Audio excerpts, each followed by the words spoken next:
Good morning, media sister. How y'all doing? Hope you're having a great day. Happy Saturday. Be right back.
He's eating the one I had delivered yesterday.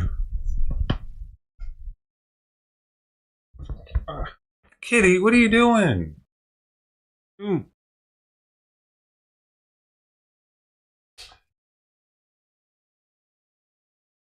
Yes, that's number 2. Tux was here this morning. He walked by and sniffed the water bowl, and then I don't know where he went. That is a bowl of a mixture of 3 different foods. He would not eat. I tried serving him his old food again first, just to see if his appetite was back again, like completely back to where he would eat the old food, and he still won't eat it. So that's a combination of 3 different foods that he wasn't really feeling. And they're both mixed the same in both bowls.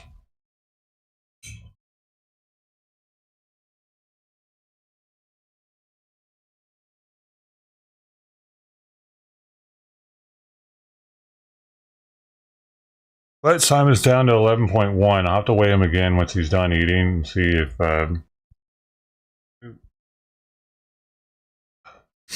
he's still, he might be 11.3 after he's done eating.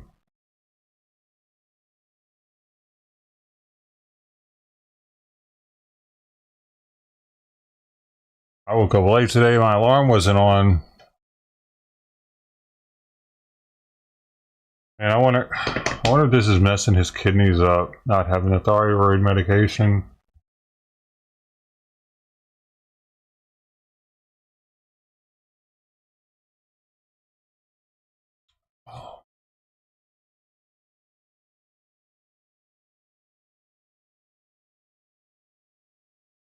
I woke up and I saw like sunlight through the window a little bit. I knew it was like, oh my god, what the hell? Definitely overslept if I see sunlight, any sunlight at all. What do you mean it's being difficult? What's going on?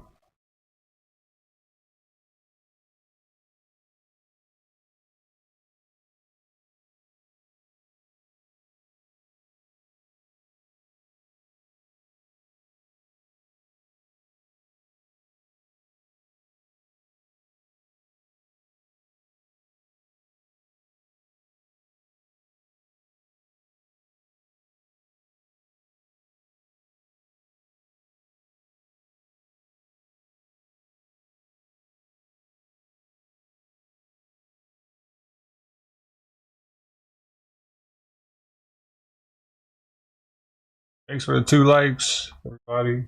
The golden coin.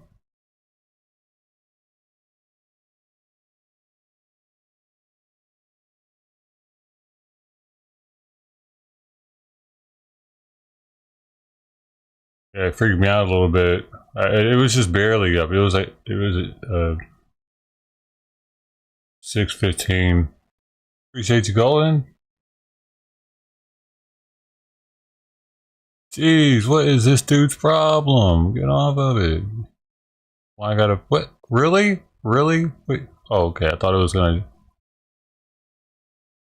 Well, I gotta put it in bowls.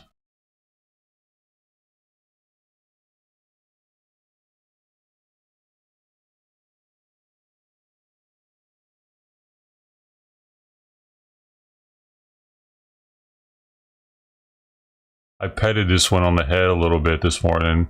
It's usually pretty like skittish, but this morning it came pretty close to me and just sat there up on the wall. So I petted it a little bit on its head before I came in. Just a little boop boop. I didn't want to do too much because I don't want to get them too acclimated. Because you see how Tux is rubbing on my legs and shit. It's just a little poop poop, just to let him know I care about you, little guy.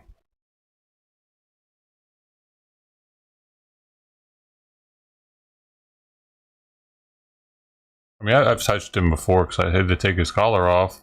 It was one of those 3 over there.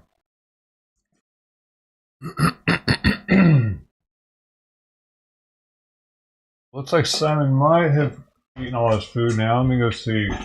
And good news, he ate, like I put it, you know how I put his food out at midnight with her food for her last meal of the day? Well, I got up this morning and it was all gone. So that was awesome. That was such a great feeling. And I don't know, dude. I got to get him back on the medication though, because I don't know if it's because he's just not on the medication. Hopefully, I'm not damaging him right now. Kidneys.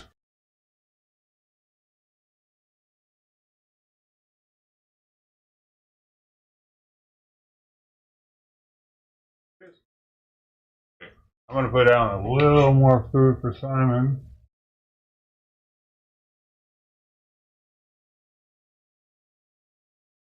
Actually, I can do it. I'll let him.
Oh, so he's eating almost.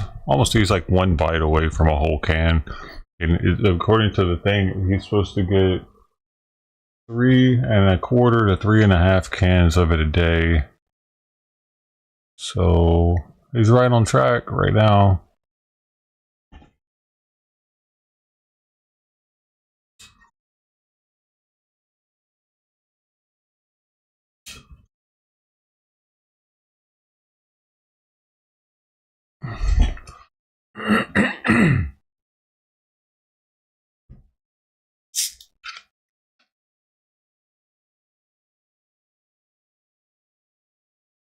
Wonder if Mama will like this crazy concoction we got going on here. It's mostly Fancy Feast. Oh, and there's a tiki. There's a tiki cat in there. Venison and beef. It's got organ meat and stuff. That's a pretty high dollar little can. It's mixed in. There's a full can of that too. Simon didn't like it at all. And then there's a beef Fancy Feast. One of the little ones. And then there's a different Fancy Feast. I forget what flavor it is. I don't know. It must be.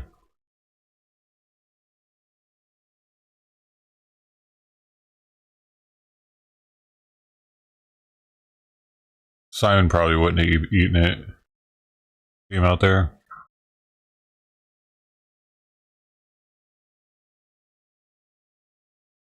So, I mean, I guess I won't call or tell Amazon I want a refund if I guess I can mix it in with other foods and that feral cats will eat it.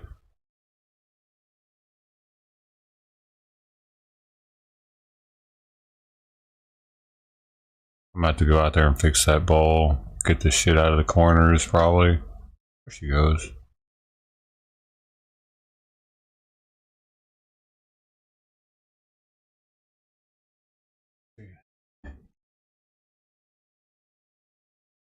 Oh, got that bite over there. Little smidgen left. I need to weigh him though.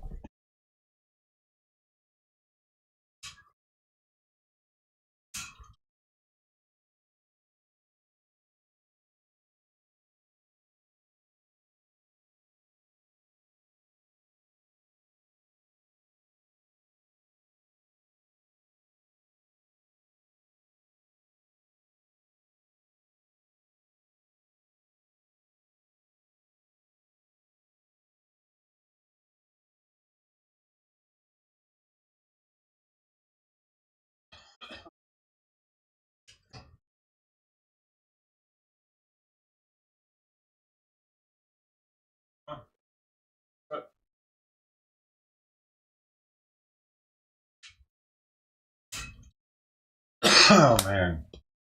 I wonder if I should give him like a half dosage of his thyroid medication.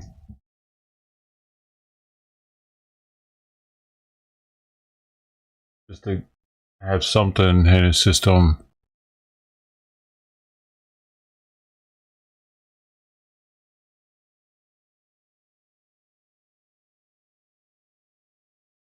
$11.2.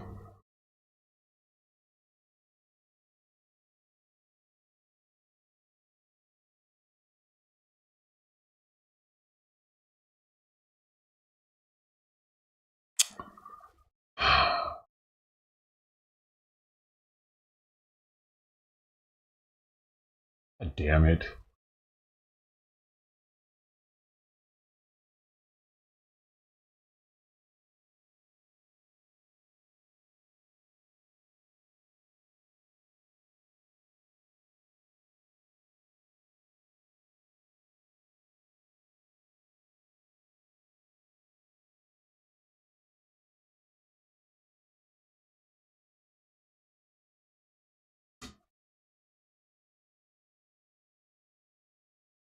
Why the fuck it does this, dude? I wish I did though so I could fix it.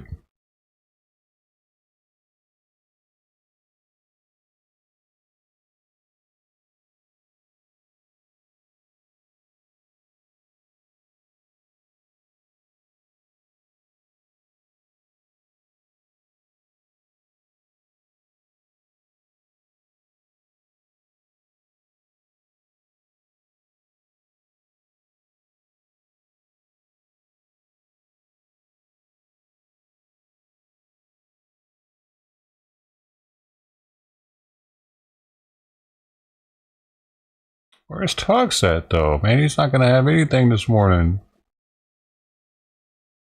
My mama leaves him something.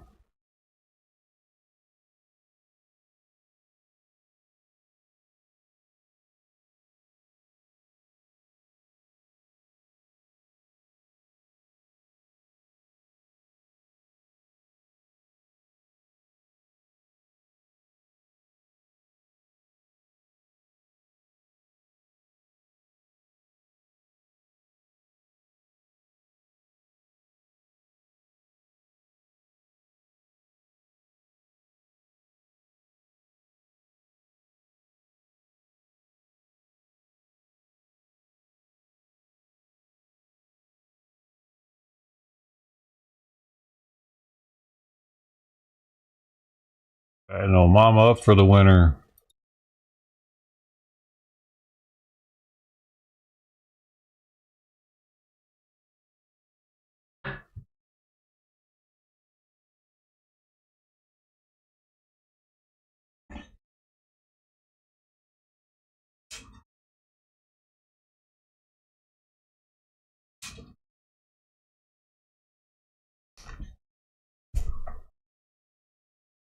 If he eats that last bite off the plate, I might go in and give him half of his thyroid dose. Because he's running so much, he's getting kind of crazy. He's getting kind of hyperactive, as if the thyroid's over secreting.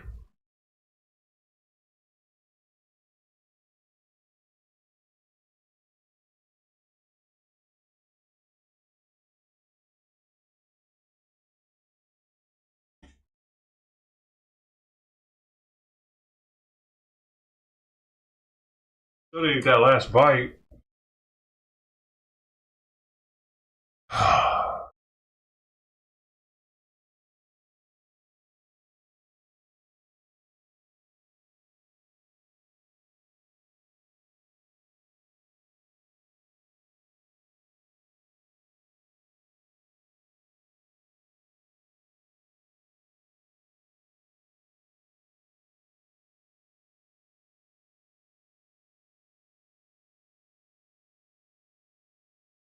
Oh, oh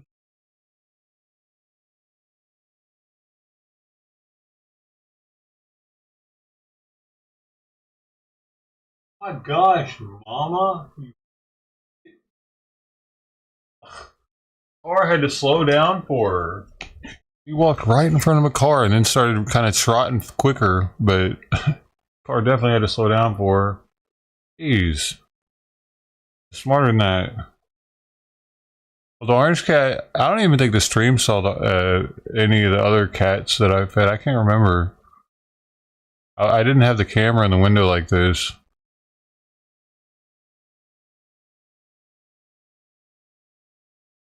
I would just tell them that I was going out there to do it.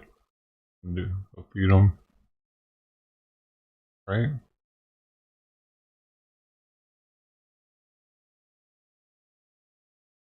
It was a couple kittens. One of them was orange, and the other one was like a calico.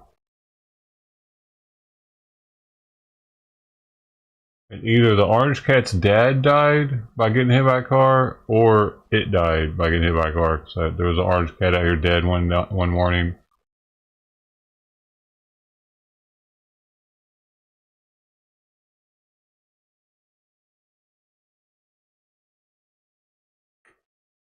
I have a fear of like right then when I saw Mama, I have like this fear of watching her across the street and then a car just plowing into her. I've seen that happen to like multiple animals in my life. Watched them just get ran over as if the person wasn't even looking.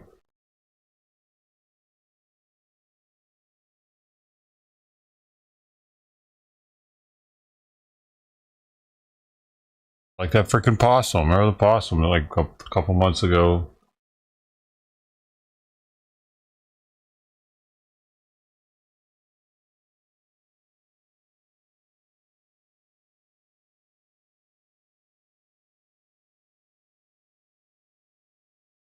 Yeah, that would be pretty brutal. Yeah.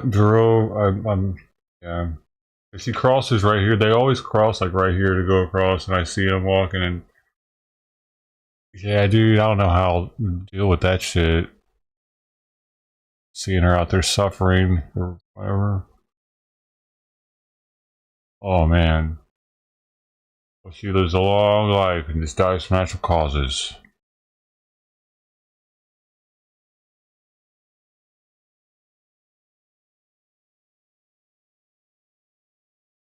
So the word on the streets is everybody thinks that the fight was rigged.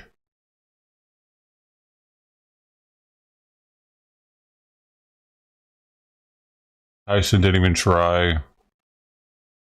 What a shocker.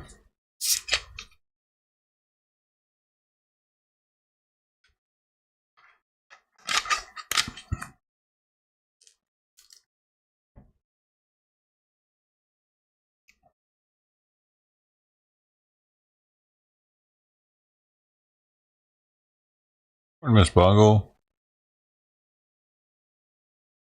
Yeah, I don't think I'm gonna look at it either. If it's fake, there ain't no point. I don't want to ruin my image of Mike Tyson.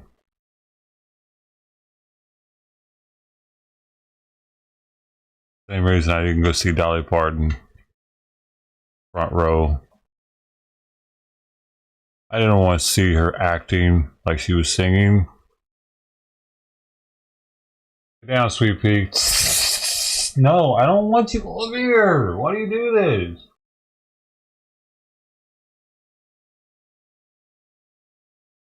There's no reason for you to be back there. What are you doing?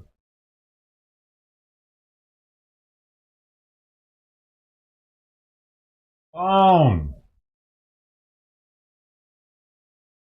Up behind the monitor.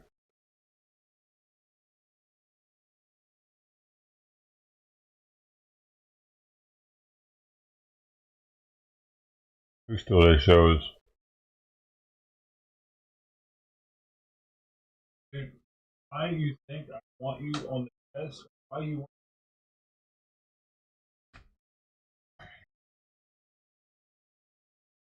Just look at me. I'm here.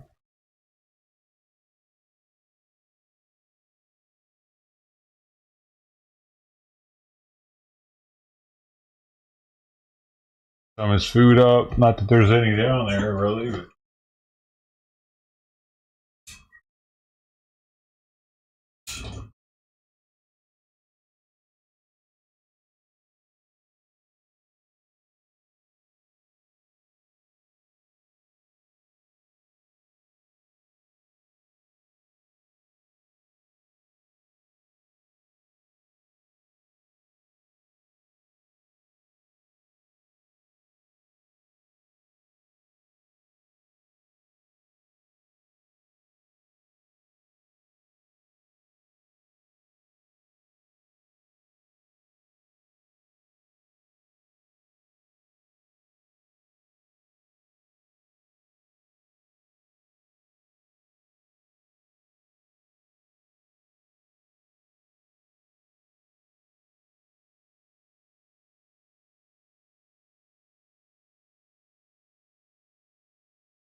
What? He just sniffed and left?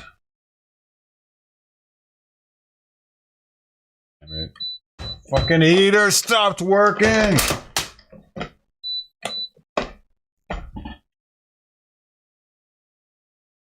Fuck! It's fucking always something, dude.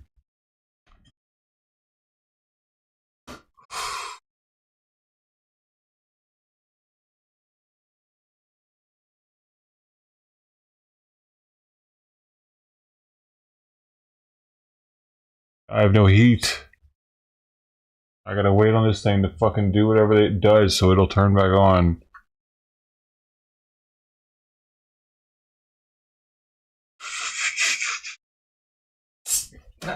Alright! Fuck! Leave it alone!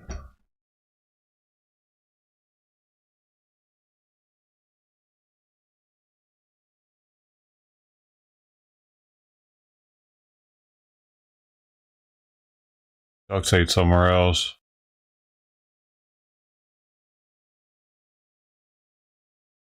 What the fucking what the fuck, dude? There's like at least half a can of food sitting in that left bowl. Now he's gonna hang out in the backyard all day waiting for me to feed him something.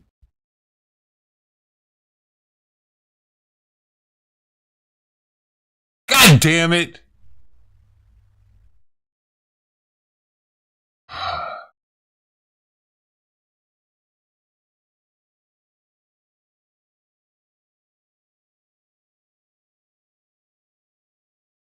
Fucking cats are ridiculous, dude.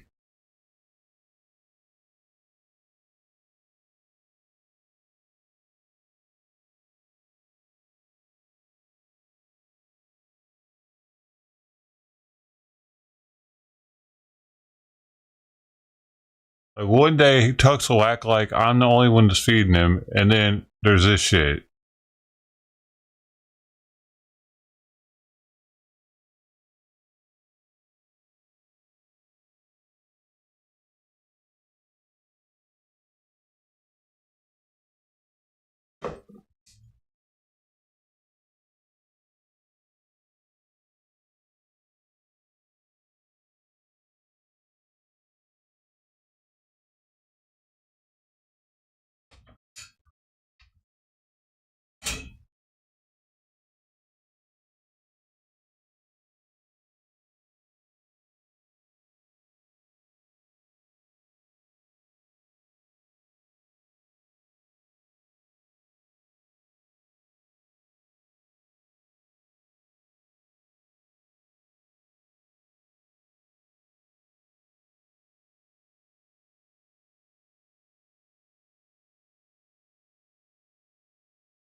I just don't know if I should give Simon some thyroid medication or if I should wait till his appointment, have his blood drawn, and see like how bad his thyroid really is.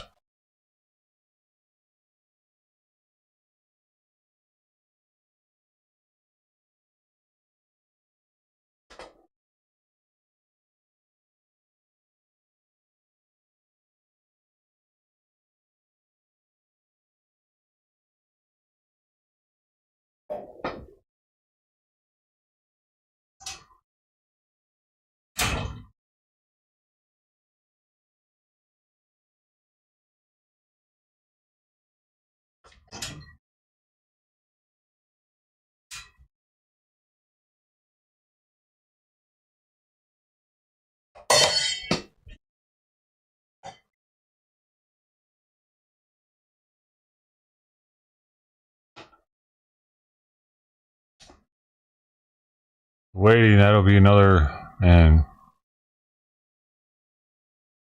few days.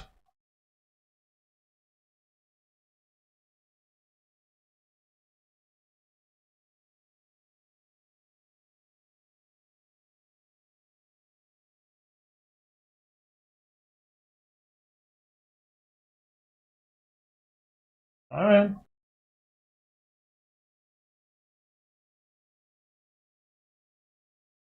Simon. Just meowed in there. A weird sounding meow.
What's weird? Tux wouldn't even touch it. Both other cats were gobbling it up. And then he wanted to try to follow me to the backyard. I had to stomp my feet. I didn't get yesterday. Yeah.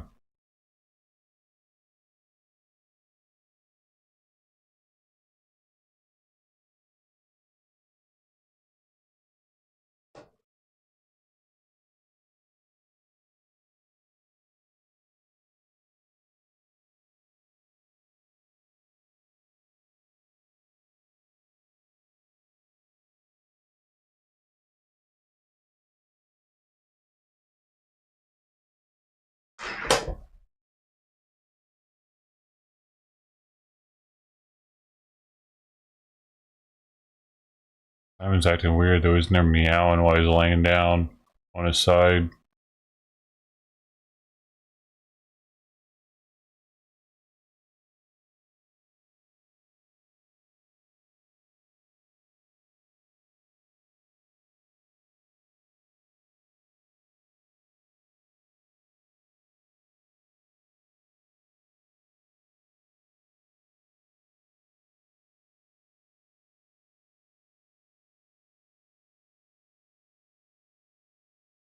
Oh,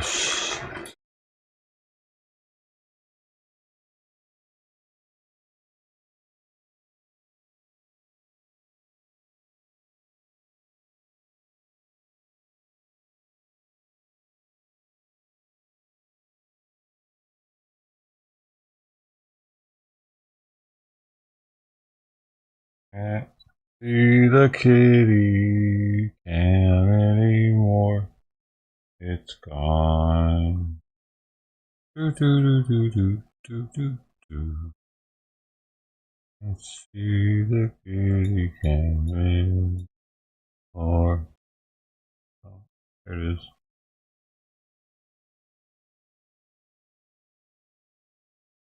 Simon, what the fuck are you doing, man?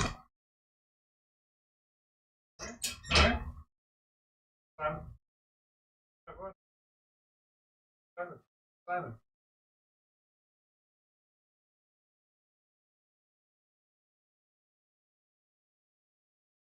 Simon, come the fuck on! You know what you're doing, asshole.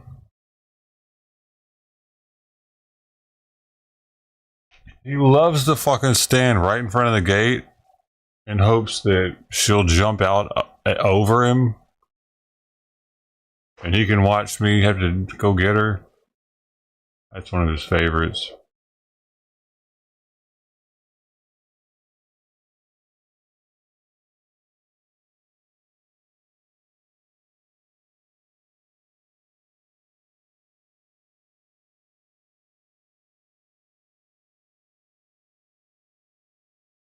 Mm-hmm. Buddy.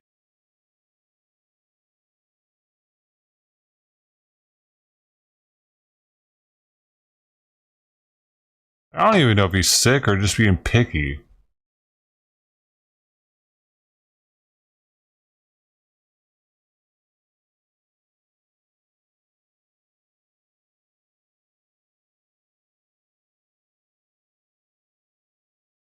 Oh, dude, they both do. She's sitting down here clawing at the chair right now.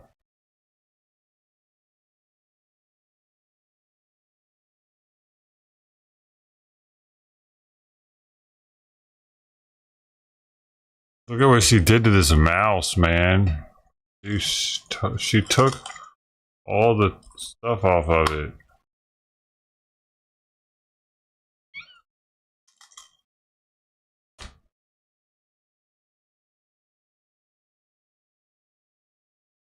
Wow, she's bit into this thing so much.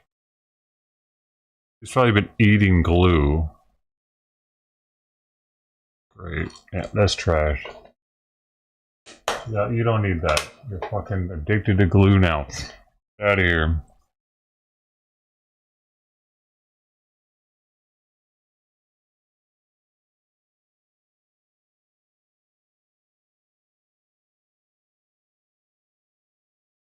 For meow, it's always like that.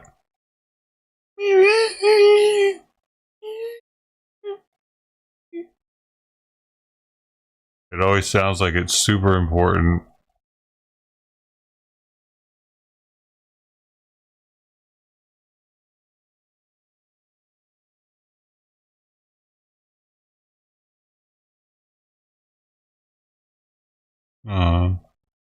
Sweet girl, sweet girl.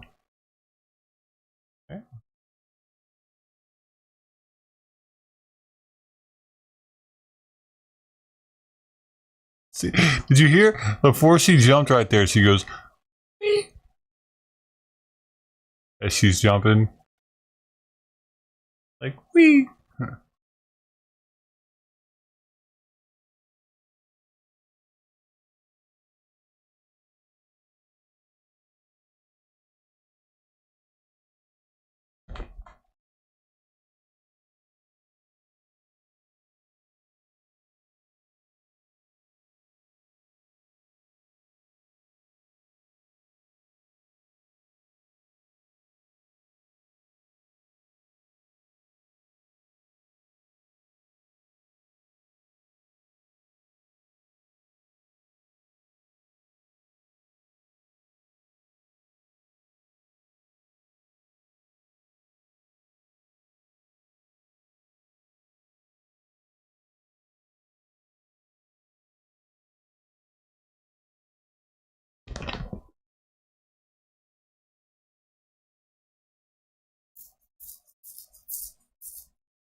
You are doing just fine. No, but the desk needs me.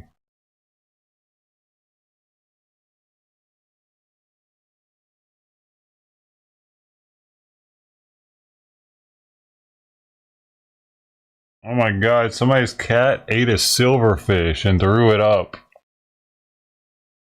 Like, what is this that my cat ate?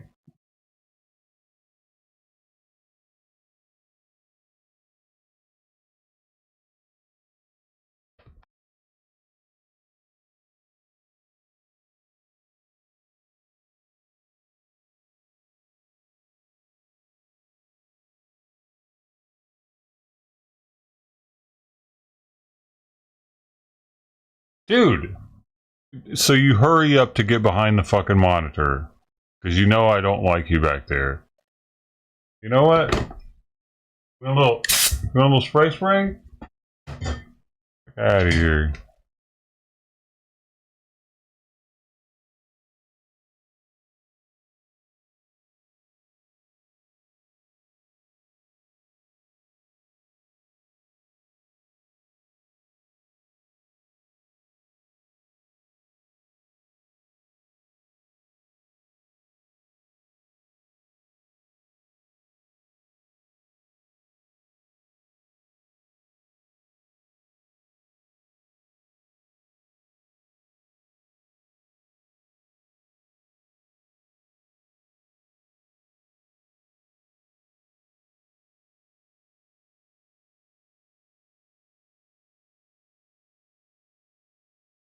The audience was booing apparently during the fight. It says, I love that the audience was booing. That's the most upvoted comment on the subreddit for fuck you, Jake, fuck you, Mike, fuck you, Netflix. Was the only post. And the top comment is, I love that the audience was booing. If there's anything to be happy about this farce, it's the fact that a lot of rich people wasted a lot of their own money today. I mean,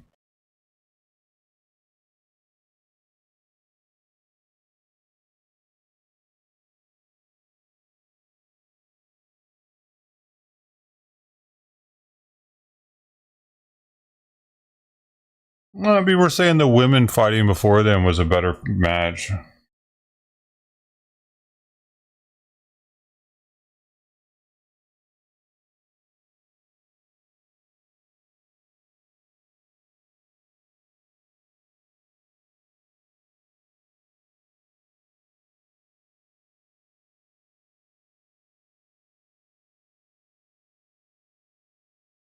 Simon's breathing very fast right now.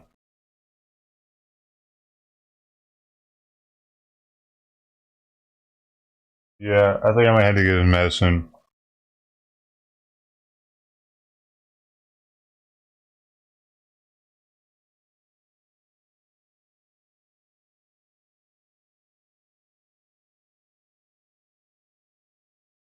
Yeah.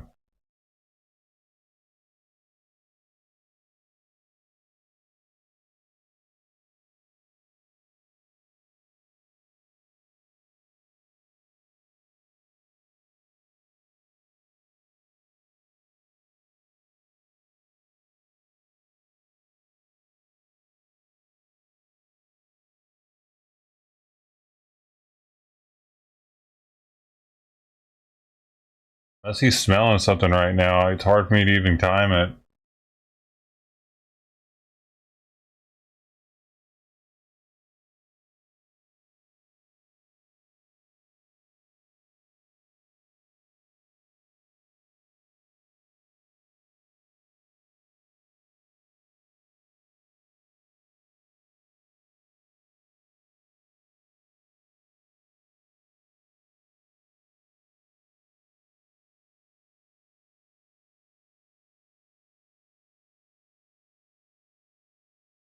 Yeah, it's 38 times 2. I'm gonna give him his medicine. I don't care if he's not sleeping.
Simon,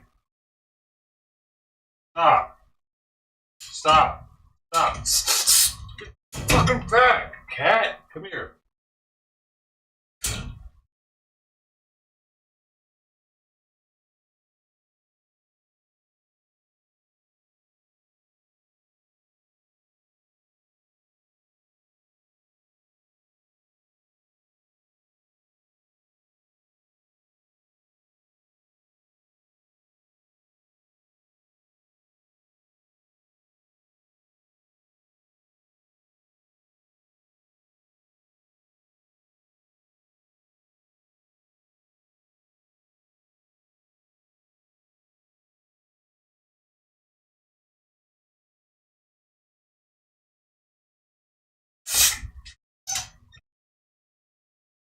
Shit, dude, he's biting the shit out of you.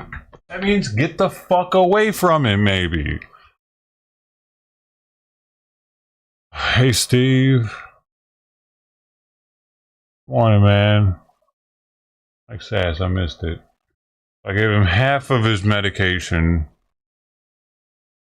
Maybe I'll just give him half of his medication up until his appointment.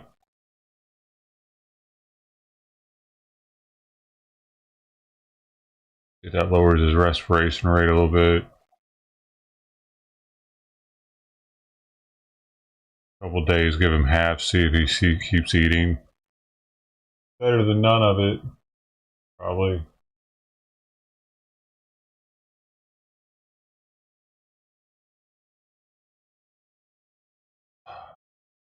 No, he's not gonna get heart med until an hour late, 10:30.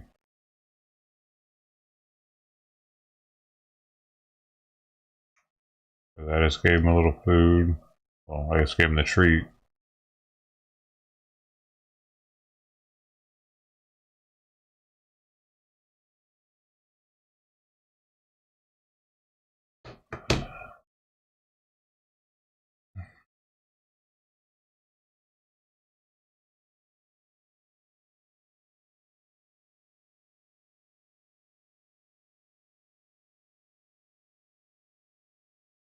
And if he still eats with half of his thyroid medication, then I don't know, I'll probably have his blood work tested with me giving him half of it to see if maybe that's all we need to give him is half his normal dose.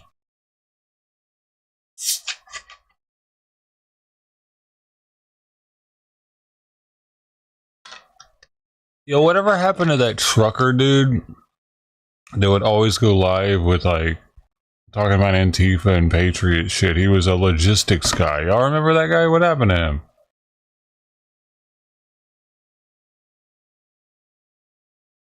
He was an actual trucker, but he dealt with logistics of trucking.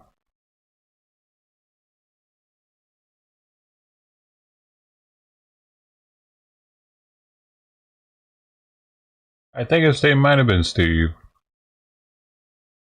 He's still doing it? Seen him forever. I just thought about it because someone over here looks like him on this, look like him, reminded me of him.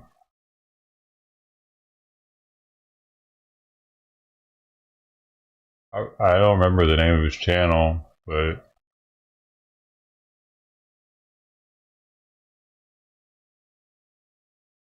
I think his name was Steve.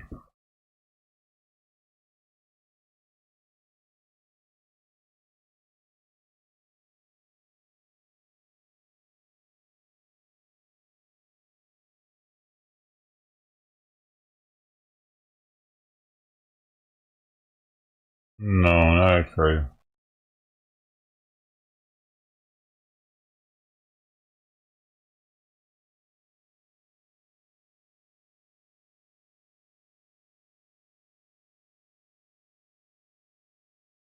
Yeah, but I thought he was streaming way after J6 during the People's Convoy.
Fuck, man. I hope I did right. Now he's fucking back down to like decent fucking respiration at around 40.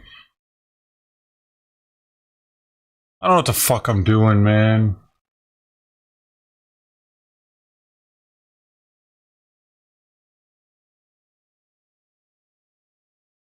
I really think sometimes that my vet should take his blood work more often so I could see if he's actually in need of all this medication.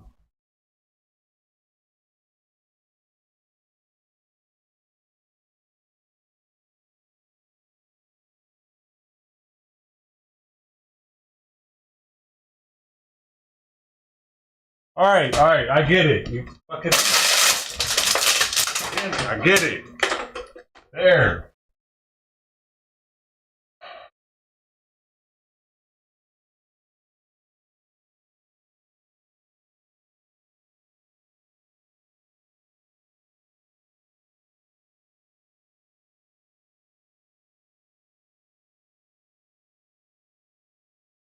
I don't want to give him medication if he doesn't need it.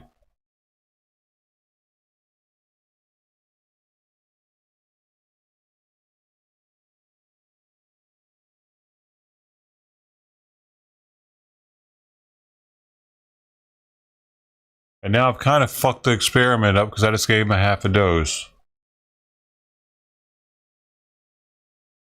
Because he seemed to fucking be breathing really fast down there just then.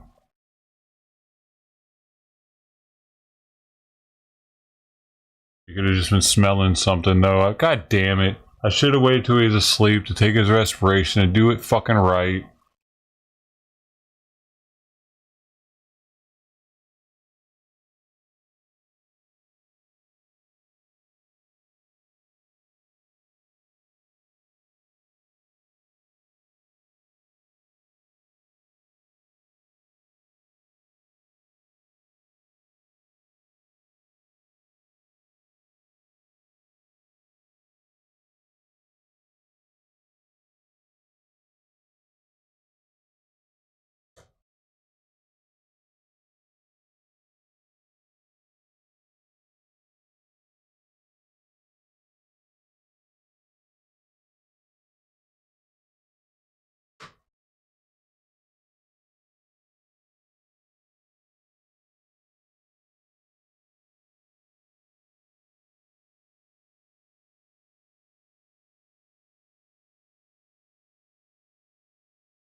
asleep yet, but she's starting to sleep. He's still above 40, which is still high. Like as long as if he falls asleep and his respiration is still around 40, then he needs a thyroid medication. So.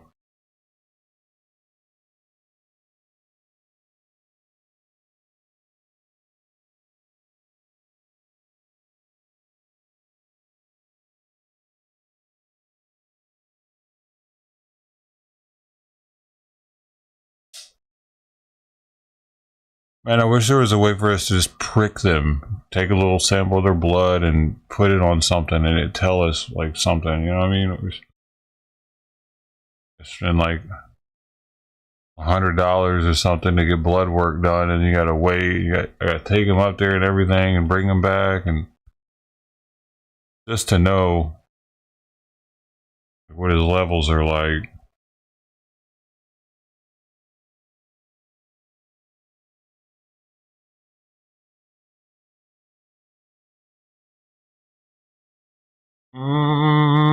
Sweet pea, like, but I'm here, oh, sweet. Oh, sweet. Oh,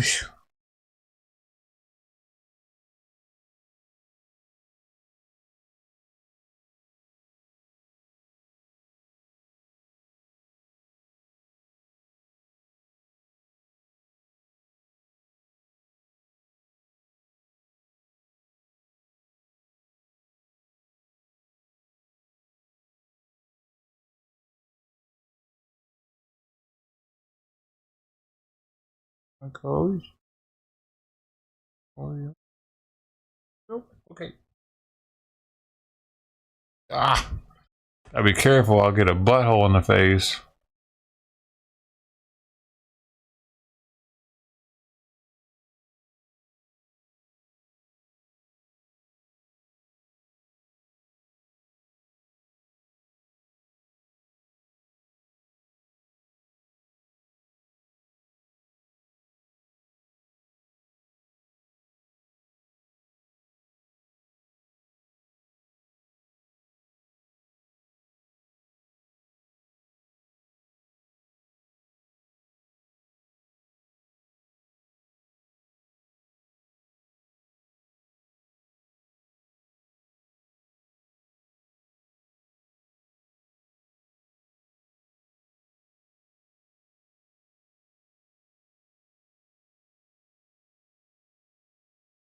No. Hey, no. No. What are you doing? Gnawing on my fucking hand all of a sudden. What the fuck? Like, she wasn't just gnawing on it. She was like gripping it and trying to like keep it in her mouth while she was gnawing. Look at her. Just in that little bit of time, you can't tell. A bunch of indentions on my hand. Like that one. I'm trying to get in there.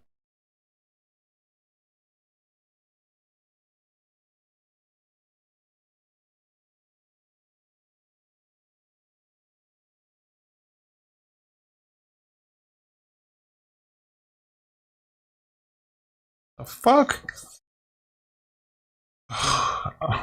She does that same shit to Simon. Like he'll want to play with her, and then she'll overdo it.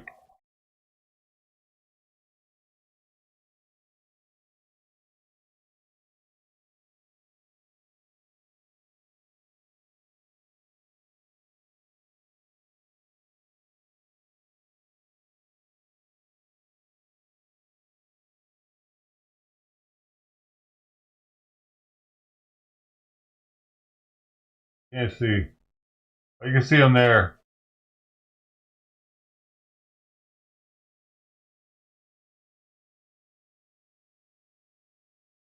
I haven't smoked anything today. It's probably why I'm so fucking like not able to deal with life.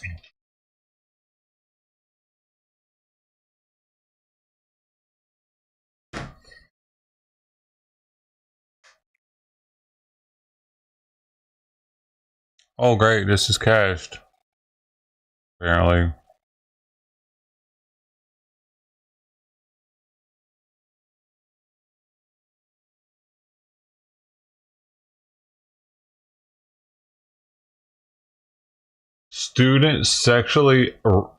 student raped in bathroom at ISD is school investigating after by a man who sneaked into campus. Whoa, that happened.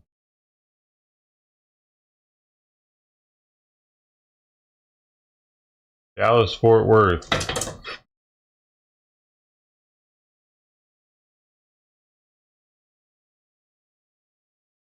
You talking about at the door when he had her down there and I came in? The thing is, she wasn't moving away from him either. She was just staying there.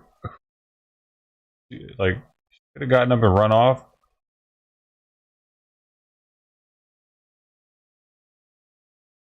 That's partially why I gave him his medicine, because he was starting to act a little crazy.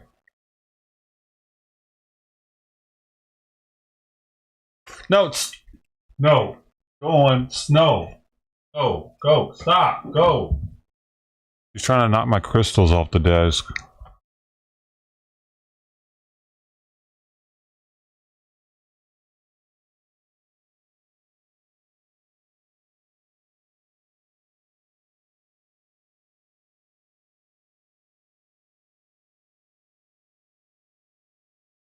Yeah, it seemed like he was doing a little too much.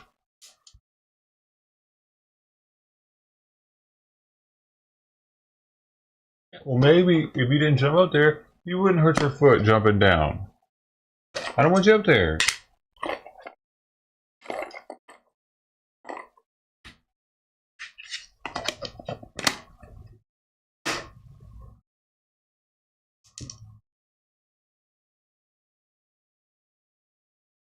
Oh, is it?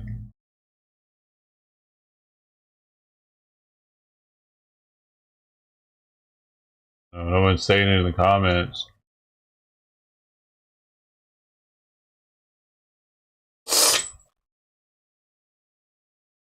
Can you stop fucking with me? Huh?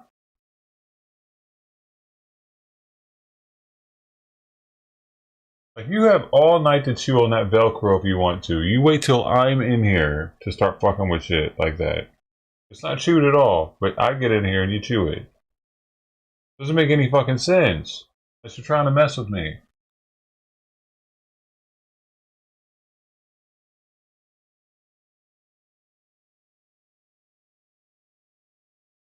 Stop. No.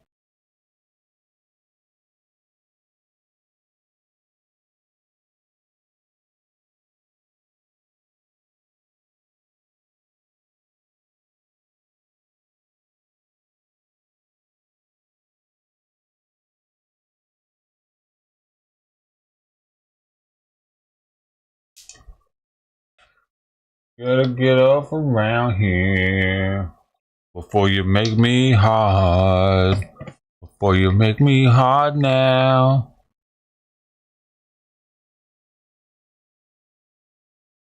I'll have to get you. Wait. I'll get you. Wait. I'm missing my song, but I gotta get it right.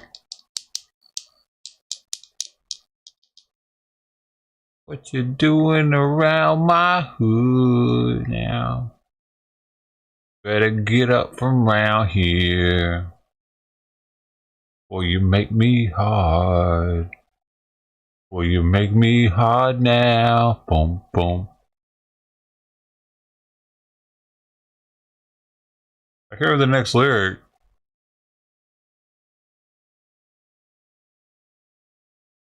I'm like a greyhound. Get you.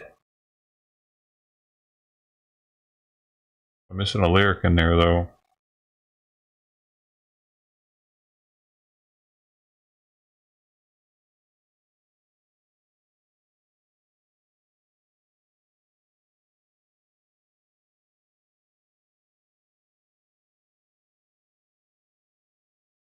You're in the military. Get your dick chopped off. Do you wanna be a tranny tonight? Join the Navy. See the world. See the world.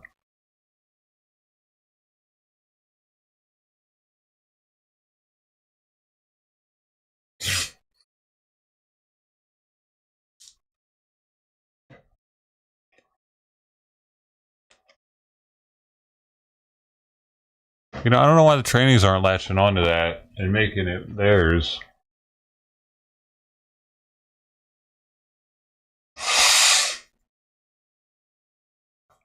Just own it, man. I made it for you guys.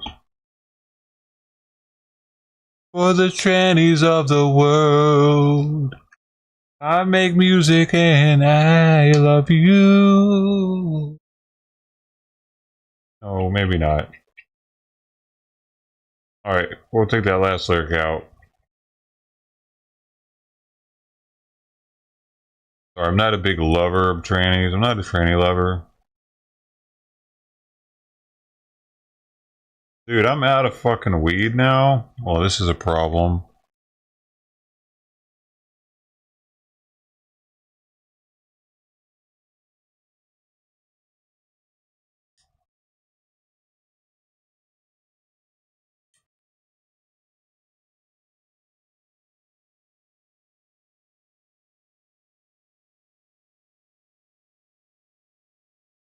Damn.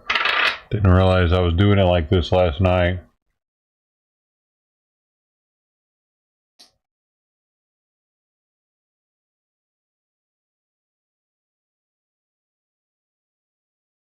You don't listen to it every morning. No way. You're gonna rot your brain.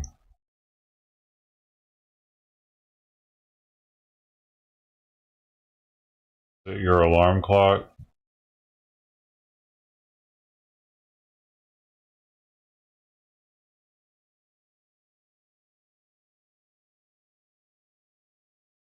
Nice.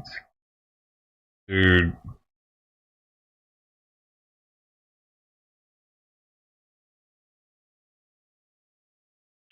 Well, now it's not going to be able to be a commercial for the military now that we have a different admin in. So there's that. Kind of a bummer.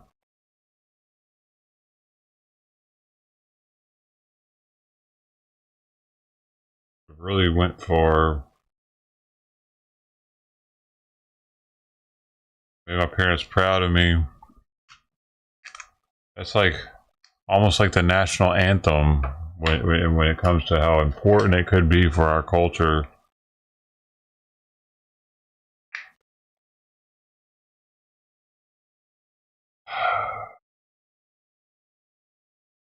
Trying to get myself down about it, you know. Just keep my head up. Make the next one. I might have to make a straight commercial next time, though.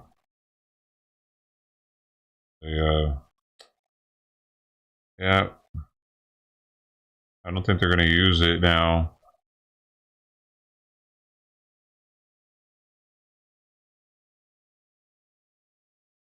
Unless you guys know somebody that can get me in before, before the administration changes, then maybe we can get it in there.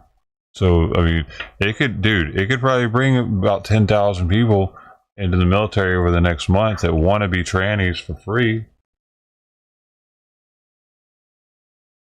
It's something that the government Department of Defense could think about and reach out to me, instead of fucking ghosting me about it. I'm here. I'm out here making what I can for them. Sometimes I just don't feel like I'm appreciated by the U.S. military, by my shipmates, by my people. All I did, after all I sacrificed with making that song, with putting it out there to the world, letting it all hang out, so to speak. This is the thanks I get. Alienated. They don't even reach out to me.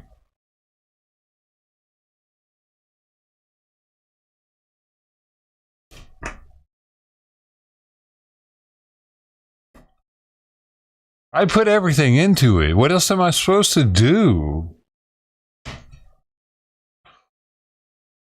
I'm a Navy guy. Can't they feel the passion?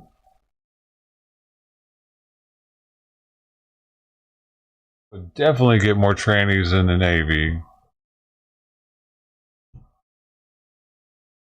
Get your dick chopped off. And that's so positive. It's got such an upbeat tempo, like, get your dick chopped off. Hey! We love it. We love it out here. My people. Tonight, join the Navy. See the world. See the world. Man. I mean, maybe I could reach out to some other countries. Maybe Canada can use it. Canada's pretty gay. I think there's a gayer place in America somewhere that I could call up. And you guys can too. If anybody wants to reach out to your ambassador, your grandma, maybe even like your old mechanic from back in the day. You never know. You could know somebody.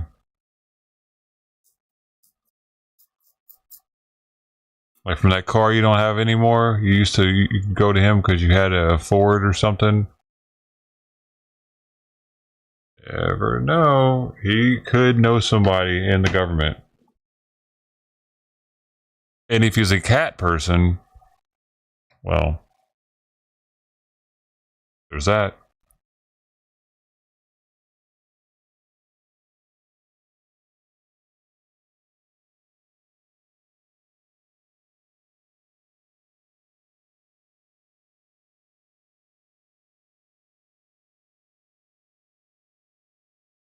But we actually need to fight the gerbil people. Now, these aren't people that have gerbils. No. They rent them.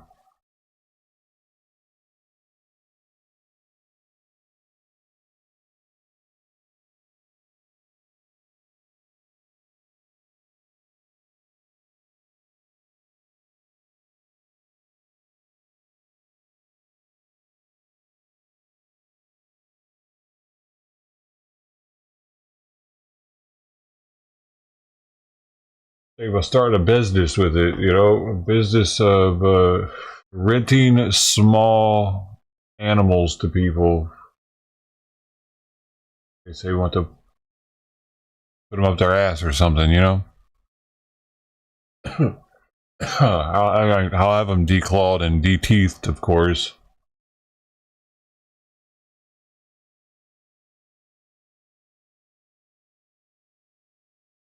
I mean, that's my next step if this doesn't work out.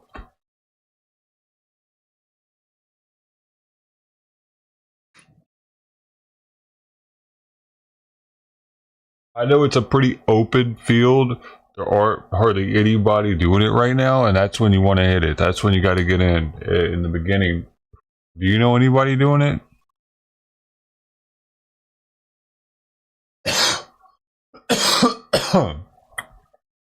I guess I don't have any gerbils yet. So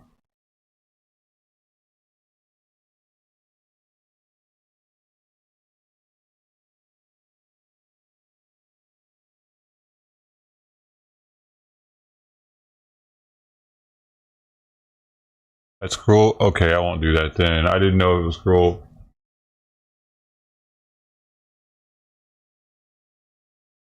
Well,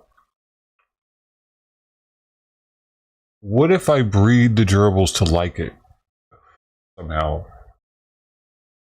Put little treats up in a replica butthole.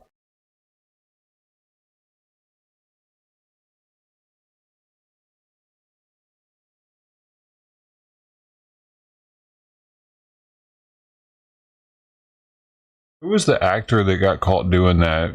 Sticking gerbils up his ass. There was somebody. Richard Gere?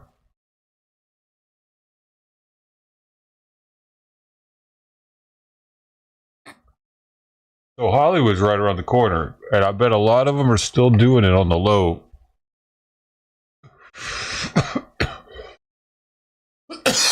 Well, you'll know if they like it, because they'll do it without the treats.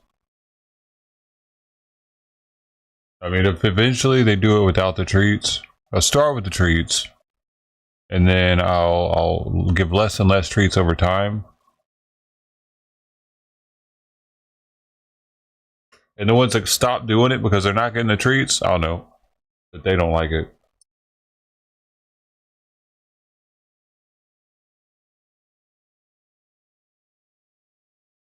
Well, I guess they could just be thinking hopefully there's a treat there this time, even though there wasn't one last time. Shit.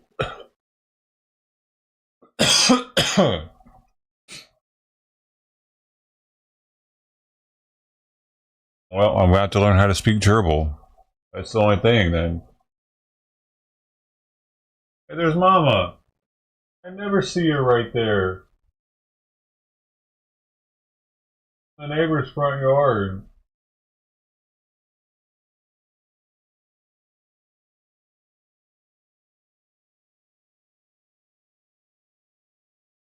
Majestic as fuck.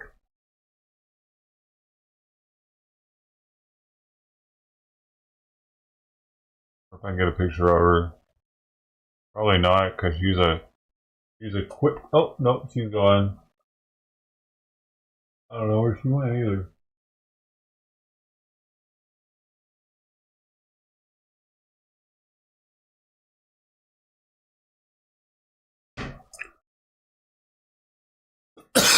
Yo ho ho and a bottle of rum. Yo, you remember when I was trying to play that stupid pirate game? Holy shit. Oh, here she comes again. Crossing the street. Oh, she's crossing it fast again, like there's a car coming. Dude, why does she keep crossing the fucking... There was a car coming. Dude. She's not looking both ways correctly. She should be here any second now. Unless she went down the alley. Maybe she stopped.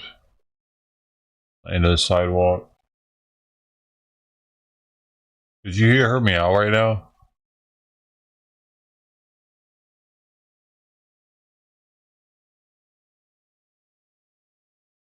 There she is.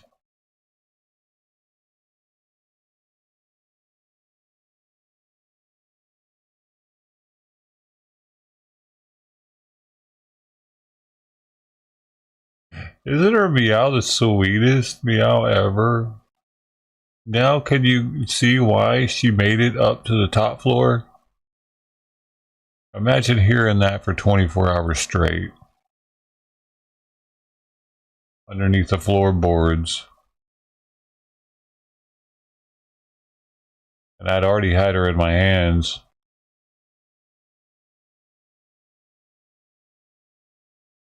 I put her back under there.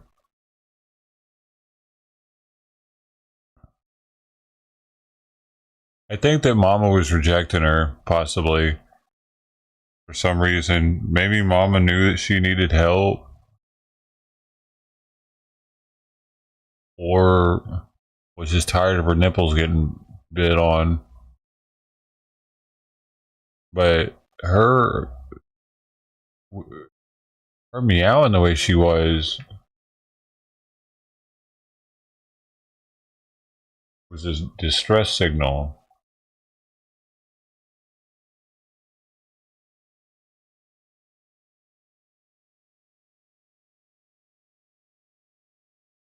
With every breath. Meow, meow, meow, meow, meow, meow, meow, meow. I'm not exaggerating at all.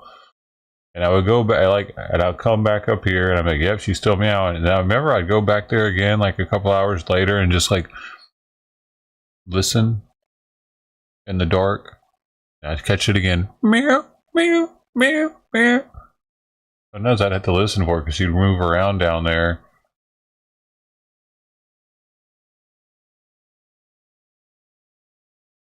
And My vet said if I wouldn't have gotten her, she'd have probably died. Her being so close to the road was kind of trippy. I mean, I don't know for sure if she was born under the house by this cat, but she looks a lot like this cat. And when I took her from the front yard grass, it was like 4 feet tall in my neighbor's yard, wet, and she was wet from the sprinklers that just went off. When I got her and took her to where the, like in front of where the collar's pointing, showed her the hole, she went in there. So I'm assuming she smelled the hole and knew the hole was safe. Otherwise, she wouldn't just go in some random hole like that, right? Or would she? To get away from the human, would she go in a random hole? Maybe. I don't know. So I'm like 90% sure that she was born under the house. Because I hadn't heard her at all, though. That's like, right? Had I? I don't remember knowing that there was a kitten under the house until the day that I heard her in the front yard.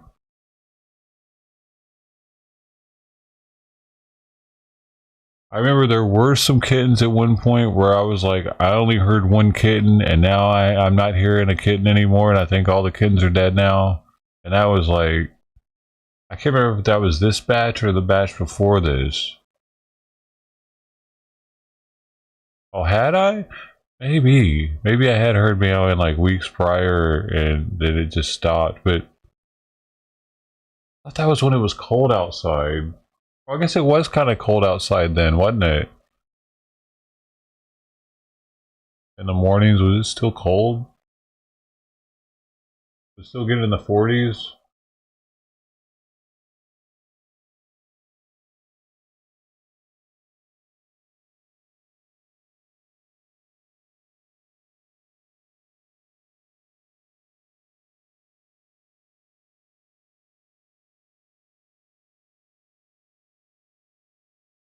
I don't remember if I heard anything before the first day that I put her back under there.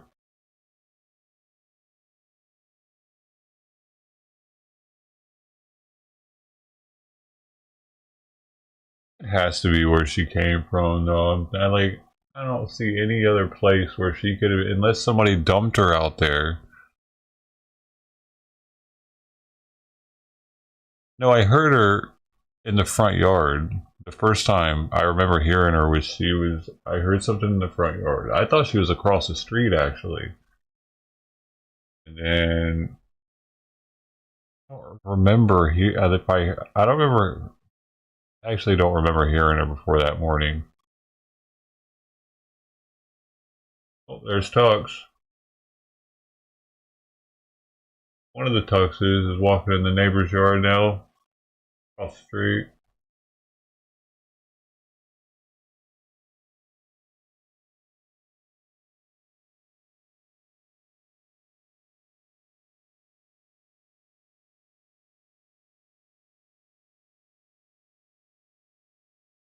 Yeah, Mama's back is the main thing that looks better on her, but she had a pretty bad Giardia infection. So getting rid of that really changed her life. She still walks like kind of bow-legged though. Maybe because she's had so many babies.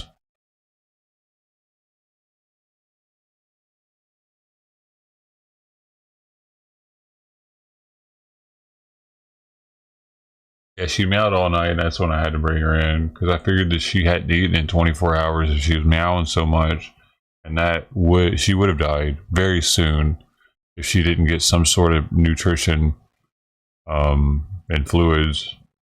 If she actually went 24 hours like that, it was an emergency situation. Oh, a little skeet skeet. You see that? And all it took was a YouTube video with cats meowing to get her to come out.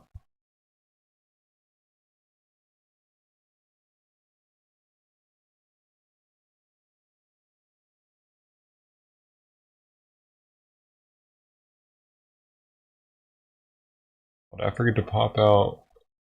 I forgot to pop out D Live, man. But it's there yet anyway, right?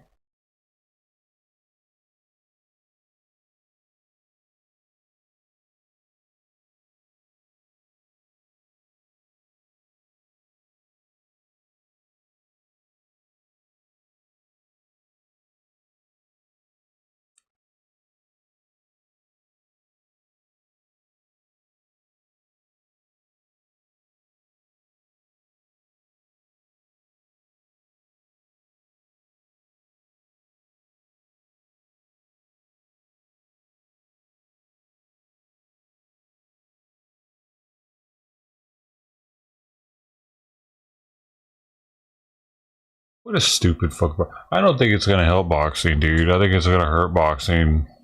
I mean, they say there's no such thing as bad publicity, but just go to show that any boxing fight can be rigged or thrown, and that's the kind of the problem with contact or one-on-one contact sports.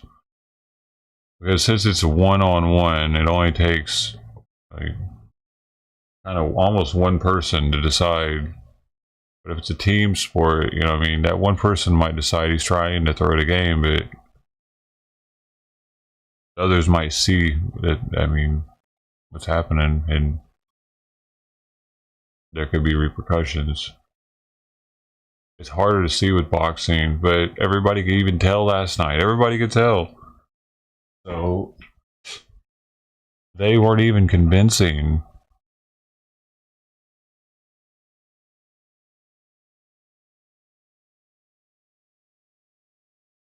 There was Precious. What?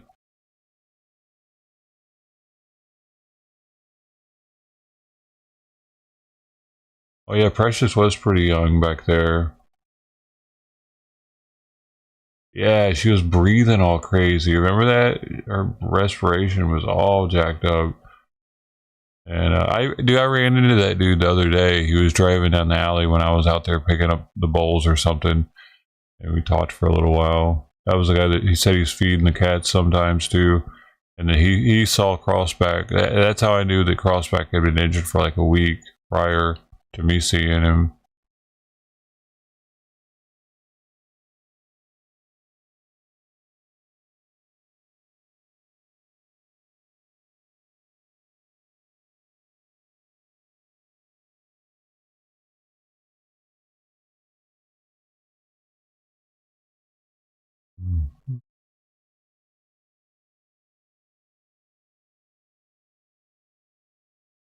Scientists have discovered a pristine fossil of a mummified saber-toothed kitten that had been frozen in the Russian tundra for about 37,000 years. The carcass of a large cub, estimated to be about 3 weeks old, was found encased in a block of ice in the Republic of Sakha, located in Russia's far east, along the Badarika River in 2020, according to a paper published in Scientific Reports on Thursday. Hmm. Interesting.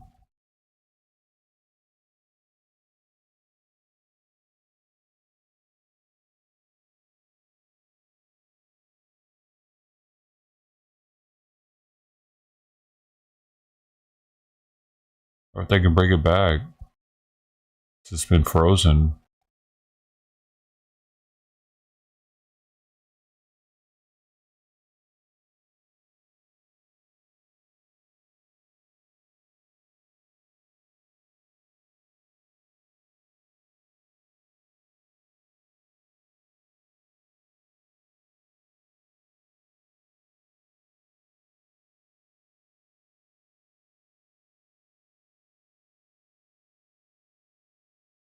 But it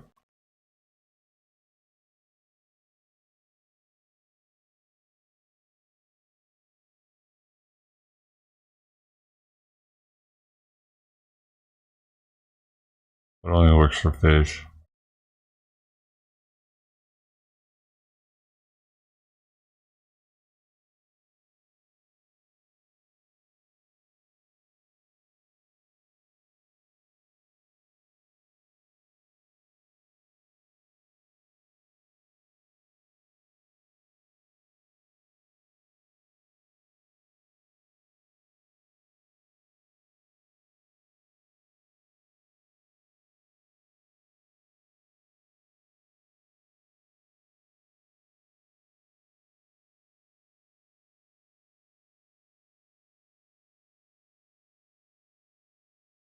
frozen fish come back to life.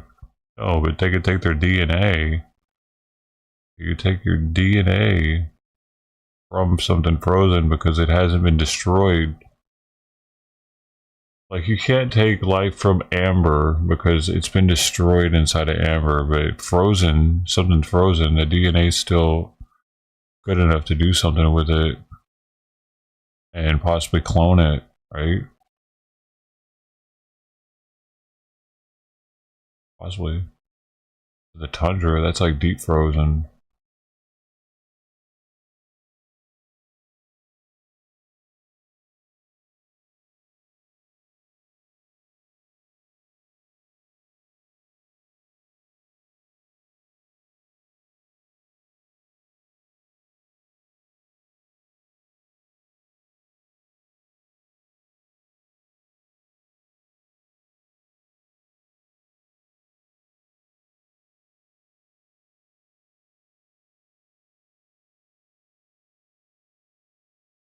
Oh, here is somebody talking about the Tyson shit. See what he has to say. Show some highlights from it, and they'd say something about it. Let's see.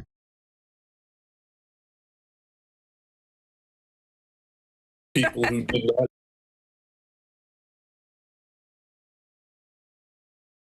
If you're like me last night, this is what you were viewing on Netflix. Mike Tyson at age 58, Jake Paul at age 27. The 31-year age gap was a big deal for viewers last night, and we saw it play out in real time. Joining us live this morning to further discuss what happened, none other than AP sports writer Corey Long. Corey, good morning. A pleasure to have you on the show.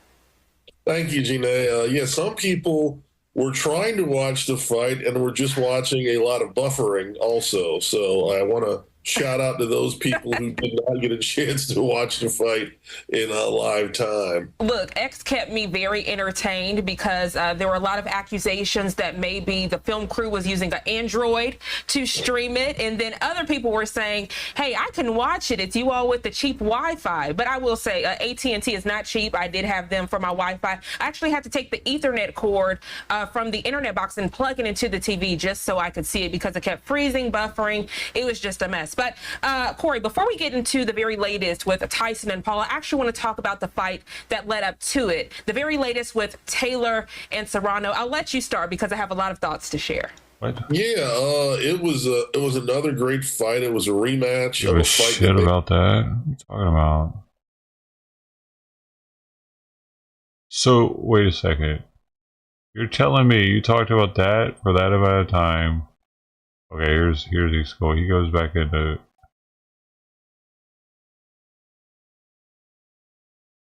again, and they're going to make a lot of money, and good for them. At that was what she was doing, and good for your screen. My goodness. Now to the anticipated event that many people are looking forward to us discussing. So for 5 minutes, they make people listen to some other shit for no reason. Let's go back in time first. A lot of concerns about the age gap as it relates to Tyson and Paul. There were even some health concerns of the iron leading up to this, Corey. And then the slap, right, that happened before the event. I know it's hard to laugh not saying that. Before the event even took place, and then come to find out, allegedly, right, because I wasn't in the room, Mike Tyson is saying, well, he stepped on my foot. What did you expect for me to do? And then we get to the real event. We see Jake Paul come out and I don't know, what was it, a cutlass? And then he's playing the song that Mike Tyson was singing on The Hangover. Very funny leading up to the event. Mike Tyson comes out and he's got some aggression behind him. I'm like, okay, Mike, we see what you're doing. And then from there, it got very underwhelming for me. Corey, set it up. What am I leaving out? What? Yeah. What's his footwork? Everything was good until the bell rang for the fight to begin. And a wrestling match. You saw a much younger person, Jake Paul, for all of his antics, he definitely takes this dude's gonna act like it's real. I think he tries to position himself as a serious boxer. And he's had a lot of fights. He's been very active, and unfortunately, Mike just hasn't been in the ring in a very long time. He talked about kind of having his spirit back, having his will to fight back, and I believe him. I believe he certainly had a will to fight. but he's almost 60 years old. His legs very much gave out within the first 2 rounds, which meant that he was going to struggle to to get punches off.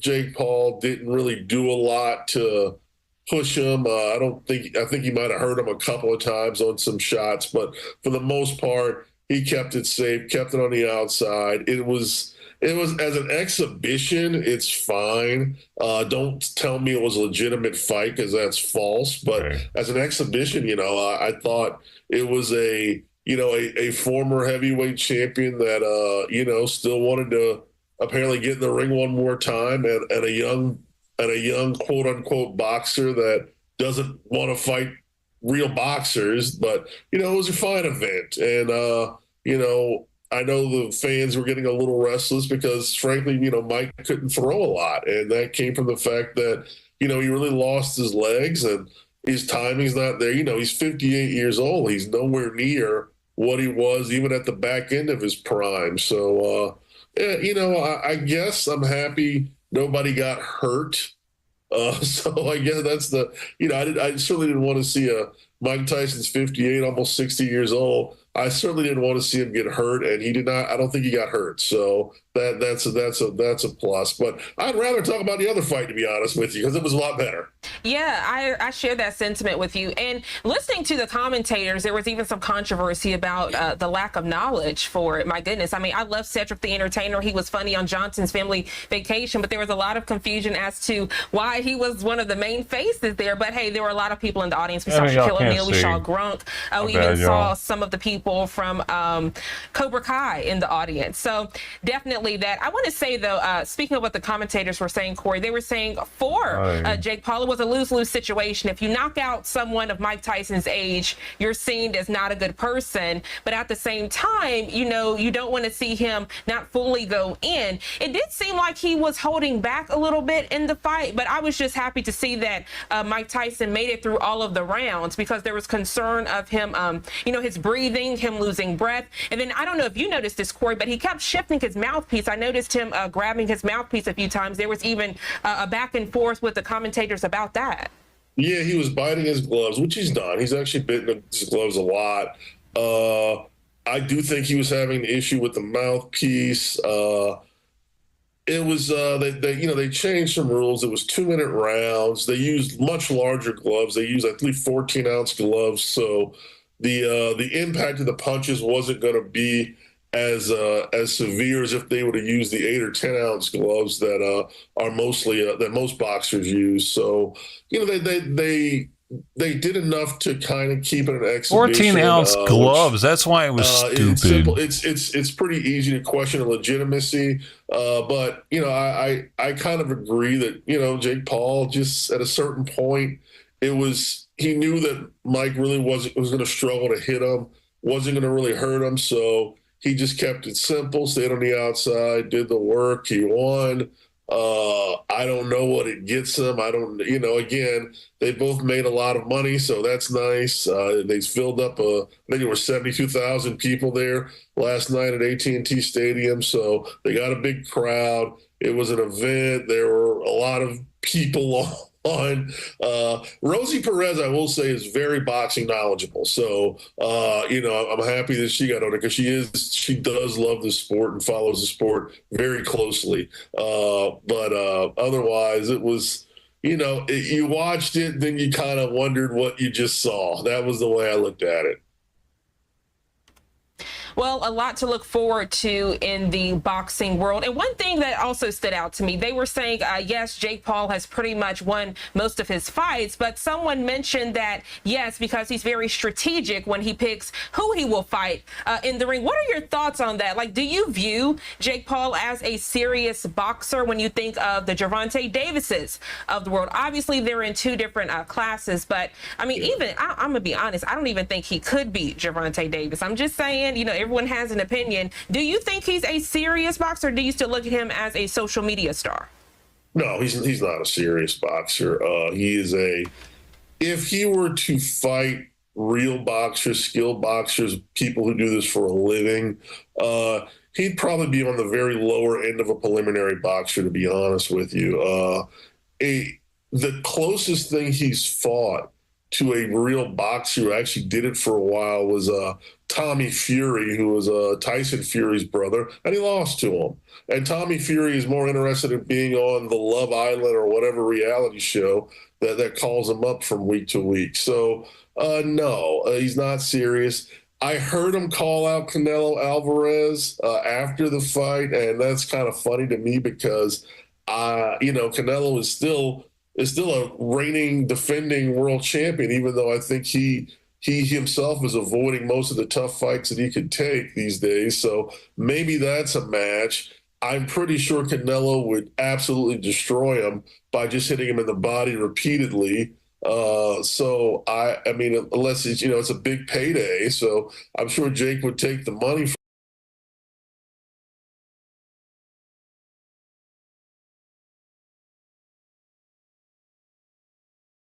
Welcome back to Live Now from Fox. I do want to turn your attention now to some big political headlines as we continue to see the Trump administration take form.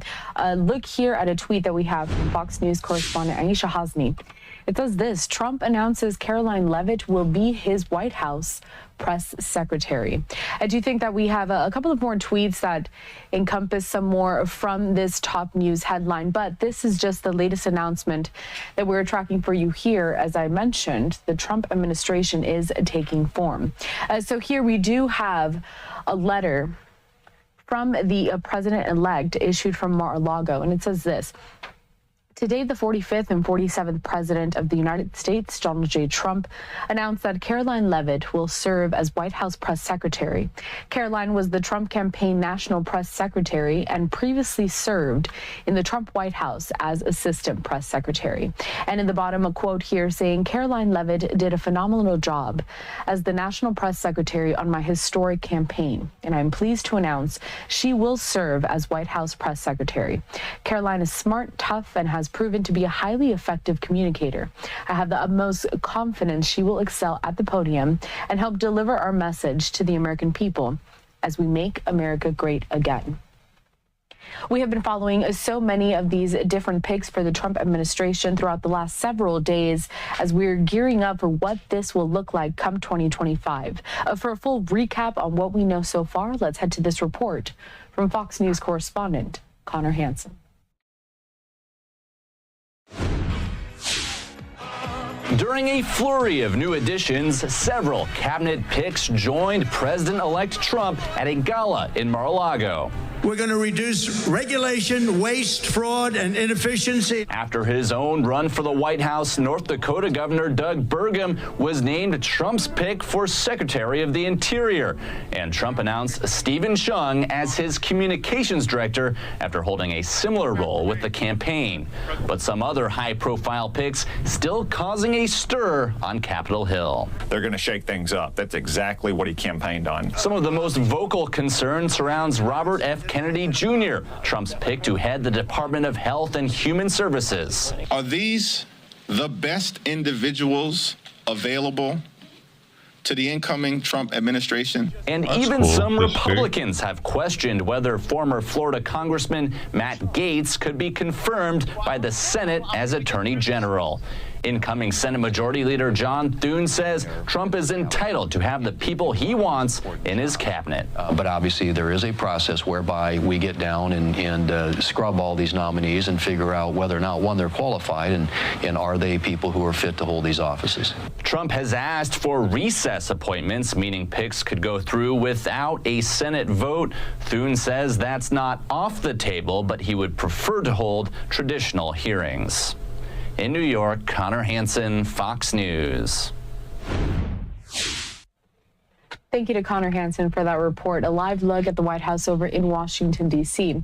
As Trump's transition team forms, just a couple of reminders that there are a few notable names on this list. Part of his cabinet so far: Attorney General Matt Gaetz, Pete Hegseth for Defense Secretary, Tulsi Gabbard for Director of National Intelligence, Marco Rubio for Secretary of State, John Ratcliffe as the CIA Director, and Robert F. Kennedy Jr.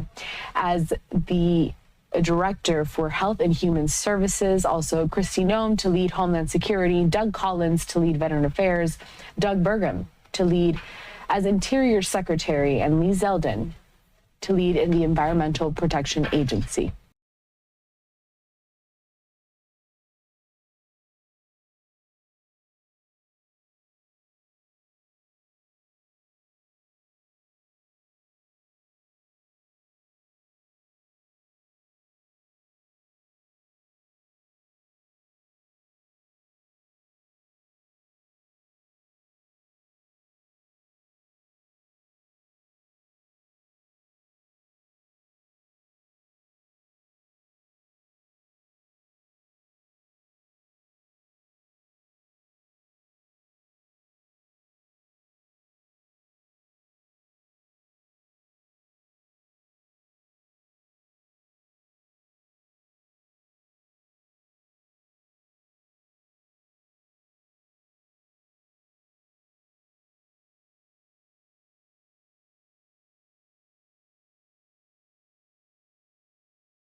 Tonight, growing concern over the whereabouts of Roshanak Molai. The 25-year-old Iranian woman had posted this video to social media on November 1st. It's believed to show her walking in Tehran with her head uncovered when she's accosted by a man in a military uniform.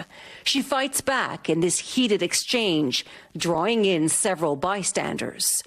She captioned the video, a scene from being a woman in Iran. Human rights advocates say the following day she was summoned by Iran's cyber police and eventually arrested. Her account was taken down and no one is known to have heard from her since. She has kind of disappeared. We don't have any information about her Is she whereabouts, crazy? her condition, whether she was rearrested, whether she's in jail right now. So there's not much information out there, which is very troubling. In a statement, Iranian police acknowledged the confrontation, saying both the man and the woman had, quote, been referred to judicial authorities, and that Molai is being prosecuted for not observing mandatory hijab laws. What's that have to do with According us? to the human rights organization Henga, Molai has in the past publicly opposed mandatory hijab laws on social media. Probably not the smartest thing to do. She was also arrested in 2022 for taking part in widespread protests over the death of 22-year-old Mahsa Amini while in police custody. Amini was detained in part for not correctly wearing a hijab. The UN says she was killed as a result of beatings, but Iran maintains she died of pre-existing medical conditions. Henga says Molai was only released a year later. Women in Iran have continued to protest the country's strict dress code. Are they stupid? Earlier this month, another young woman protested the laws by stripping down to her underwear in public at a university in Tehran. A university spokesperson saying she was sent to a psychiatric hospital. Her current condition is unknown. Dead. Even with a new moderate president and a slightly more permissive morality police, the regime is still cracking down. A UN report released earlier this year flagged what it called a deteriorating human rights situation for women and girls across Iran. And just this week, the Iranian government announcing treatment clinics where women who refuse to wear the hijab may be referred for therapy that encourages compliance. We're seeing a lot of small acts of resistance every single day, and we're seeing a quiet revolution happen within the society. And when people want human rights and freedom, there is nothing that can really stop them. And you're seeing a young generation leading this movement. That stops that. So long as hijab laws are in place, many Iranian women say they'll continue to defy them at any cost. And Danielle Hamanjan joins us now with And the more. bleeding Danielle, hearts of where do America things are go going to from care, but here? most Are people we are getting tired of expecting this to see shit and they're not protests caring anymore. inside of Iran? I mean, well, we haven't seen any protests in the streets so far. It's been mostly online. But if history is any indication, things can quickly spiral. You'll remember, of course, the case of Mahsa Amini. Women, girls all over the country in the streets, in schools were shouting "Women, Life, Liberty," and it was for some time considered to be one of the biggest challenges, or posing one of the biggest challenges to the rule of the supreme leader at the time. Yeah, let's talk a little more about the role of the supreme leader here, because you mentioned in your piece Iran does have a fairly new president, one that is typically described as more moderate than his predecessor. But the supreme leader of Iran hasn't changed. It's been the same person in that position since 1989. So ultimately, when we're talking about morality laws and the enforcement of them, who actually decides how that plays out in the streets? Well, enforcement often or sometimes has depended on the political context. After the protest, the Mahsa Amini protests, the morality police sort of eased off for a while. In terms of Masoud Pezeshkian, the fairly new president in Iran, they've tried to present him as a reformist. He has said in the past that he would stop the morality police from bothering women. But as many will point out, despite he can be very open to the West, his allegiance remains with the supreme leader, who fundamentally holds power and controls the country, and he calls the shots. That being said, as well, with everything going on in the region, tensions rising both with Israel and the United States, Iran is not going to want any dissent at home. All right, Danielle Hamamdin reporting from the Middle East. Thank you. Thanks for watching. Stay updated about breaking news and top stories on the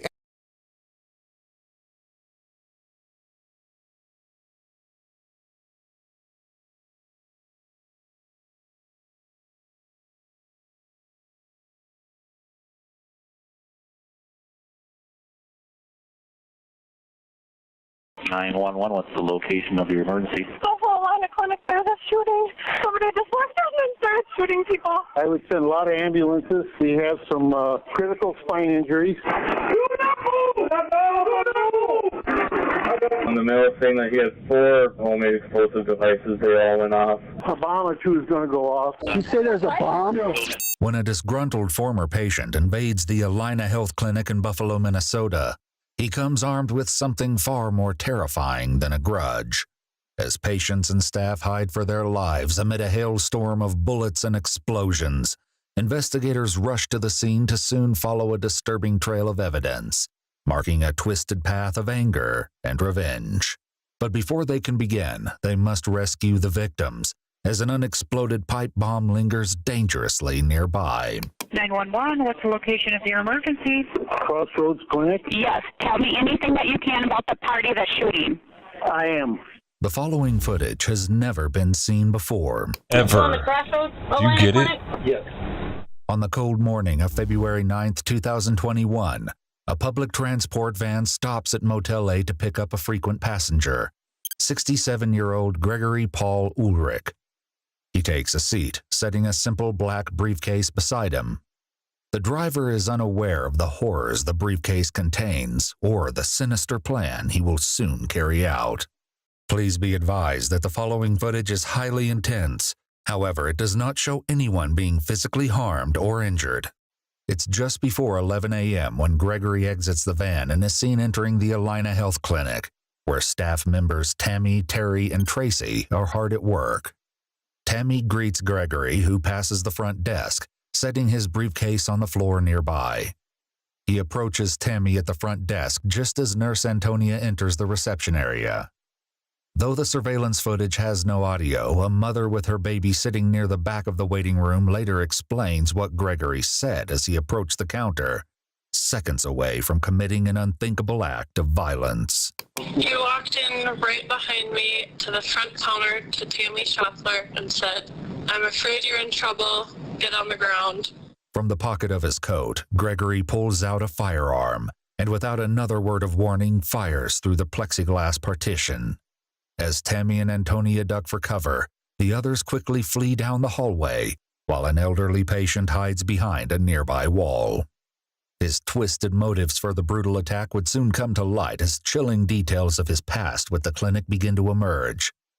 Antonia, the nurse, would later admit she'd never met Gregory, but knew of him due to his photograph being circulated among the staff nearly a year prior to this incident.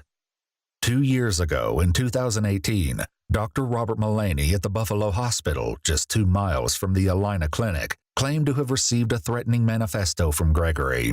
In it, he discussed killing as many Alina employees as he could. A flyer was made and posted at both the hospital and the Alina Clinic, warning the staff in case he appeared at either location.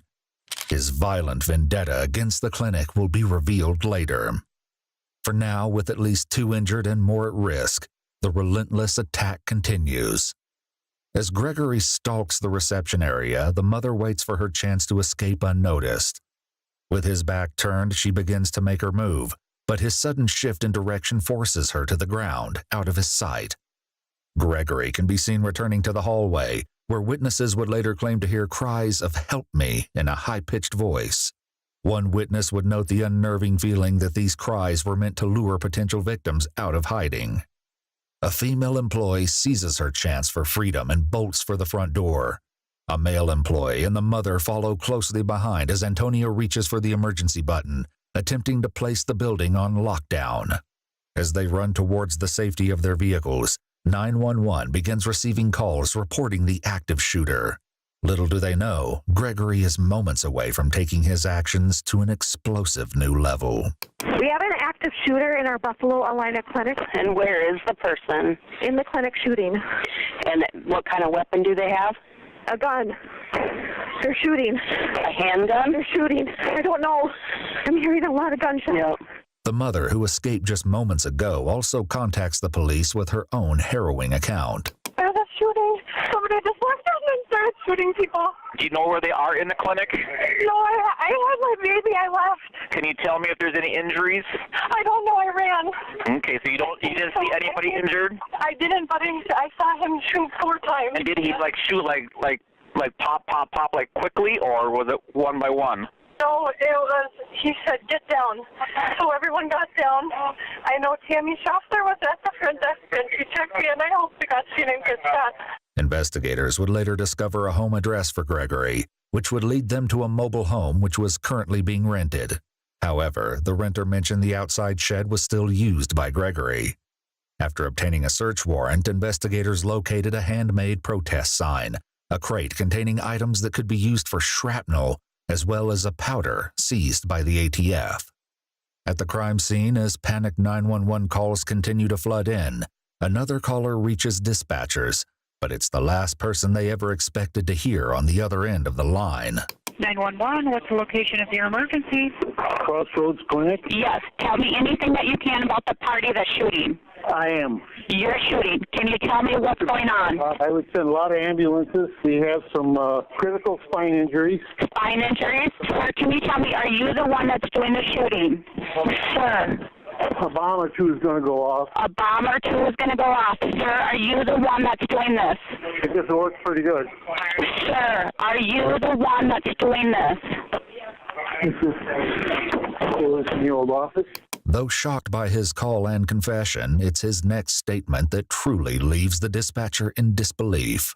Sir, can you talk to me? Are you the one? Tell the police to back away a little bit. Tell the police to back away? I intend to surrender in a minute. You intend to surrender in a minute? Nobody else is going to get hurt?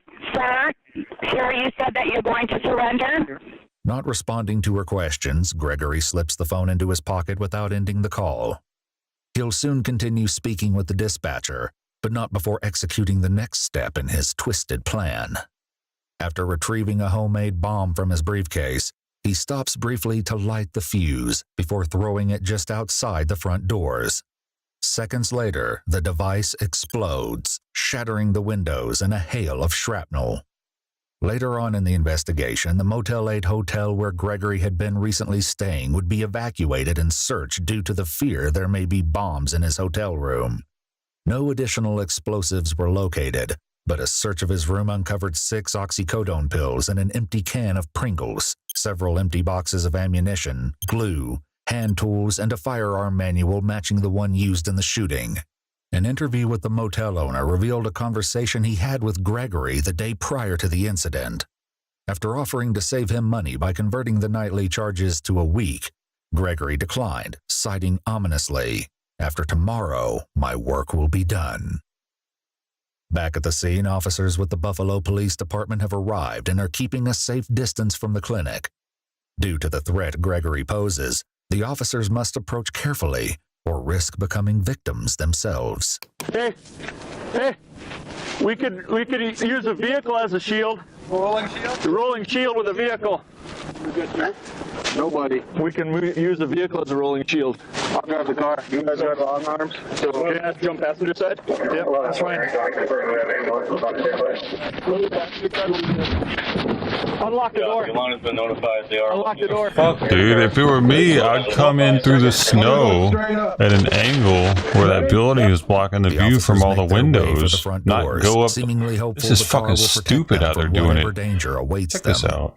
They've yet to. It says for PUBG, this how they're doing this is dumb as shit, because anybody in these windows can shoot the person driving this car. These windows aren't bulletproof. But if you were to go this way, this seems to be blocking the view from these windows. You need to come up from the side and get as close as you can to the building so you can see what the fuck's going on in there. These cops are retarded. If this was PUBG, I'd be like, on to the next squad. Fucking idiots. Seemingly hopeful the car will protect them from whatever danger awaits Seemingly them. hopeful because they're stupid. To realize just how dire the situation is for victims still trapped inside. Right, they could have ran up through the snow much quicker. Gregory retrieves a second bomb from his briefcase before heading toward his next target. As he passes the patient, still hiding behind the wall to his left, he delivers a chilling message of reassurance, which can be heard as the dispatcher continues to listen. Just stay there. You'll be fine.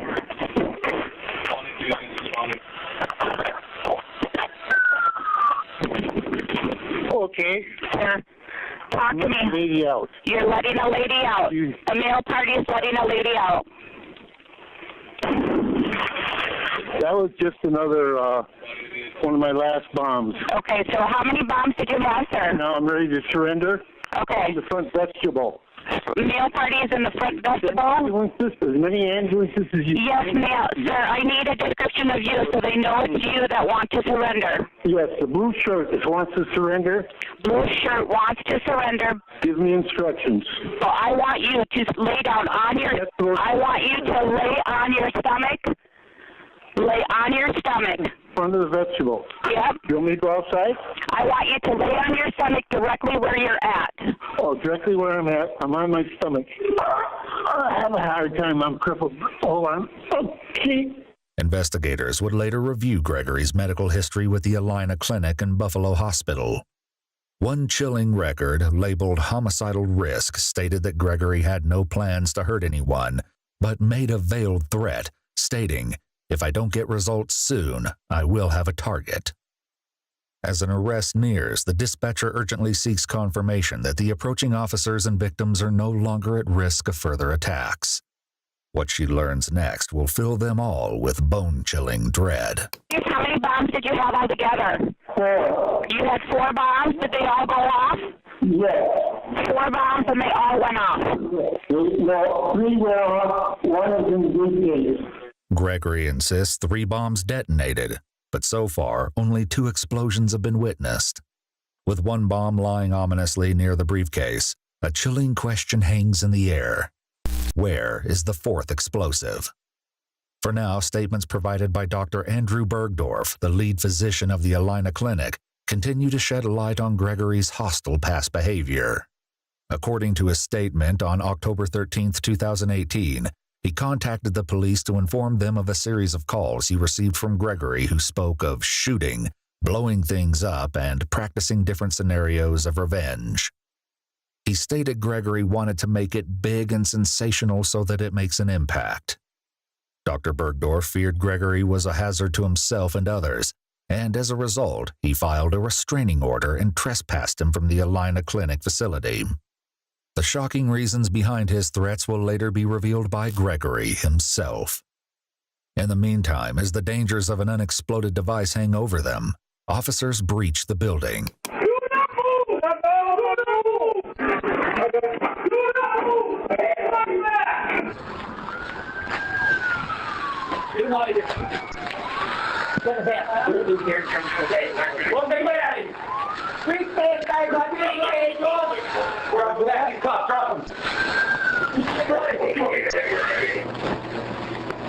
Get up on here. Take it in my car.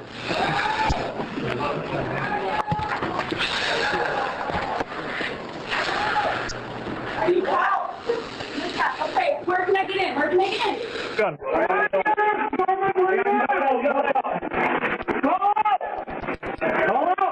Gregory is now in custody. He'll soon unleash his resentments and reveal what drove him to aim solely at the clinic staff. For now, the officers must work to evacuate the building, but moving the critically injured victims will prove more than a challenge.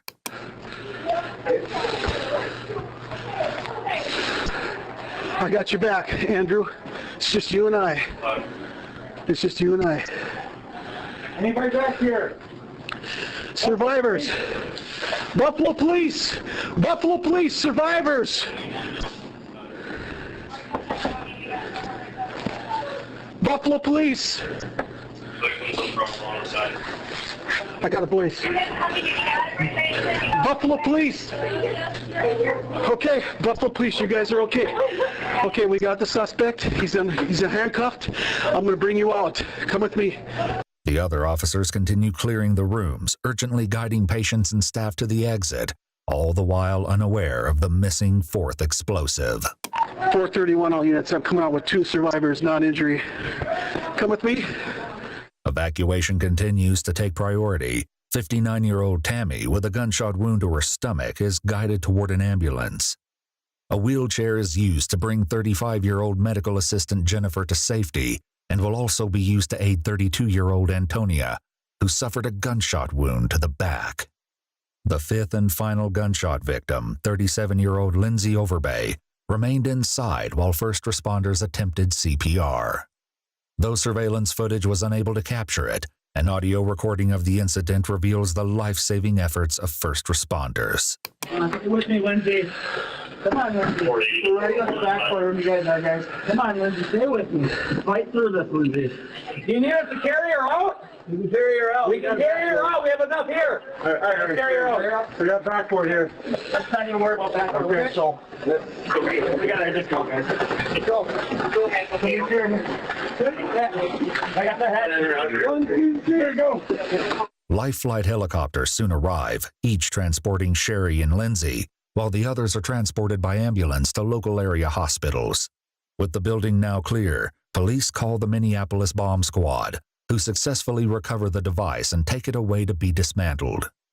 Shockingly, it wasn't until after the surveillance footage was reviewed that they realized an additional unexploded pipe bomb remained in the building. Wow. They returned to the clinic, recovering the final device.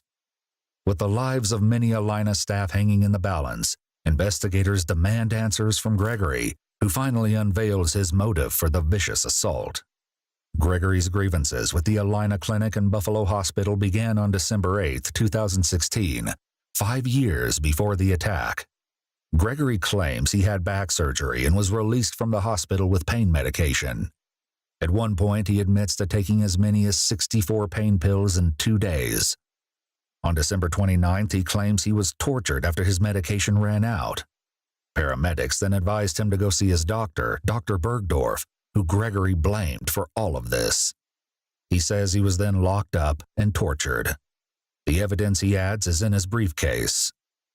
After explaining his motives for the attack, Gregory leaves investigators with the final haunting claim that he is the worst victim, and he hopes that no one died. Unfortunately, while 4 of the victims survived the attack, 37-year-old Lindsay Overbay succumbed to her injuries at the hospital. Though Dr. Bergdorf may have been a target of Gregory's vengeance-fueled assault, he was working remotely that day and escaped harm. Wow. 67-year-old Gregory Paul Ulrich was charged with 1 count of first-degree premeditated murder, 4 counts of attempted first-degree murder, and discharge of an explosive device with gross disregard to life and property. On June 2, 2022, a jury found him guilty of all charges. Gregory was sentenced to life in prison without the possibility of parole. He remains incarcerated at the Minnesota Department of Corrections in St. Paul, Minnesota. Like, you just fucking killed people or injured a bunch of people and killed a person that had nothing to do with the situation. Like, not that I wished harm on the doctor. It's like, what, you just got life in prison. You didn't even, like, Do what you set out to do, really. That's crazy.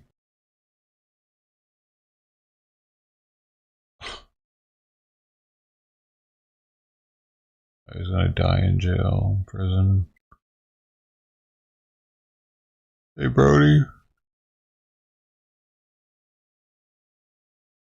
I'm hungry. I'm gonna get this medicine soon. I can eat soon.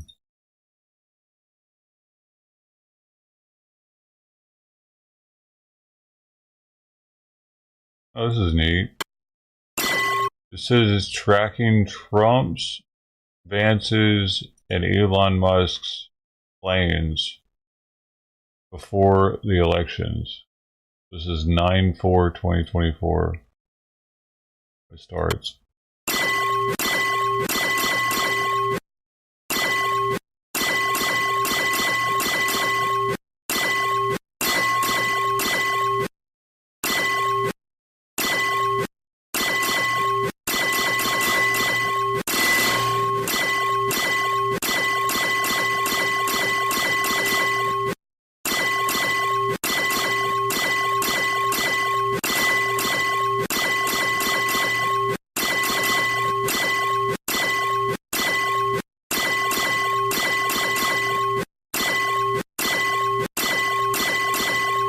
Still in September. September 25th now.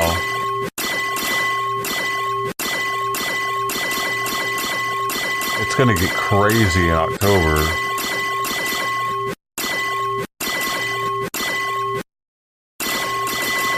And they fly a lot, like long flights too, all the way across the country.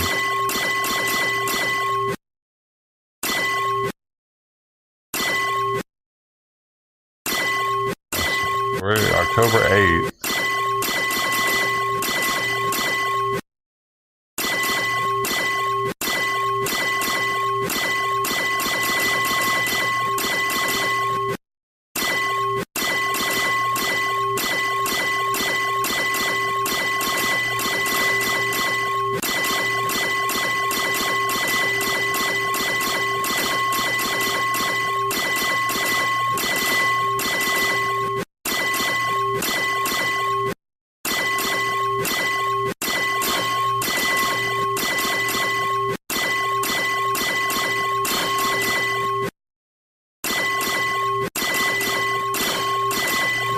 Why don't they go to the other states at all? I didn't realize that they didn't go to any of those states ever. The northern, western, or like.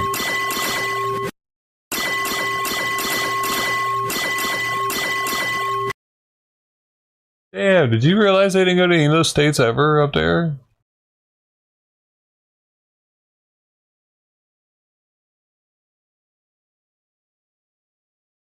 Interesting.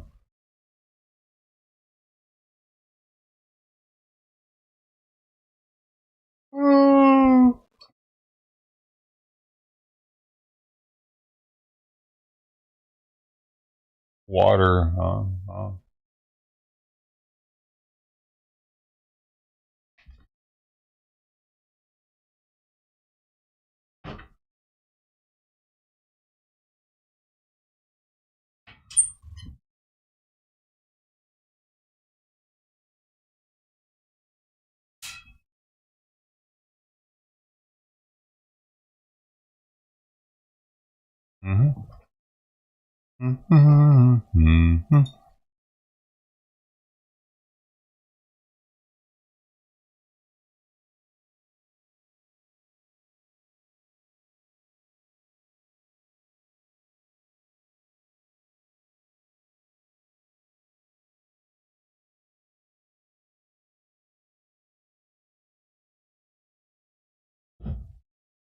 Simon, what are you doing? Why are you? He attacked her first again, didn't he?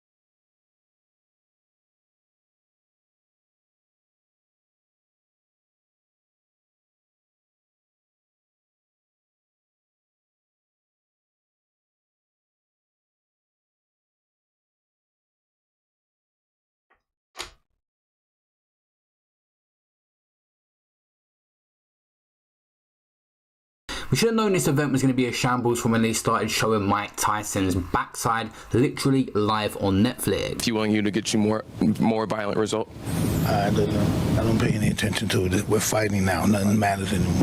What's your prediction? Vicious win. Vicious win. Thank you, Dad. Love you. Love you too. What? I love you, and he kissed him first. I didn't know that happened. Not to mention, no one could even watch the undercard because everyone's streams were buffering. Your internet speed looks good. Still having trouble? People was getting screen. The heck?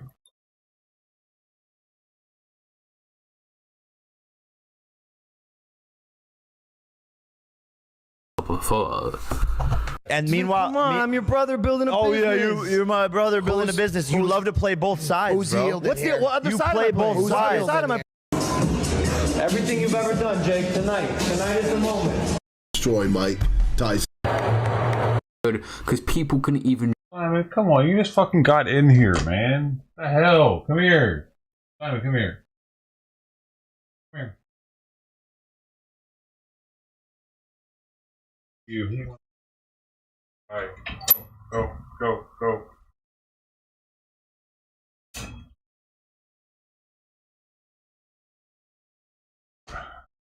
He didn't like that I wouldn't let him beat Sweet Bee's ass, I guess.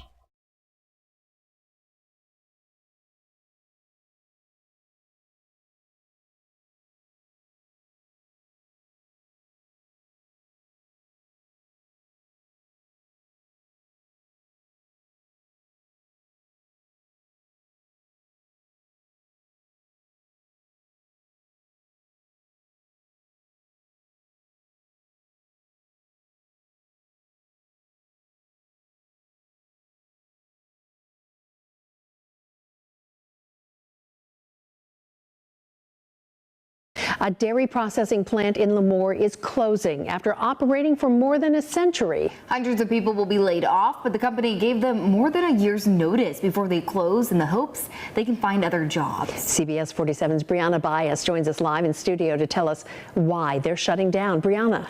Catherine, more than 300 people work at Leprino East in Lemoore, and it's not uncommon for them to stay for decades. But after the company announced they're closing the plant yesterday, it seems that legacy is coming to an end. Leprino East in Lemoore has been in operation since 1910. This is the plant right here. Processing dairy for customers all over the world and employing generations of families. My dad hauled milk cans into that plant back in the 50s. Dave Costa lives in the shadow of the plant and worked there himself for 35 years. This is the highest paying job in the valley. One of the highest paying factory jobs in the valley. It's going to be a great loss to the city of Lemoore. It's going to be devastating. On Thursday, Leprino announced they're closing the plant in early 2026. This is going to devastate the community of Lemoore. Not getting all these taxes that have been coming in over the years because of this plant. It's going to put a hurt on Lemoore, the city of Lemoore, big time. In a statement acquired by the Hanford Sentinel, a Leprino spokesperson said they're closing because of the facility's age, high operating costs in California, the long-term milk supply outlook, and the fact that they're investing in a new facility in Texas. You work so hard all those years for your retirement, like Tesla. And then all of a sudden, everybody's going to Texas. They shut it down. That's who I feel for. Leprino says they gave employees about a 14 months notice to help them through the transition. Costa says that's the kind of company they've always been. But for those forced to now update their resumes, I just pray for them. Says they'll spend the next several months working to help the employees transition, and they commit to continue providing quality product until they shut down the silos and turn off the lights. In studio, I'm Brianna Bias, CBS 47 Eyewitness News. A dairy processing plant in Lemoore is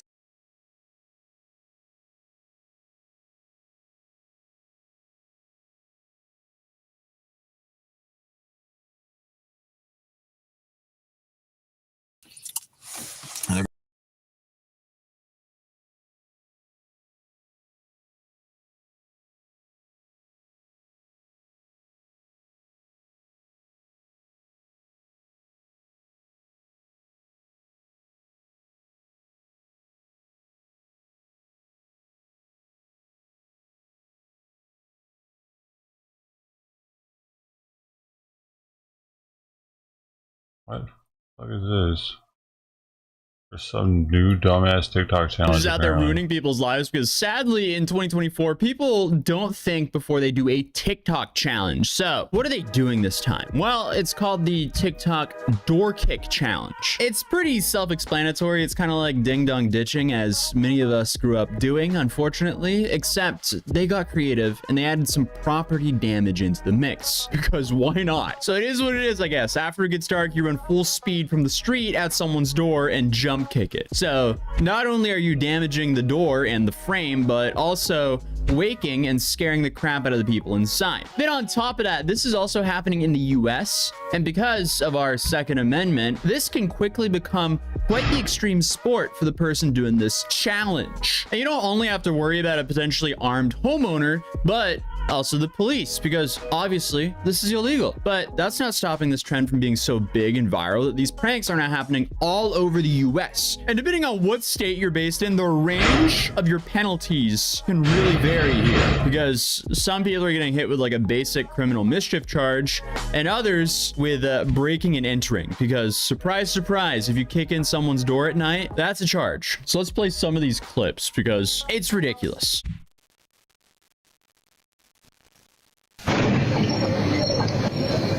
Yeah, the frame didn't like that one. That's so unnecessary. Because I mean, like the ding dong ditch, that's annoying, but this can ruin a family's monthly budget if they suddenly have to replace a front door. So the clip that we just saw happened in Silver Spring, Maryland, which is right outside DC, but as I said previously, it is happening all over the states. So here we have some news coverage on it. Spoke to numerous people who live here in the Kensington Grove neighborhood. All of them told me they're angry that this even happened in the first place, and these teens need to think twice before kicking on someone's door. I heard just a loud thud. It's such a ridiculous trend. Like they tried to, challenge. One solid, just loud thud. Chuck Hiles says on February 27th, around 6 o'clock at night, he saw and heard 5 teens kicking and banging on his neighbor's door in the Kensington Grove neighborhood in Greenwood. He gave us this surveillance video, which he says showed the teens walking in the neighborhood moments before it happened. Saw my neighbor take off after him, so we kind of cut through the houses. I followed them, and he chased them, I don't know, 3-4 blocks away, across Stones Crossing, down to Molinex. Lost him in the woods, called the cops. They came and kind of took it from there. Johnson County Sheriff's officials say the suspects are between 13 and 14 years old. Prosecutor Lance Hamner says guys. what we're doing is all part of a viral TikTok challenge called the Door Kick Challenge, a new version of Ding Dong Ditch, except instead of ringing the doorbell, the participants bang and kick on the door and then run away. If kids think about this, they know that this is knucklehead behavior, because common sense tells you this is going to terrify somebody. And when you terrify somebody at their door, there can be something happen back to you. Hamner says he has no tolerance for this, and the juvenile's actions could carry serious consequences. It's definitely a trespass. It can be considered an attempted residential entry. That's a felony, and it's a serious situation. And neighbors say teens need to keep that in mind before they Imagine ruining your life over a TikTok challenge. I mean, it's happened, but it's play stupid games, win stupid prizes. I mean, somebody is going to get hurt. The 5 juveniles are expected to appear in court in the coming weeks, and Hamner expects to file juvenile charges later this week. In Johnson County, Jenny Dreisler, Fox 59 News. Oof. Come on, guys, let's not be this stupid. But of course, it's also happening inside of college campuses as well. And of course, the geniuses are filming it themselves. It is. Are they? Dean! He didn't get it. It all starts with this. You gotta knock first. Wait a sec. I mean, SVU, open up!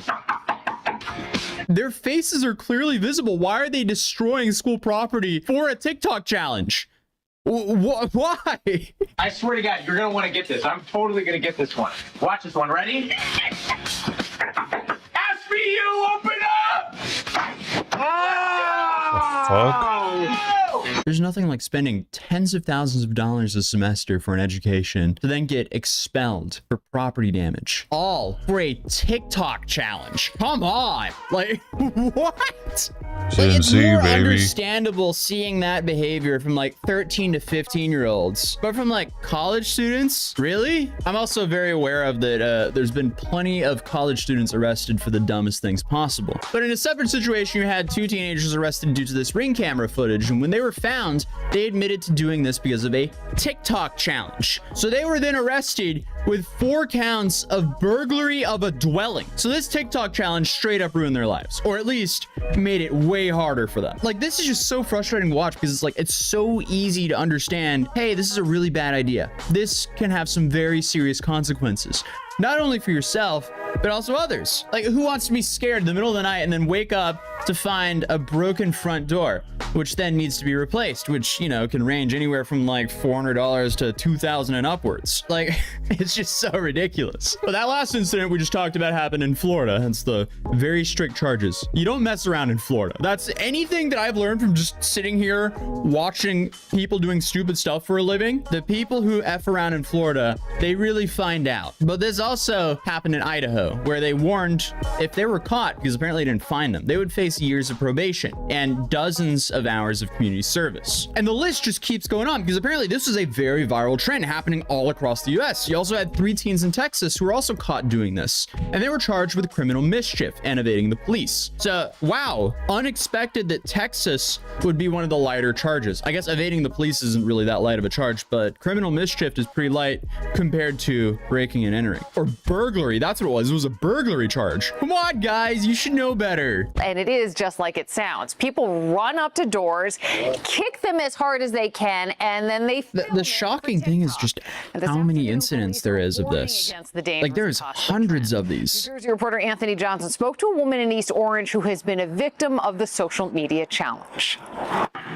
This has become a growing problem, which appears to be part of a TikTok challenge, showing people kicking the front doors of random homes and running away. Because it would make more sense if there was like a couple of incidents, but since there's hundreds of these, I'm shocked that there's this many people who do this. A banging sound that's like insanely loud. The police here in East Orange have put out an advisory warning residents this is an ongoing trend. There has been no official word on how many of these incidents have taken place. We've seen similar trends created on TikTok, but police officials say this one could turn out better. That seemed tame compared to the other ones we've seen, because they could be risking their lives. For our residents and homeowners, you know, it can frighten them. But then for those who are participating, it could be lethal or deadly for them as well. One victim of the door kicking challenge had to spend hundreds on repairs and wonders why anyone would do such a thing just to post their actions on social media. To have my mom spend an extra $700 because it was a challenge? What was the challenge? To scare us to death? Because that's pretty pathetic.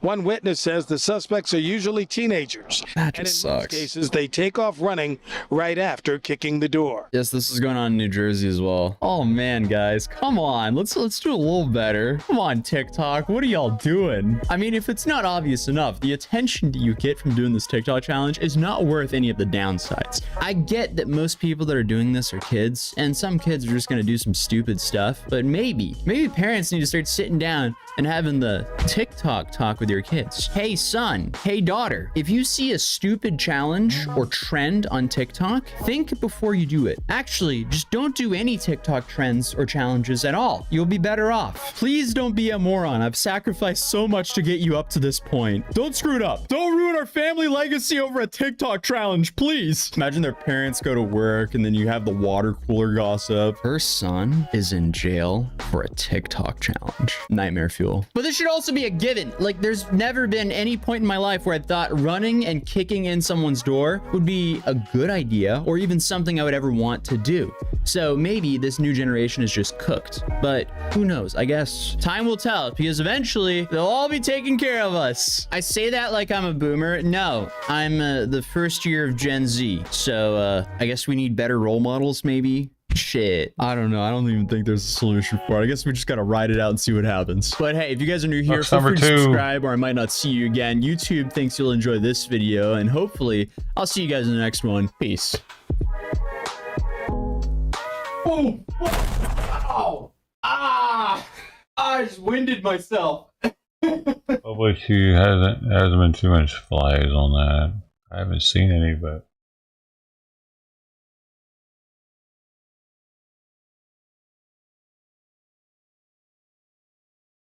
maybe they didn't get any more food somewhere else just today.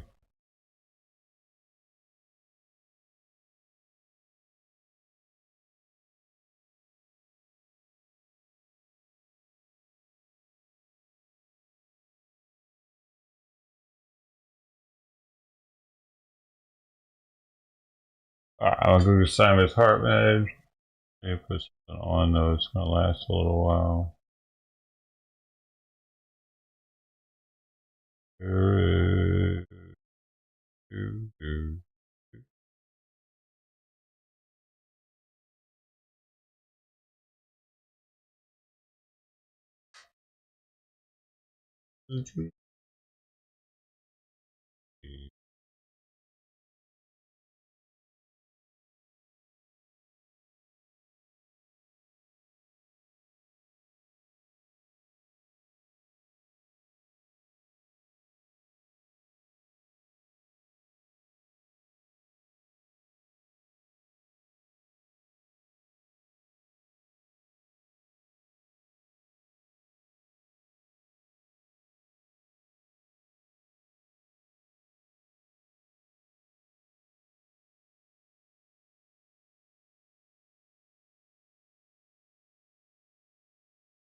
Story all weekend continues to uncover new concerns. Yes, Scott. Well, the power of social media, we're now hearing horror stories from coast to coast, starting with the story that we broke to you from passengers traveling from Nashville to Memphis that were abandoned in a gas station. Now, new tonight, we're hearing from a woman that's traveling from Hinesville, Georgia to Manhattan, Kansas, and she was left in an open field. And another story of a woman traveling from Los Angeles all the way to Oklahoma City with her roommate, and they were both left in the middle of a desert in Arizona. Fox 17 News first reported a Greyhound driver leaving passengers at a gas station in Jackson, driving off as a woman knocks on the door. This video is why Amanda Harding wanted to share her story about recently taking a Greyhound bus from Hinesville, Georgia to Manhattan, Kansas.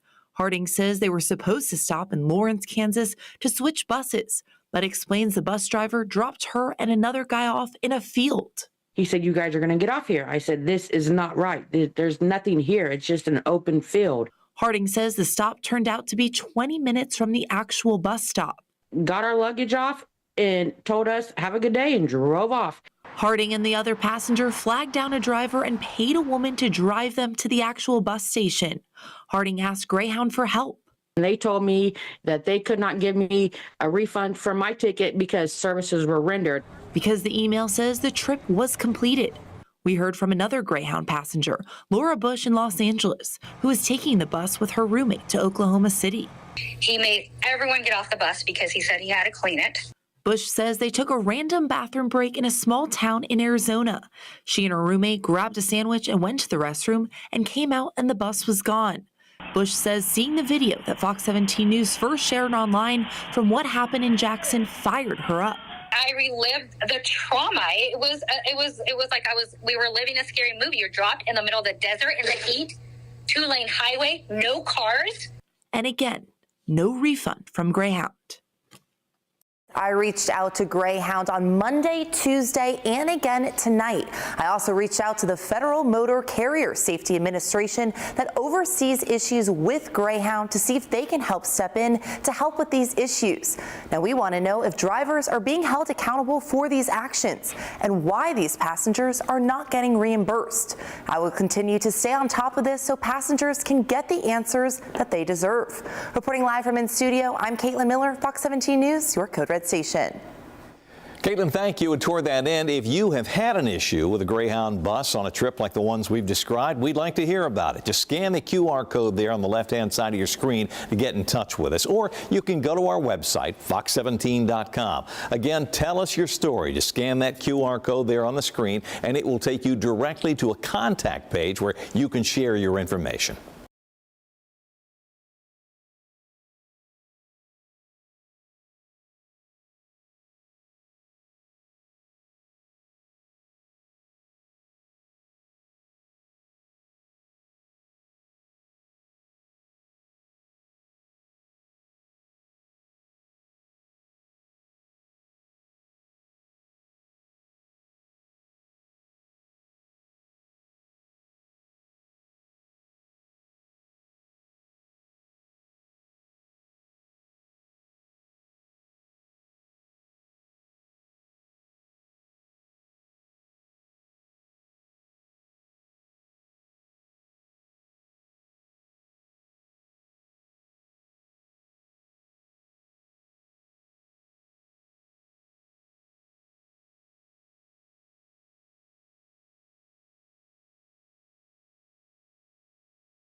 Fuck.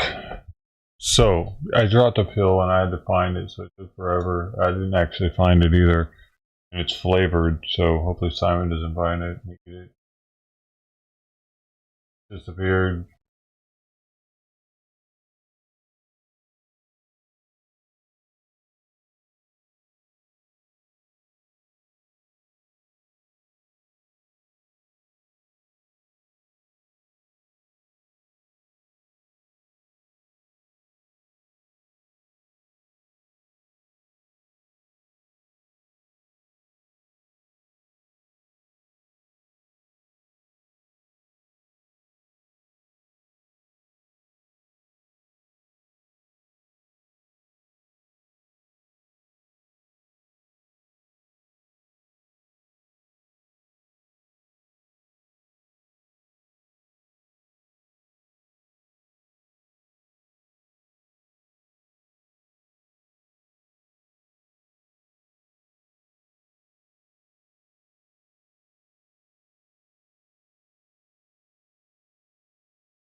That's for this gone for now. Motherfucker. I gotta make some breakfast. Dude. That was a weird angle to get bolted through. I need food. Okay, team 6 down 2. Team 22 down 1.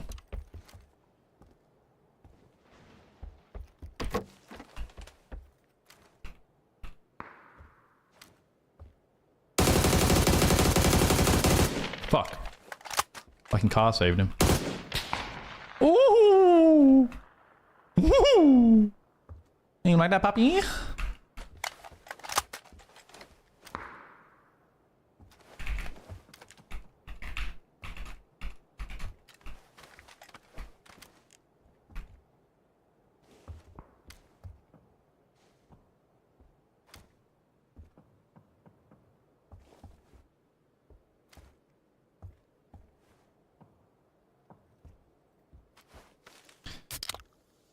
Motherfucker's incognito, chief.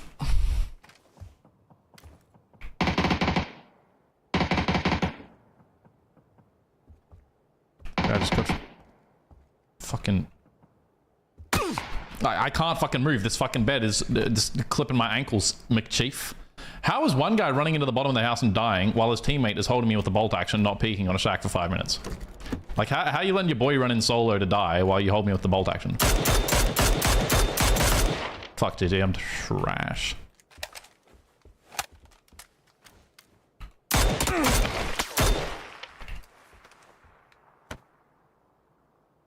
We're all gonna die. We're all outside the zone. I don't even give a fuck about this last guy. Just get me the fuck out of here, to be honest.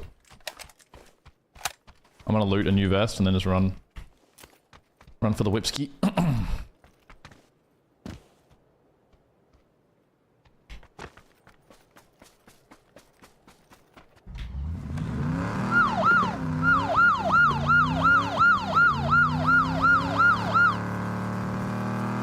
He's in shambles.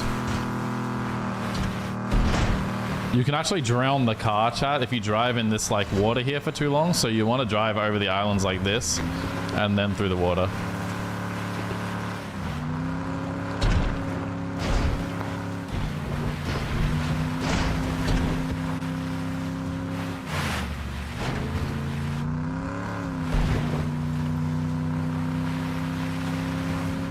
I think I just have to hit this technology and land on the roof of the roof in the city where the smokes are, right? Oh my god, look how fucking many of them there are there.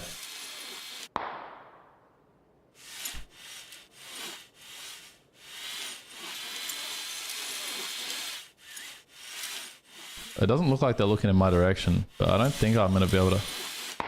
Oh, they're on both rooftops. There's nowhere to parachute to. Wait, one guy got knocked on the right rooftop.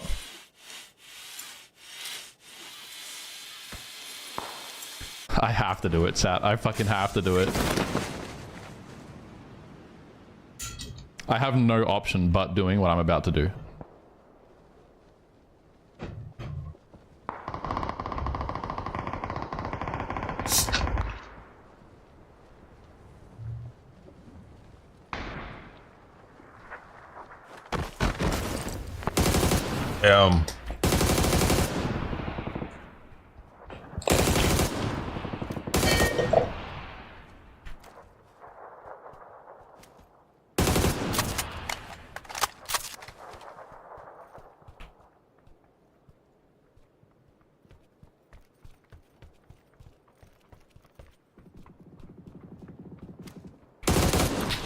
Sorry.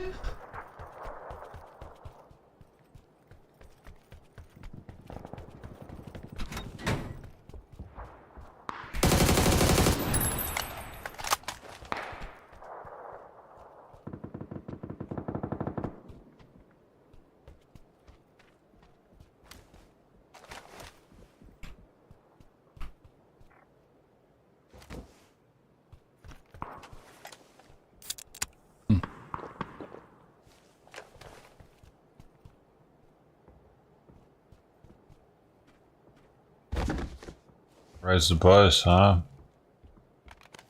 I mean...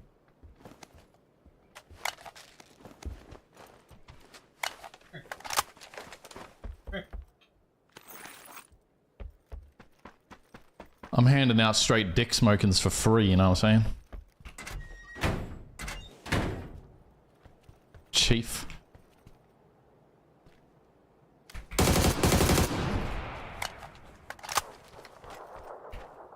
Respectfully, that door is made of fucking cardboard. What the fuck?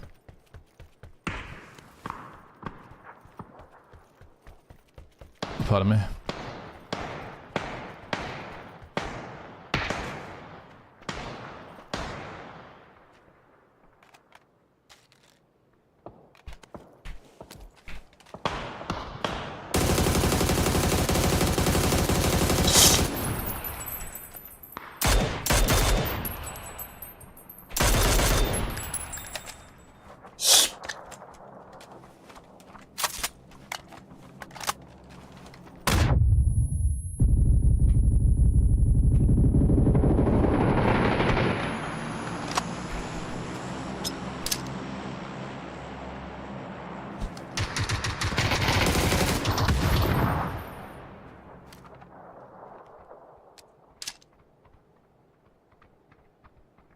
Come on now.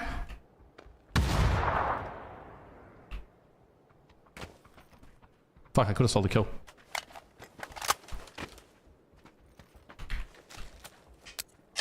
Did her nails get sharp overnight?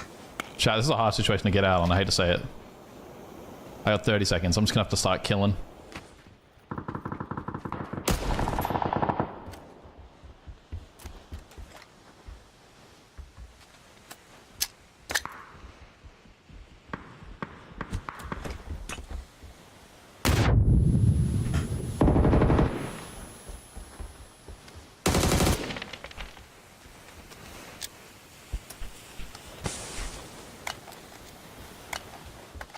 I'm dead to zone, unless I start running now. Oatmeal is warming up. It's cooking. Oatmeal takes forever. That doesn't make sense. This is so stupid. Why is the Solo outside the building, on their side of the building, facing all of them? He made 0 footsteps, so I never heard him. He must have been on their side of the building for like 5 minutes. There's 3 players on the other side of the street that could kill him at any moment. Like, that is actually, I think, the lowest IQ spot he could possibly be in, and it worked. I'm gonna take a piss. Be right back. Oh, man. Oh.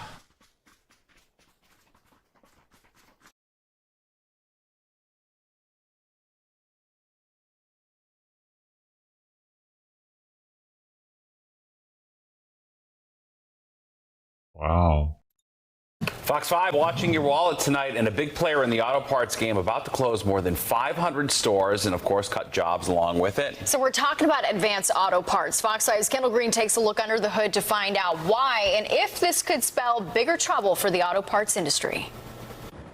Advanced Auto Parts joins the growing list of retailers rolling back, announcing closures of more than 700 stores, including 523 corporate shops, 204 independent locations, and 4 distribution centers. No, it don't surprise me. Folks like Terrence, who hasn't been in one for more than 2 years, gets why. I have an Audi, so I just go to Audi for everything I need. The dealership? Yeah, the dealership. After revealing their last quarter's What a performance, dumbass. the major chain's The shares dealership dropped for everything. 5%. Well, I mean, Now if the it's a new company's car, CEO maybe. shares the cuts are a part of creating value among shareholders. Now, Advanced Auto Parts move to close hundreds like of their getting stores are robbed. signs of the times, and mechanics here at United Auto Repairs have seen those times changing and tell us that's no surprise. I could see them having hard times, especially with the COVID and everything else, and people not using the cars as much, and they're not breaking down as much. And like I said, a lot of people bought new cars. The father-son mechanic duo shares those new cars comes with lengthy warranties, cutting into business for both auto parts stores and mechanics, as customers at times bypass them both. Not to mention smart cars, also reducing the need for traditional auto parts. If you don't have the volume of the cars breaking down as much, you really don't need that many places to sell you the parts. And there are probably a lot of places out there to sell them. So with stores like Pep Boys right next door, should they be on notice?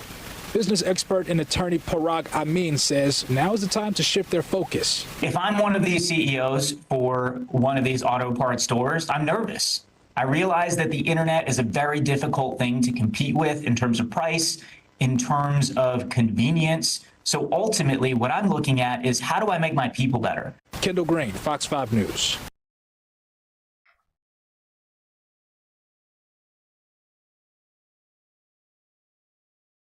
Hello, Ted.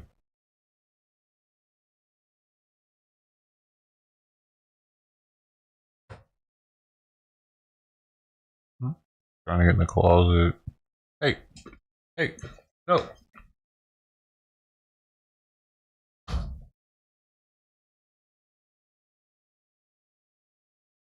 What's a door goes on, Missy?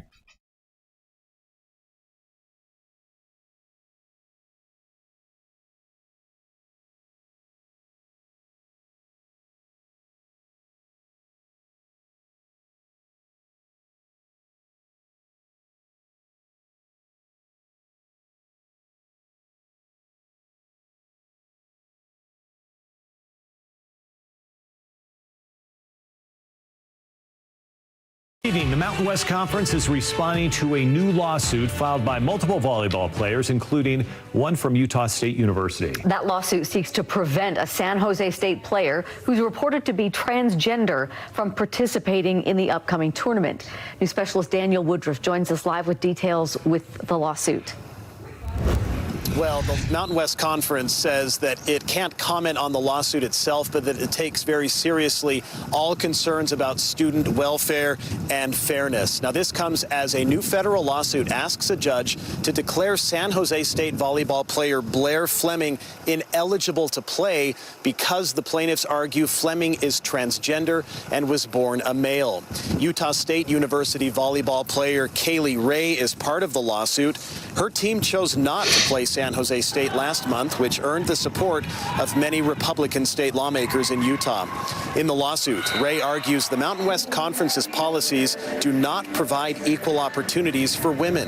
She also says she's faced pushback, including from her own coach, for speaking out and posting a photo of herself that said she was wearing a shirt that said boycott on it. According to the lawsuit, quote, the USU coach accused Ray of usurping the voice of the team and being selfish for having the picture posted. The USU coach told Ray this was a hot button issue and that the USU players should avoid making any more public statements about this issue. And the Mountain West Conference's volleyball tournament is scheduled for November 27th through the 30th in Las Vegas. The commissioner of the Mountain West Conference last month said that the San Jose State player, Blair Fleming, does meet the eligibility standard, but these players who filed the lawsuit say they do not want Fleming eligible to play in that tournament. Daniel Woodruff, live at 5.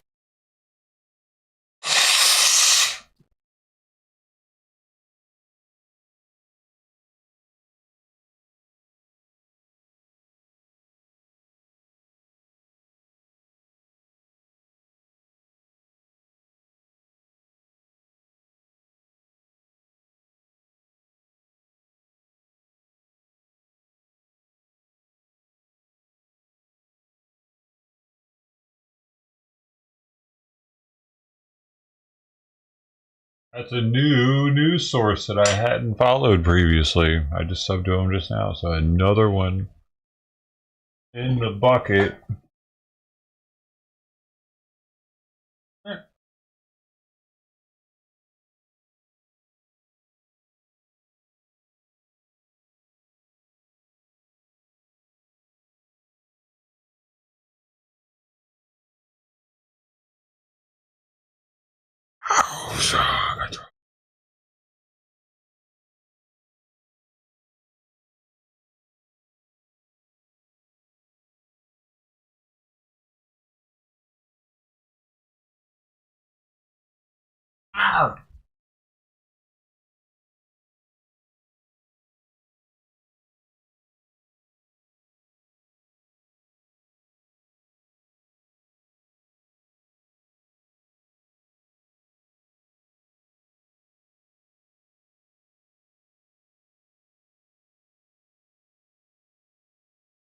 Melania is not going to move to the White House. Weird. What? That's weird.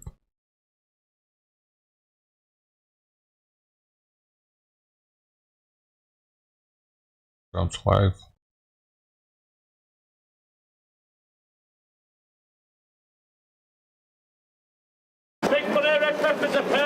At this market in West Yorkshire, there's plenty of fresh food on offer, but a new report suggests people are increasingly turning to fast food, which is costing the UK when it comes to health and finances. We are a society in distress, and we're living with an increasing burden of chronic disease. That chronic disease has a devastating impact on our health, and it's undermining our national finances. And when you look at it from the point of view of, what to do about it, the answer is pretty clear. It's all lies in prevention. The report found food-related chronic disease is costing the UK £268 billion per year. That number far exceeds the £181 billion spent on the NHS this year. Ultra-processed food, which researchers say can cause chronic illnesses, currently makes up more than half of the British diet. It's so delicious. The government has diet guidelines it suggests people follow for a healthy lifestyle. It says people should cut down on processed foods and snacks and to eat more fruit, fibre and vegetables. But this report says if people follow those guidelines that it could cost households an extra £38 every week. Food is something we can't do without, is it? So, if we can make things healthier and more accessible to people, we'd have more money in the NHS. Because we have a little one, we're trying to give him good food, but then it's expensive, isn't it? David Gibbons' family have run this fruit and veg store for over 40 years, and he says money is tighter than ever. Good fruit and veg, it can be expensive. and the processed stuff is too readily available, isn't it? I was talking to a lady this morning who says it's cheaper for her to go buy a little microwave meal out of one of the supermarkets than it is to make, you know, a nice meal. The government's pledged to tackle diet-related illness. It's banning junk food TV adverts before 9 p.m. and energy drink sales to under 16s. There are also calls for manufacturers to offer healthy options and a tighter regulations. There are also adverts before 9 p.m. Tackle diet-related illness. It's banning junk food TV adverts before 9 p.m. and energy drink sales before 9 p.m. So after 9 p.m. gorge yourself, it don't matter. Right before bed. To under 16s. There are also TV adverts before 9 p.m. and energy drink sales to under 16s. There are also calls for manufacturers. Can kids buy energy drinks here, like Red Bull stuff? I don't know. To offer healthier options and a tighter regulation of the food industry, because as it stands, a healthy diet is costing people time and money they simply don't have. Charlotte Leeming, Sky News, Otley in West Yorkshire.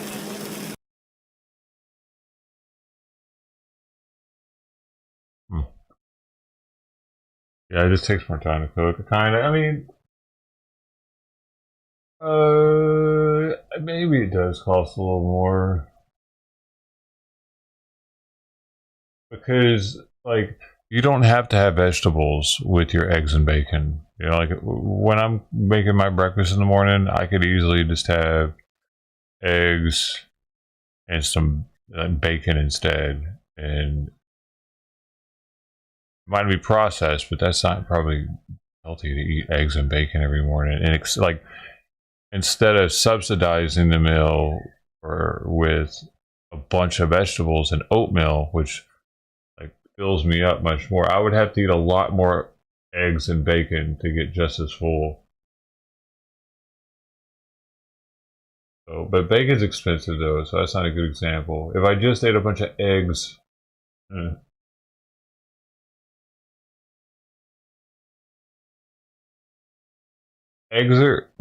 eggs are cheaper than vegetables right,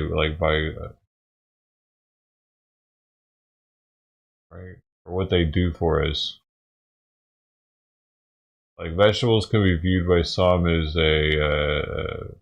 just an add-on, but the egg is more of a necessity. So they don't buy the add-on, the vegetables with the vitamins and fiber. They just get the egg and the bread. Bread's going to be processed. Eggs going to be good for them, but the vegetables would have been extra money.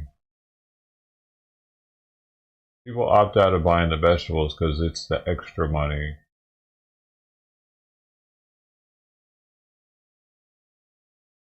I like the taste of them though, so that's why I get them.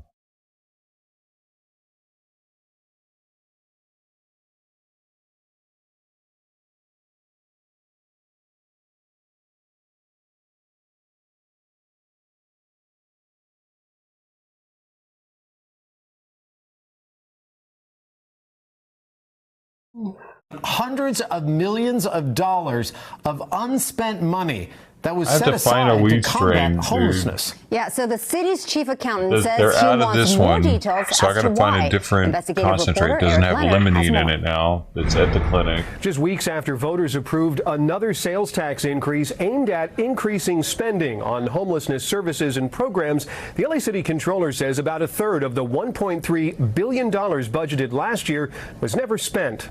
Local government has never had more money to spend on efforts to solve the homelessness crisis. And in the 2023-24 fiscal year that ended in July, the city spent big. $126 million for the mayor's Inside Safe emergency shelter program, $262 million for permanent supportive housing, and $170 million on a variety of other programs. But according to City Controller Kenneth Mejia, that's far less than the $1.3 billion the city budgeted. we found out that at least $500 million was not spent. And so, that's why we're here and as the city controllers to provide transparency and accountability on tax dollars. And I think that's what people want. Mejia says because the funds come from state and county sources and much of it is spent through the umbrella LASA agency along with LA County, following the money wasn't always easy. He says there's never been centralized accounting. And because of the city's hiring freeze and staffing shortages, there aren't enough employees to manage the spending. The lack of staff for accounting and finance, but also lack of staff too in providing the services. The people who actually get the money out the door and getting it spent on serving our unhoused. Mejia's announcement of the unspent funds comes just days before a federal judge will hold a hearing on an audit of all city and county homeless spending. Earlier this year, a state audit found a homelessness commission didn't have adequate controls on its money. Other city officials tell us most of the leftover money must be used on homelessness programs, so it will feed back into the city's efforts this year. And this year, the city and county reported the first slight reduction in homelessness in many years. We know that if we put our money and we spend it more, it could have tangible, good results. And so we're hoping that, homelessness is still at 45,000, which is still a record level. But this just goes to show that we need to keep spending. And $500 million is a lot of money. Mayor Karen Bass's office said more is being done now to address homelessness than ever before and criticized some of the controller's remarks. Now, unrelated to the controller's information, a number of service providers, the people who actually run interim shelters and emergency housing, say the city of LA has not been paying them enough. They say some of these sites are at risk of closing if funding isn't increased. The city council is expected to address that next week. I'm investigative reporter Eric.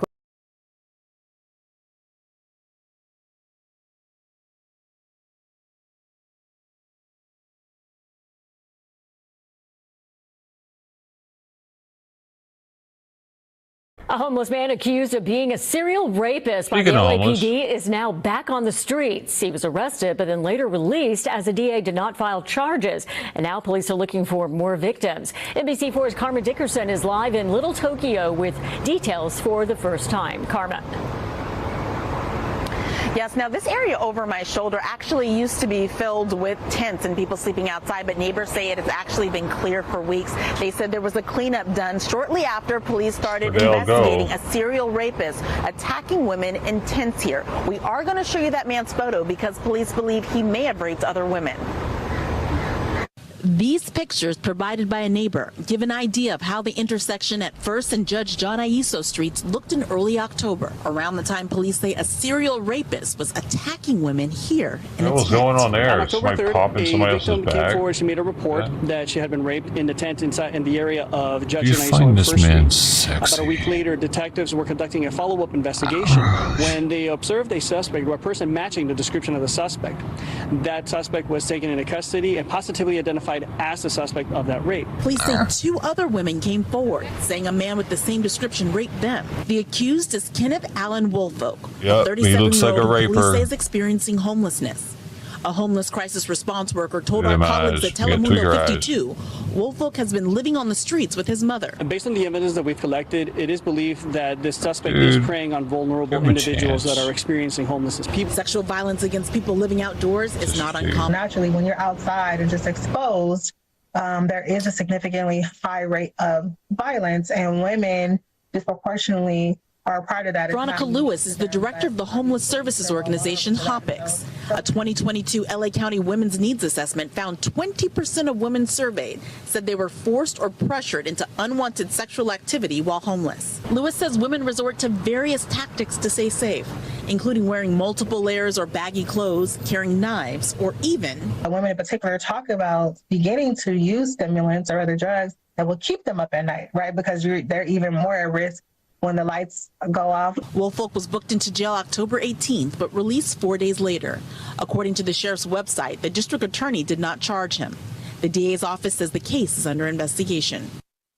And And a short time ago, we did get some more context from the DA's office, essentially telling us that they asked LAPD to gather more information to make sure that they would have a provable case about the man accused, a provable case against the man accused in this case, and also ensure that they would be able to access the women who were attacked and make sure they would cooperate and be available. They say that they're working closely with the LAPD on this ongoing investigation. Along those lines, LAPD did put out a request to the public for information. They showed that picture, and they're asking anyone with information to come forward. Reporting live from Little Tokyo, Karma Dickerson, NBC4 News.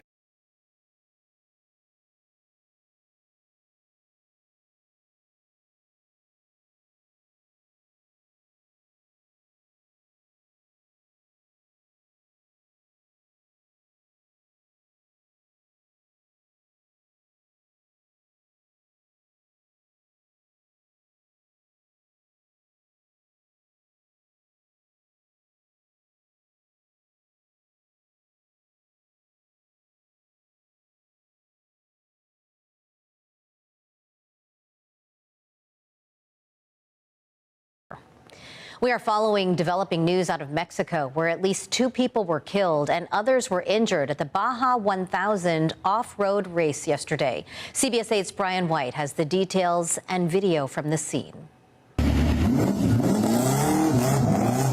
A chaotic scene Thursday in Ensenada as this truck runs over several bystanders, killing at least 2 people.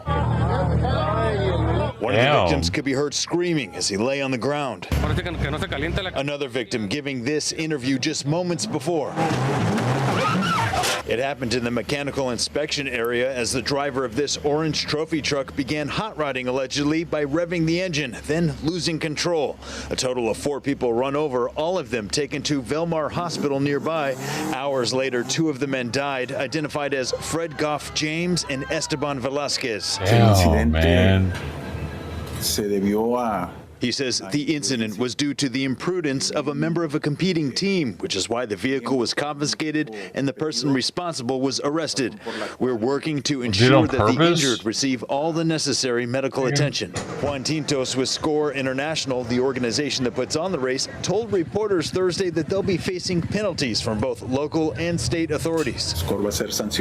Score is going to be sanctioned. We have already been informed by the municipal authorities, and well, you have also seen how we are always looking at different ways to apply the best possible security measures, and this is something that we regret and we're going to analyze. This photo was taken of the orange Bueller Motorsports truck before it was impounded by authorities. You can see Kansas City, Missouri painted on the side. The person who was driving it remains in custody. Brian White, CBS 8. Dude, is he from Kansas City? My goodness. A local boy. You done it now, boy. Getting his ass beat, especially if he killed Mexicans. Tianeptine, also called gas station heroin, is a dangerous synthetic drug that mimics an opioid, and it's available in smoke shops, convenience stores, and online. This We're is in such a legal a gray laborious area thing. here in California. It's Some other hard to states have find already taken steps to ban it. weed that doesn't have limonene Richard Allen in it. has more on the deadly impact this drug is having and how the FDA is taking action.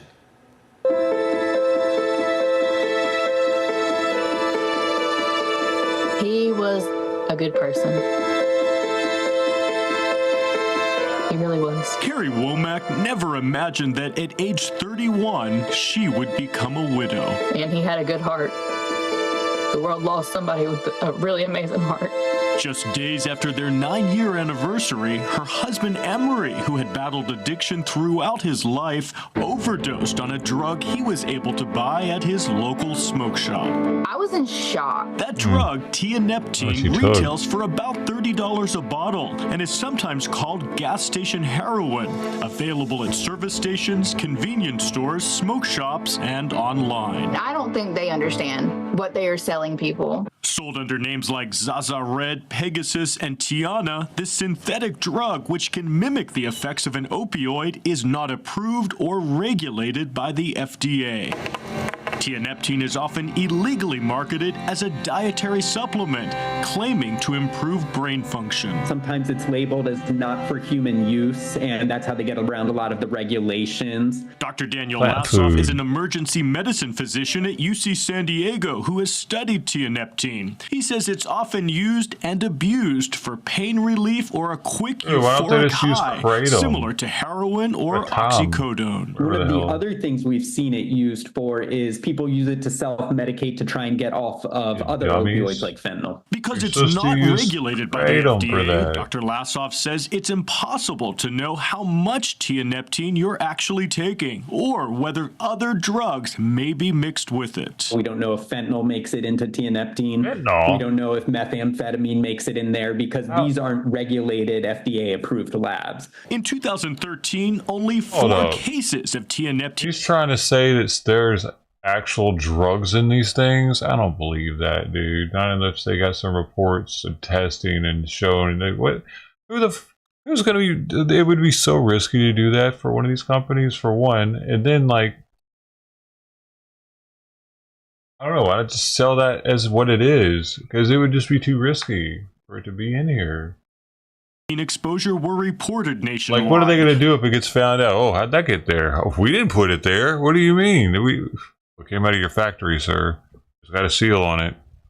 I don't know. Come on, dude. According to America's Poison Control Centers, that number has now skyrocketed to 391 You never know, though. There could be fentanyl in anything. It was actually more addictive test your bread from now on than what we've seen with fentanyl. Dr. Akilah Weber is a state assembly member representing the 79th district here in San Diego. Earlier this year, she proposed legislation that would have banned the sale of tianeptine products in California. It's already been banned in several other states, including Michigan, Indiana, and Florida. They were seeing large numbers of their residents dying and getting significantly sick from this, what people just assumed to be safe. You could buy it at a gas station. That bill was later withdrawn after the FDA came out with a strong statement against the sale of tianeptine, putting suppliers and vendors on notice of its dangers. They explicitly stated that there was no medical use for it. In response, one manufacturer, Neptune's Fix, did voluntarily recall their products. Its warning is strong enough, but I think that what we need is more enforcement and education on the federal and local levels. Still, Dr. Weber says she's not ruled out reintroducing legislation down the road. We are definitely watching to see if it's something that we do need to take action on. Dr. Lassoff would like to see more regulatory action on the federal level. I don't see a purpose for it. I see a danger for it. And for that reason, I don't see a reason why people should use it. And it probably should be regulated for those reasons. For Carrie Womack, who's now working to educate others about the dangers of tianeptine, the FDA's current warning is not enough. But it's still being sold. It's still showing up. It's still killing people. Until you take it off the shelves, that warning means nothing. I think my husband told me about that warning, and he obviously didn't take it seriously either. And earlier this year, federal legislation in both the House and Senate was proposed that would ban tianeptine on a nationwide level, legislation that is still working its way through Congress.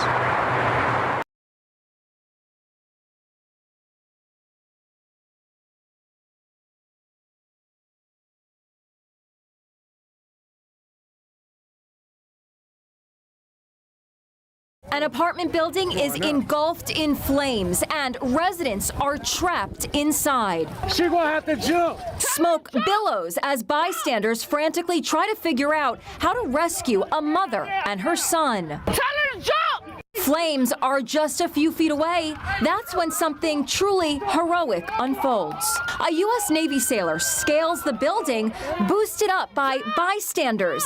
He holds onto the window to hoist himself into position. Look, he's standing on a thin 4-inch brick ledge.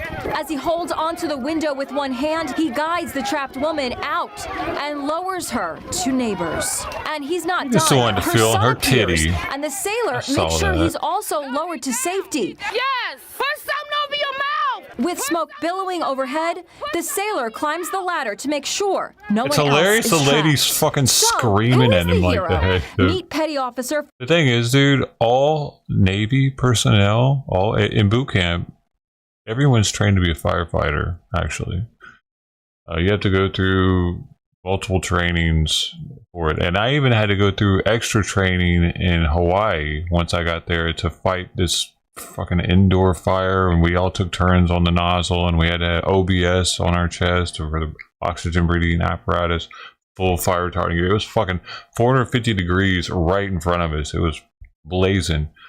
So like, the Navy is actually the only service that everyone is trained to be a firefighter. Oh, maybe Coast Guard, because if you're on a boat, everyone is a firefighter. Once the shit catches fire, everyone has to know what's going on, what they're doing, just in case people die. Someone's got to fill the position and put the ship out.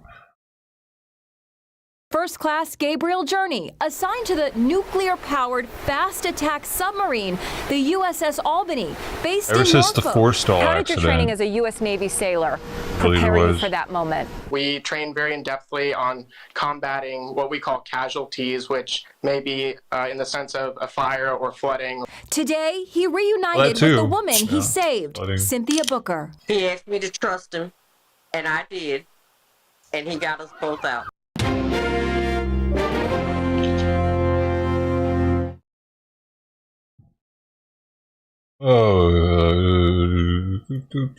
Like there's even this one thing where you have to practice doing a smoky hot egress in complete darkness.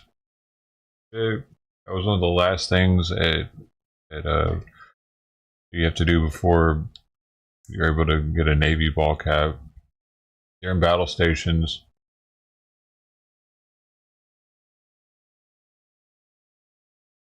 There's another one where you have to carry a body through a ship with, well, this is, I don't know if they do any of this anymore.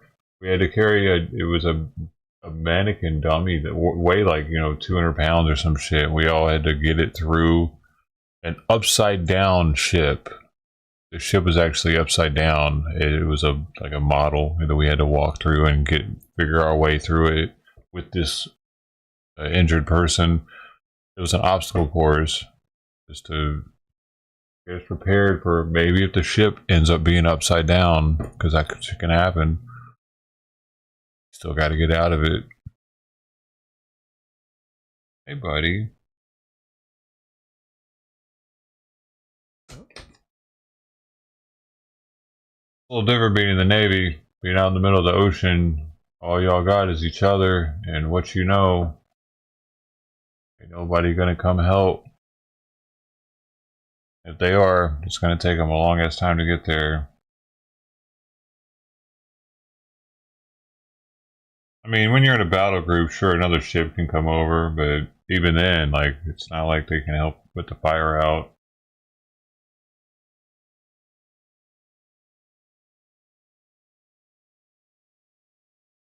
Was it the USS Forstall?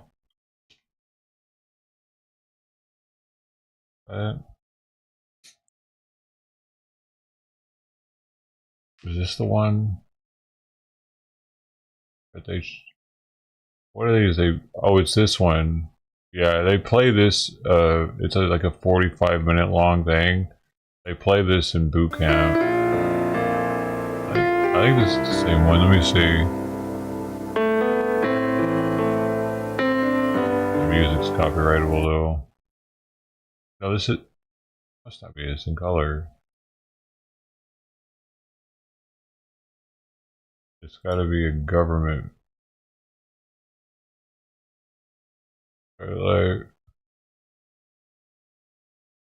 different. This is it. This is the one they used to show. It's called Trial by Fire.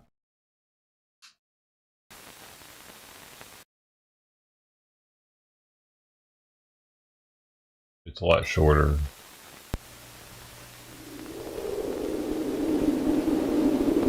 Yeah, man, it's taking me back.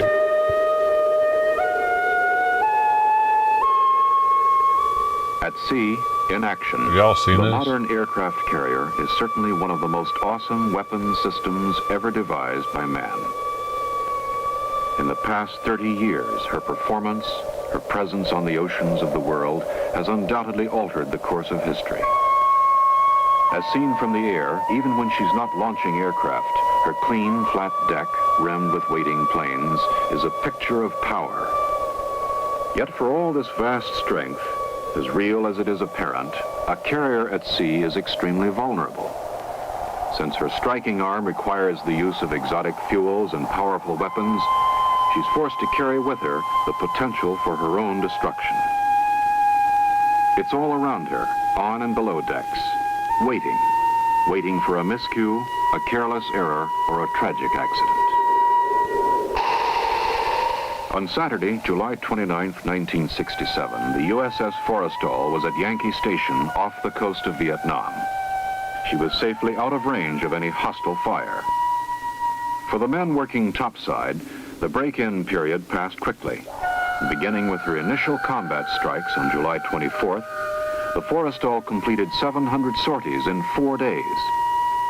Now, on the 29th, the 5th day, she was getting ready again.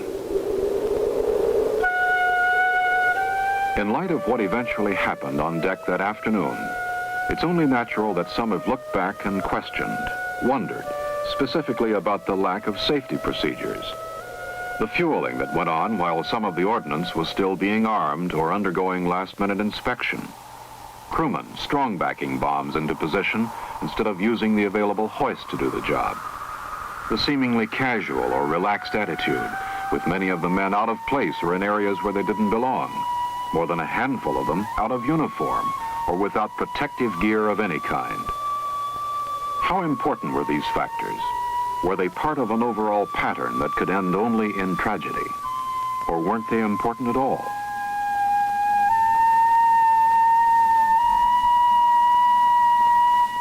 The chances are no one will ever know the full story. Even with written testimony, the passage of time has a way of veiling or obscuring important facts. In the Forrestal's case, however, there is another record, a visual one, recorded by Navy film cameramen and by a television or plat camera mounted on the bridge. During launch and recovery operations, it's not unusual for a carrier to use several plat cameras to record takeoffs and landings.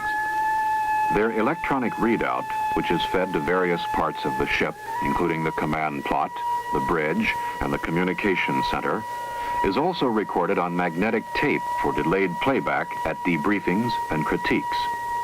Using that visual record, let's go back now to July 29, 1967. The time is 13:51 and counting. There, on deck. Somehow a Zuni rocket has been triggered, roaring across the flight deck and hitting an A-4 Skyhawk.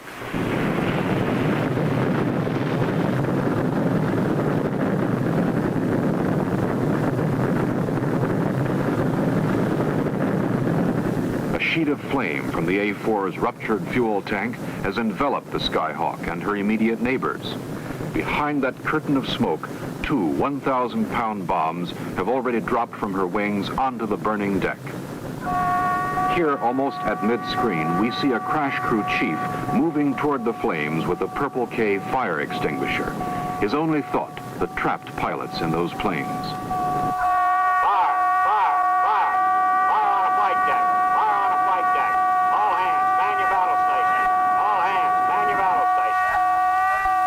In order to control the fire, the captain orders the Forrestal to slow speed. Back on the flight deck, with precious seconds ticking away, things have started to go wrong. Fire has completely blanketed the stern fire main loop, making its plugs inaccessible, and the next to the last loop aft has developed pump trouble. The only alternative is to haul hoses aft from the forward stations. And this takes time, precious time. 13:52 and 43 seconds. The 2 main fire parties are now on deck working close to the flames, but so far only one hose is actually operating.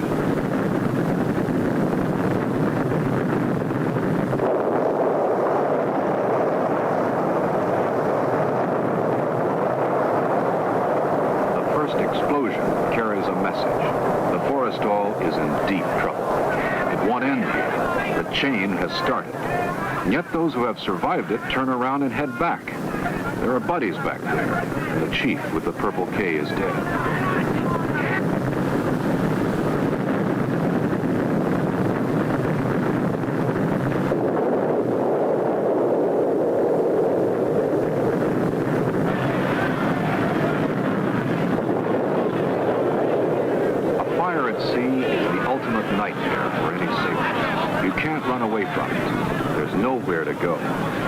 It's a fight for survival.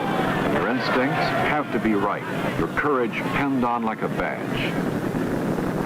Following the third explosion, the first two fire parties had been virtually wiped out. The fire was not completely out of control. A great ship was on the verge of dying. To save her, other men were going to have to go back on deck, most of them without sufficient training in firefighting techniques. Down below, fuel was pouring through holes in the flight deck caused by the continuous 1,000-pound bomb explosions. The fire had chased after the fuel, spreading quickly to the O3, O2, and O1 gallery decks and into the after end of Hangar Bay 3.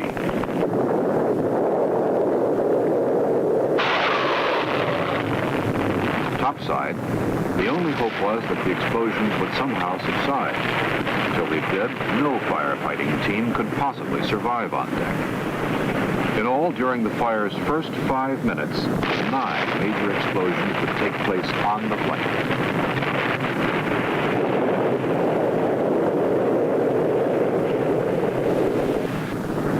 As the first of the injured were brought to safety in a sponson area, another relief party was already forming up. And they knew what they needed most on deck, the foam hoses. For some unknown reason, one or more of the fog foam stations hadn't been initially charged. Some of the firefighters either didn't know that it was necessary to perform certain manual functions on the flight deck and hangar decks to get the foam systems operating, or they were injured or killed before they got to them. On deck, the relief party's first move was to lay down a curtain of foam between the flames and the Forrestal's island. Once this buffer zone was established, some of the damaged planes could be moved to safety.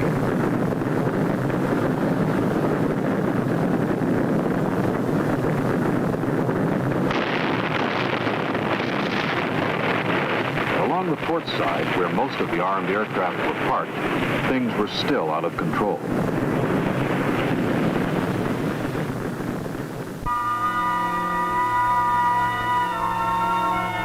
Trapped in close quarters, between a constantly exploding inferno and the edge of the deck, several men had no choice. They went overboard. Some were actually blown over the side. Luckily for the ones who survived the experience, rescue helicopters from the carrier Oriskany and 2 destroyers had arrived on the scene. As quickly as they could, they swept into the Forrestal's wake to make pickups. Here, on the lower left-hand corner of the Platt camera picture, is further evidence of a successful team effort. Notice that a fog nozzle has been correctly brought into play over the heads of the firefighters to protect them as they work. Part of showing stuff like this in boot camp is to wash people out too.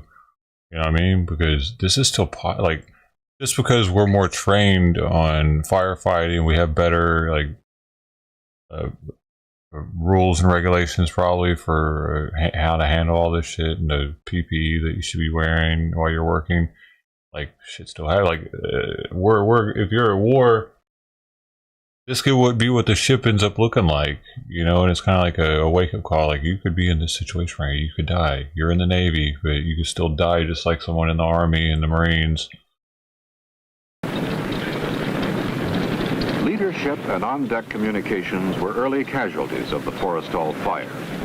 Damage control and repair party personnel were often unidentified for long periods of time. That's an OB. As a result, when some of the more inexperienced people did lend a hand, control and repair party personnel were often unidentified. They don't have them anymore, but they had them when I was still in. It has these lung bags here, and it has cartridges that burn a solid substance that transforms into oxygen, and It was pretty wild because the things were small. It allowed to have like more of them on board. They get really hot. You got to make sure you do it a certain way so it doesn't burn you when you exchange the cartridges. It's pretty wild though, huh? On the front, you usually see breathing apparatuses on people's backs, right? For long periods of time. As a result, lungs, it would be like some of the more inexperienced people did lend a hand, they made several well-intentioned but nearly disastrous mistakes. At one point, close to the island, 2 water hose teams were working in tandem with a foam hose team. The end result, the water washed away the foam, and the fire continued blazing away.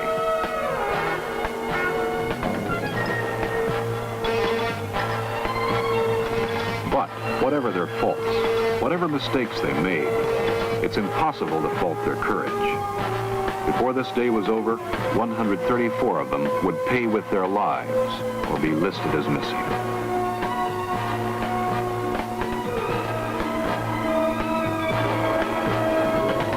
Due to the fire's suddenness and intensity, the sick bay filled up quickly with the injured. So quickly, in fact, that an emergency battle dressing station had to be set up on the forecastle.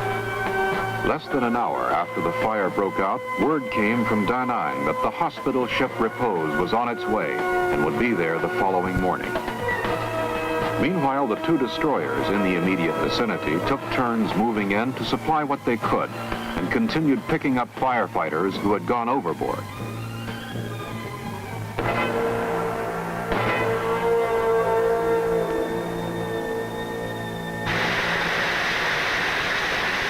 Four minutes after the fire started, the divisional doors between hangar bays 1 and 2 and 2 and 3 had been closed, effectively isolating each of the bays and preventing the spread of the fire. In hangar bay 3, the sprinkler system and some effective work with the foam hose kept the fire confined to the engine shop. Oh, well, no, you're comfortable. I just moved a little bit. Why are you air group personnel and air department personnel, all men not assigned to any specific firefighting duties, pitched in to help. In those hangar areas still untouched by the fire, regular crew teams and all available personnel worked feverishly to bring aircraft topside and all the way forward on the flight deck.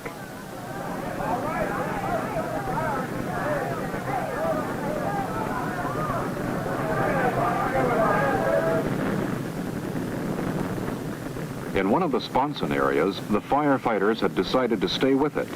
There were only 2 ways out, through the fire or over the side. They took the fire. They had no way of knowing that the fire boundaries had already been firmly established. If everyone played his cards right, it wouldn't spread any further.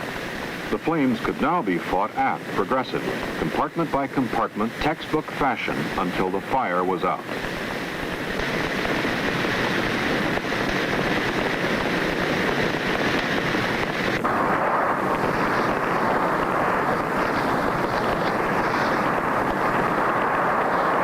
Easy breathing fast.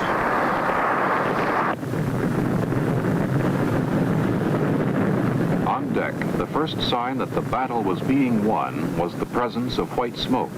Obviously, the foam and fog nozzle teams were doing an effective job. But here and there, several glaring errors were still being committed. Several hose teams had men who were without shirts or protective gear of any kind. A fuel tank explosion, close up, no matter how small, would have burned most of them to a crisp.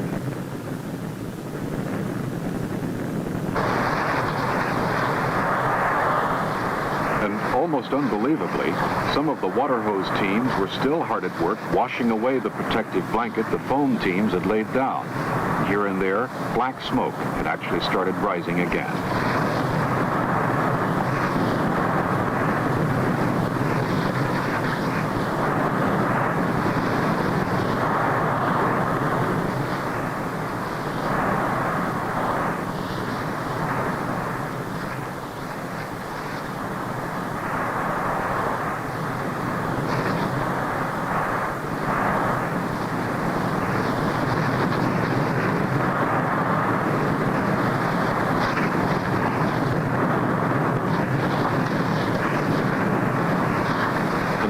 one observer, a veteran firefighter, there were times on the Forrestal when the men seemed to be using water for water's sake.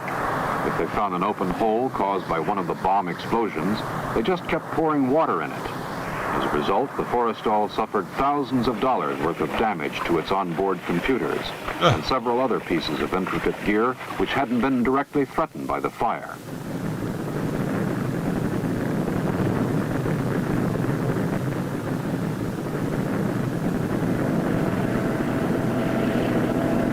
By mid-afternoon, helicopters from the carriers Oriskany and Bonhomme Richard were arriving on deck with fresh foam and OBA canisters, and then taking the overflow of the Forrestal's wounded back with them to their sick bay areas.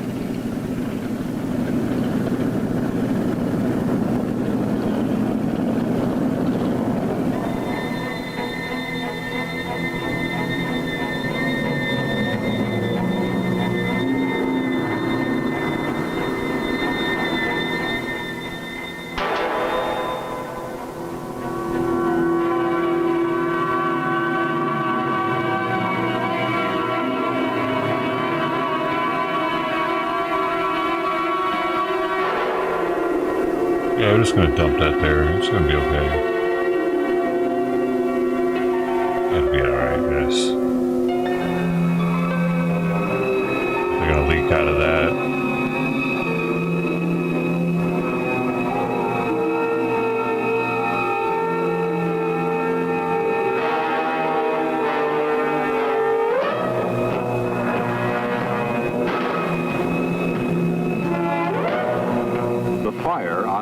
Would end on the afternoon it began. The fires below would rage on through the night and into the evening of the following day. All the foam.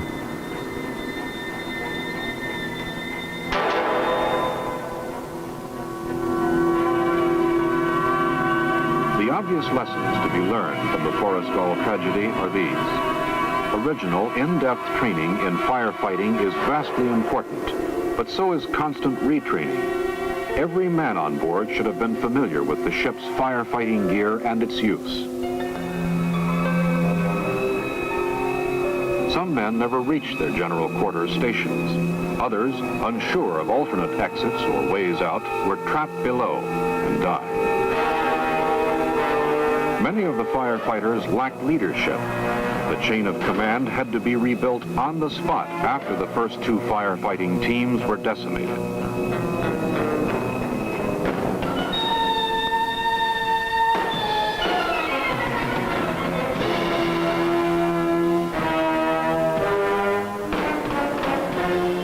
Too much time was spent struggling with items like the OBA. Some of the men actually had to stop and read the instructions before they could use them.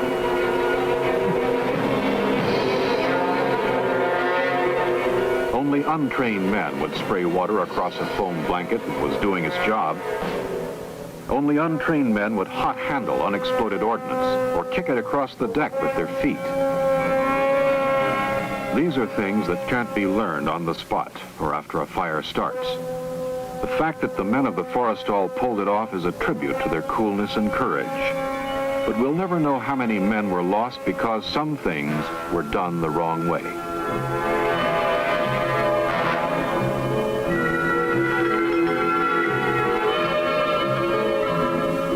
In all, 134 men were listed as killed or missing.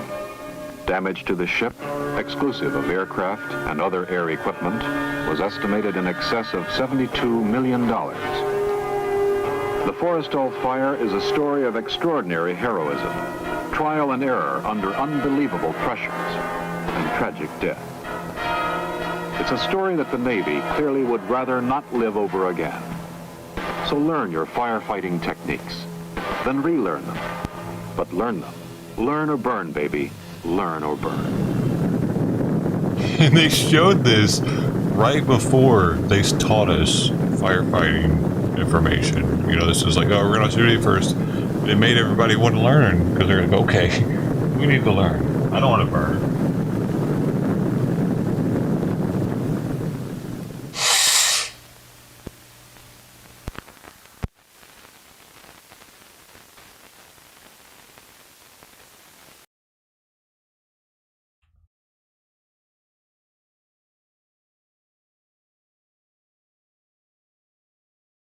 That's cool, Northwest.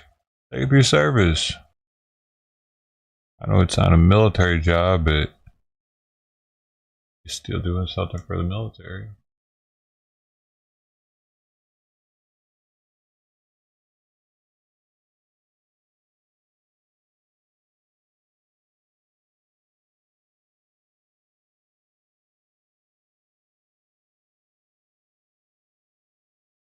The amphibious assault ship.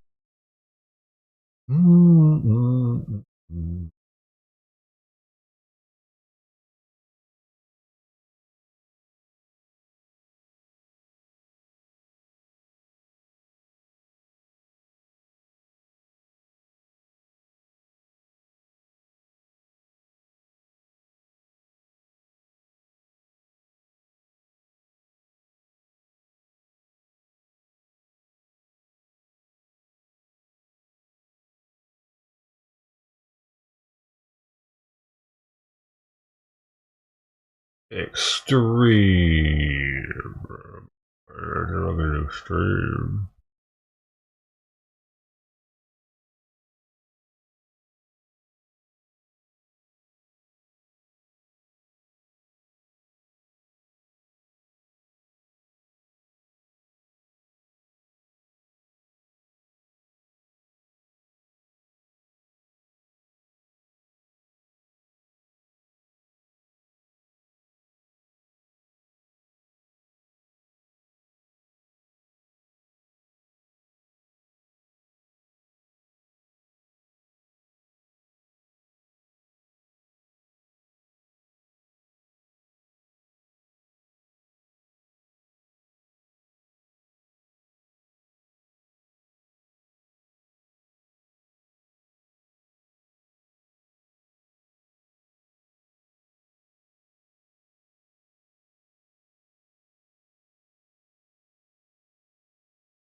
Place your order. What?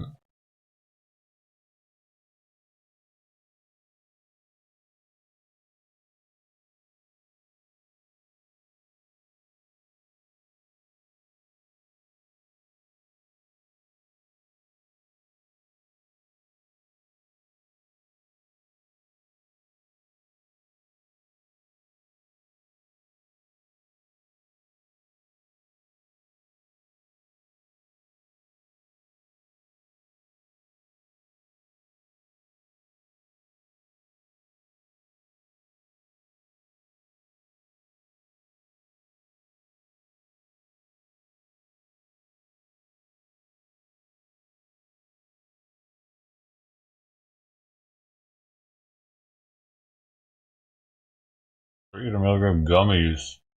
Oh.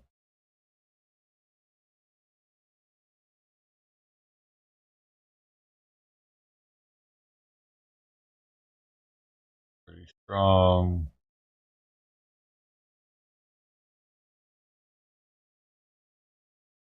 One gummy.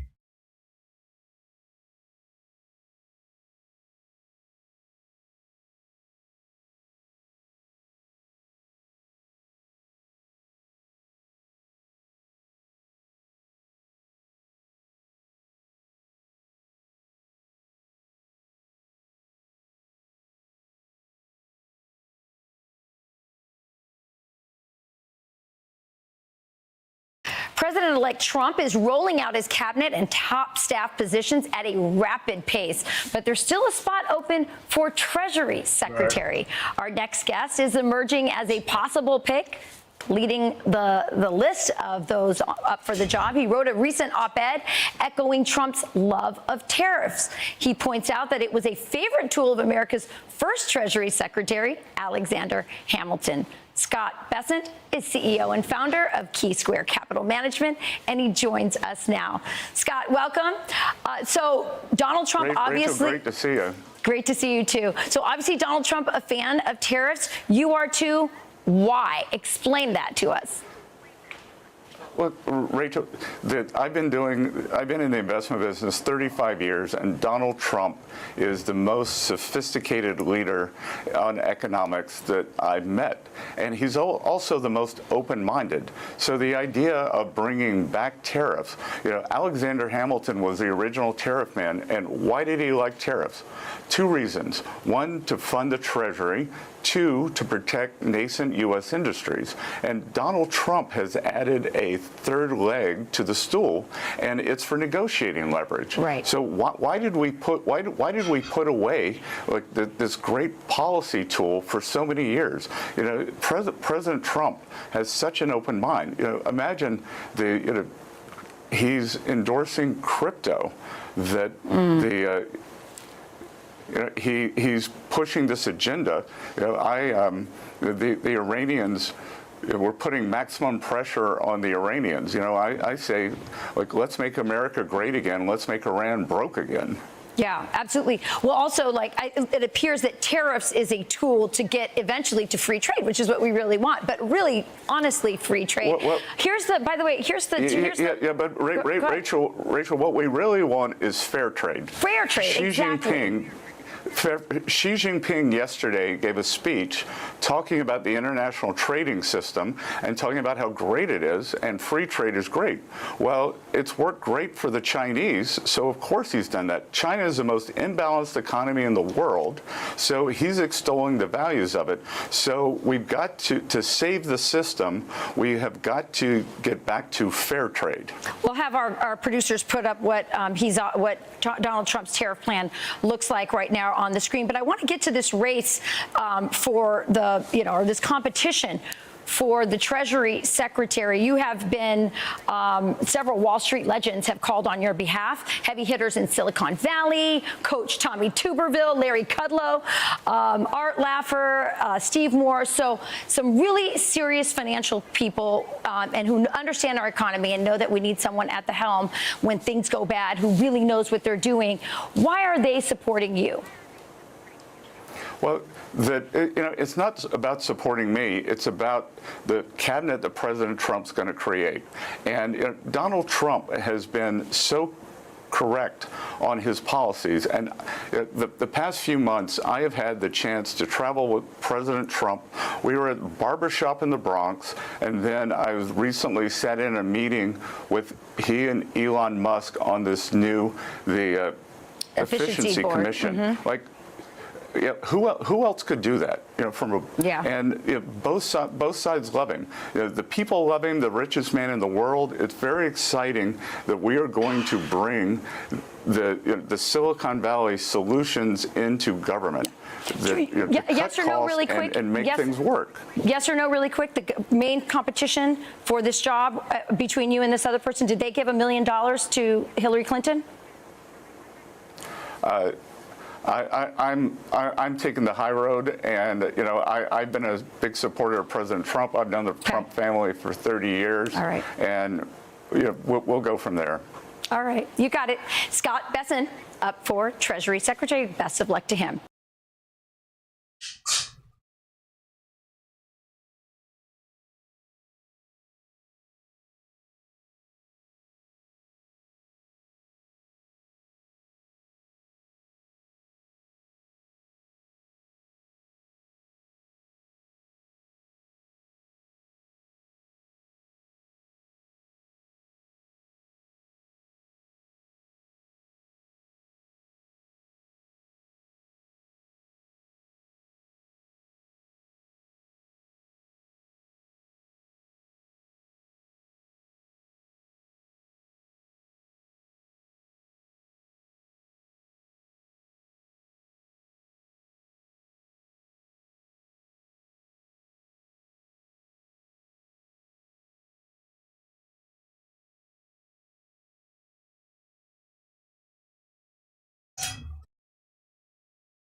Dismantling the deep state is a top priority for the incoming Trump administration. But more danger for Donald Trump may lie ahead. In 2017, at the start of Trump's first term, Senate Majority Leader Chuck Schumer warned him about taking on the deep state. You take on the intelligence community, they have 6 ways from Sunday at getting back at you. So even for a practical, supposedly hard-nosed businessman, he's being really dumb to do this. Crossfire hurricane, Russia collusion, a 2-year special prosecutor investigation, 2 impeachments, federal and state indictments, 2 assassination attempts. So what can we expect in the days ahead? Well, joining us to share some thoughts is former whistleblower and pastor Pedro Israel Orta. Pastor Orta served in counterintelligence and as an operations officer at the CIA for 18 years. Also in the Office of the Inspector General for the intelligence community. He's author of the book, The Broken Whistle, A Deep State Run Amok, and producer of a documentary out in February called Deep State Gangsters. Pedro, you were a part of the deep state for 18 years. You know it well. So in your estimation, how capable and willing are our intelligence agencies to protect the incoming president from another assassination attempt? It's a very, very difficult topic to quickly expound upon. Deep state, national security bureaucracy, entrenched since the very beginnings of its foundation, 1947 National Security Act. We're talking about a CIA that historically has lacked congressional oversight, which led to serious abuses in the 50s and the 60s. They tried to mitigate it in the 70s with the Church Committee, but yet once again, 80s and 90s, their power grew again. And post 9/11, the Patriot Act and so forth gave them vast additional powers, plus, the technological surveillance state. So with these vast powers, it is very easy for them to abuse these powers, lie to the FISA courts, for example, to turn collection on political adversaries, as we witnessed, and for that matter, manufacture evidence, as they did against General Flynn, and to a degree, President Trump. So it's a perilous environment. Priority number 1 is going to be to root out and clean out this corruption. It's going to demand that he appoint specific personnel like Devin Nunes, Kash Patel, Rick Grinnell, people who have taken on this deep state. And they're going to have to dig deep and go into the senior executive service, the senior intelligence service. These are the higher ups, and start cleaning people out. Well, many Americans have criticized the Secret Service for not having enough assets on the ground and in the air protecting the former president in Butler, Pennsylvania. We still haven't seen the attempted assassin's phone records. Many of the details are still being withheld from Congress and the public 4 months after the incident. Share your thoughts on this. What have you learned? Well, here lies the problem. You mentioned it. Congress has not received information. There's been a serious lack of congressional oversight, where what I mean by this is Congress has the power to demand for information from the government bureaucracy, the executive branch. That's part of their legislative oversight duties. But what happens here is these agencies know that they can not comply, they can lie, they can manipulate, they can delay, they can cheat, and Congress will do nothing. Well, Congress needs to step it up, and particularly one lever is funding. Congress has the ability to completely shut off, not necessarily all funding, but relevant funding for some of these entities that refuse to comply. If Congress would do their due diligence and stop the funding, I can assure you that these agencies will comply and turn over records. Yeah, money talks, doesn't it? On a scale of 1 to 10, Pedro, how great do you believe the threat is to Donald Trump's life at this time? Well, there's a couple of things. Extremely grave. I mean, we've had, now we know it's a fact, Iranians trying to potentially assassinate him. For that matter, we have a weakened bureaucracy at the Secret Service with the DEI policies that completely just gutted and undermined their mission. So, I mean, there are serious questions about the Secret Service ability to protect the president. So consequently, yes, I mean, he is at grave risk. And I pray and believe and hope that he's even using his own private security services to beef it up. Okay, with Donald Trump promising to dismantle the deep state, then, how, in your opinion, can that be accomplished, other than the money?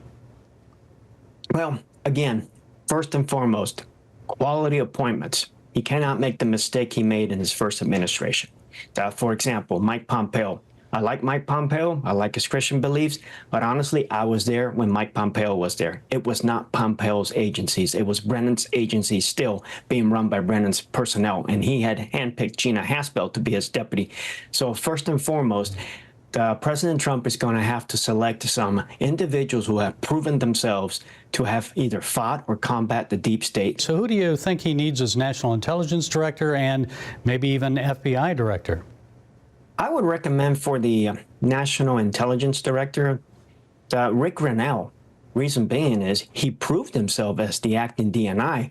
It wasn't until he went in after they basically told Daniel Coates to leave. He was another just stooge, in my opinion, where basically it was still Clapper's DNI under Daniel Coates. So Rick Grinnell went in, and only then did the DNI started releasing documents on the Russia hoax and so forth.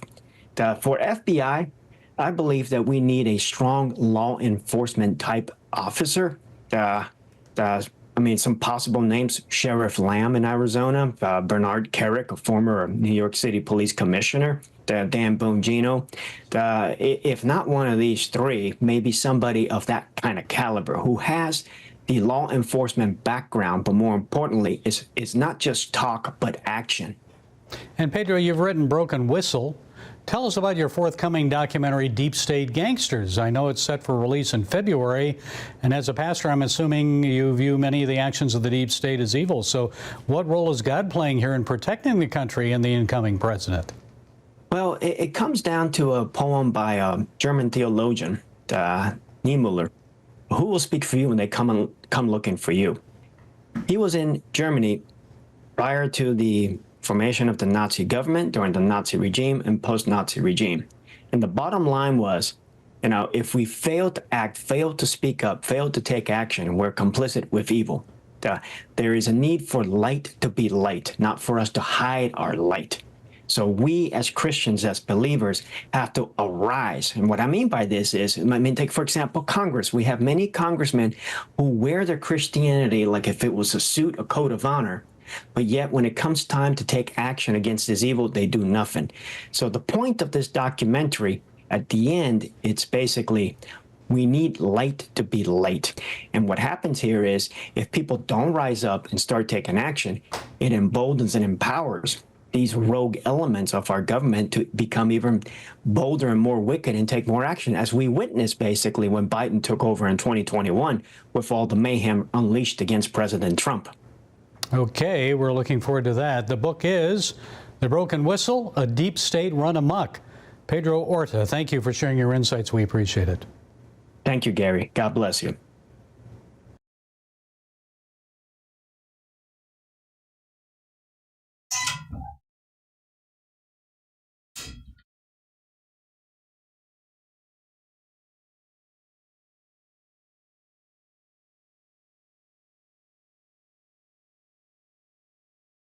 Oh, Trident? Oh my gosh, Trident ate that? Oh, fuck. That sucks. I think there were flies on it. Wasn't much going on there. Or maybe there weren't that many flies today.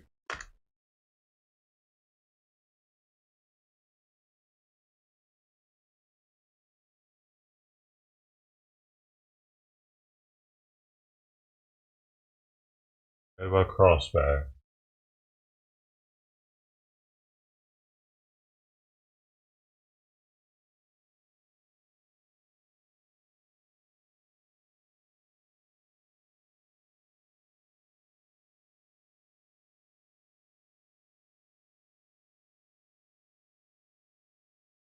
Where they kept him. Well, this place is massive here.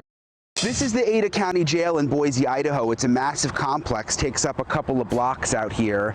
Big difference from the jail where Brian Kohberger was in Latah County, Idaho in Moscow. Remember that little jail underneath the courthouse where they kept him? Well, this place is massive here in Boise. More than 1,000 inmate beds. There's 6 different dorm units, we're told.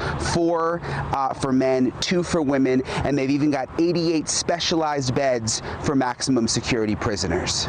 In Moscow, when they would bring Kohberger up to court, it was pretty easy, just up a flight of stairs into the courtroom. But here in Boise, he has quite a bit of drive from the jail to the courthouse. It's about 3.5 miles, 10 to 15 minutes right through town. And this is where Kohberger will go into the courthouse. You can see it's a much bigger courthouse than in Moscow, Idaho. They've got this back entrance. It says restricted area. It's gated. They take the vans from the jail right down that driveway into that garage, and Kohberger will go inside without anyone even noticing. And that brings me to Larry Levine, because when I want to know anything about jail or prison, he is my go-to guy. Larry spent 10 years in federal custody in 11 different facilities, and now he runs Wall Street Prison Consultants. Hello, sir, on this Friday night. Thank you for being on. I kept thinking, Larry, about the driving, right?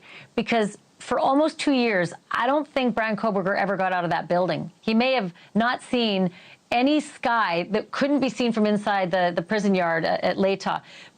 But he's going to be driving back and forth now from the jail to the court and everything else in between.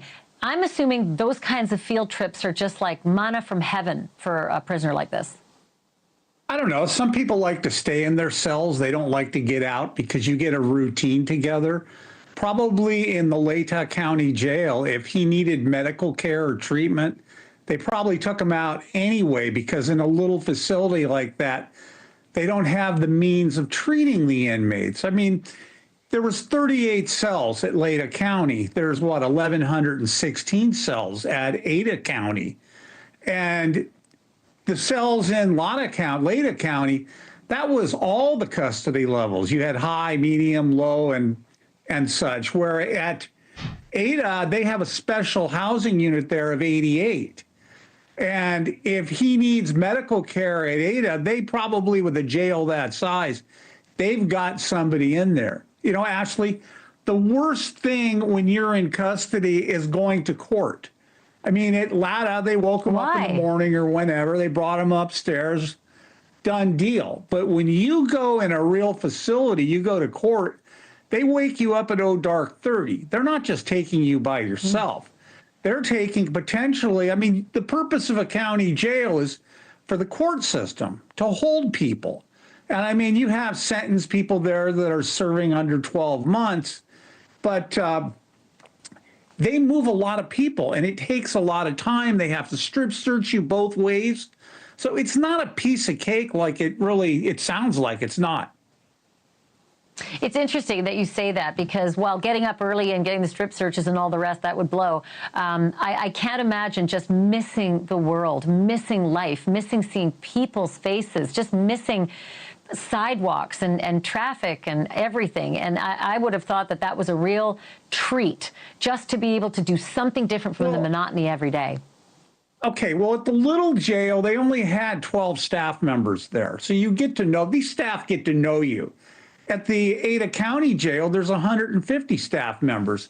So there's always somebody different that you're communicating with. And a real difference between these two jails is at Latah County, you could have a 20-minute contact visit, like once a week. Over at Ada County, it's all video visits. You get 2 25-minute visits a week. So it's kind of like a trade-off. I don't know. The lawyers could really come and go anytime. But is he seeing family members? Are they coming to visit him? I mean, that's a question in itself. They hadn't been. No, it's a big money issue. They're all the way across the country. I got 20 seconds left. I got to ask you this, because in Latah, he had a TV in his cell, but in Boise, we're told he is housed separately. They don't call it segregation anymore. He's housed separately, doesn't eat with others, only interacts with jail staff, and they give him his special diet. But without a TV in his cell, boy, I would think that's a big change for him and not for the better. You live by your radio. They sell you overpriced knockoff Sony Walkmans. You can listen to the local stations. Thanks for watching. Go to joinnn.com to find News Nation on your screen. And don't forget to click the red subscribe button below to get more of News Nation's fact-driven, unbiased coverage.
There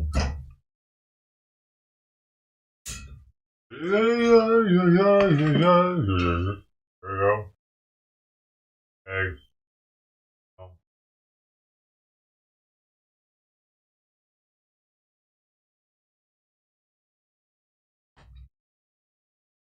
Veggie bowl. Veggie bowl.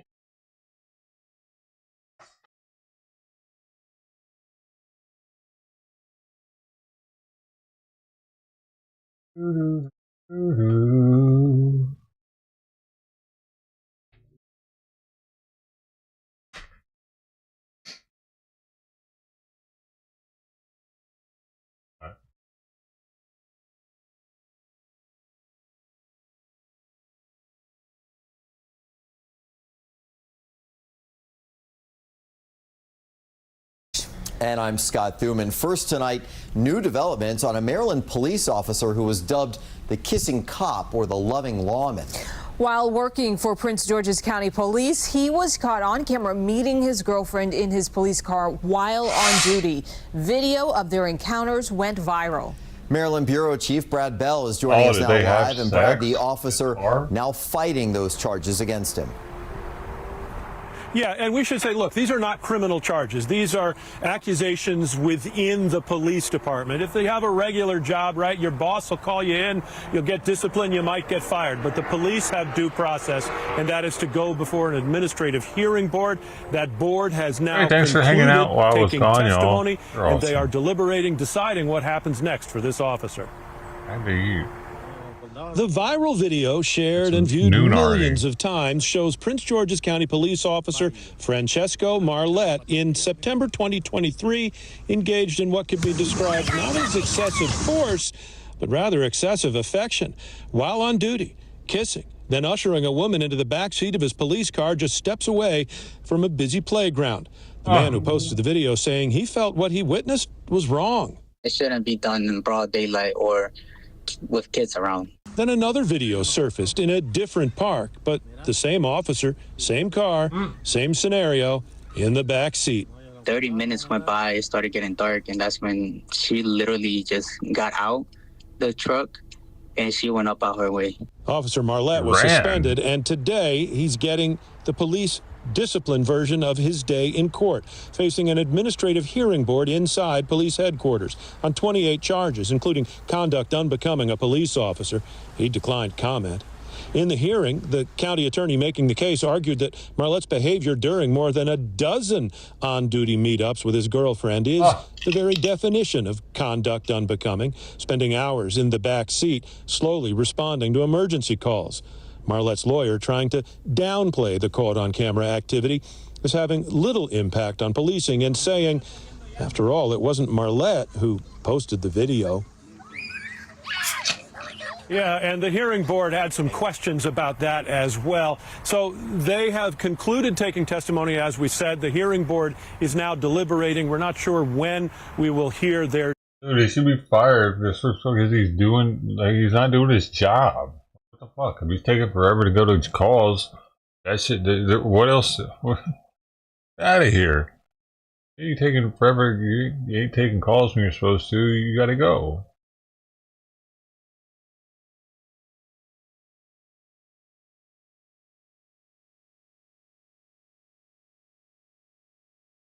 Did you hear about this 10-year-old child? Good morning. Woman got arrested for letting her kid walk to the store or whatever.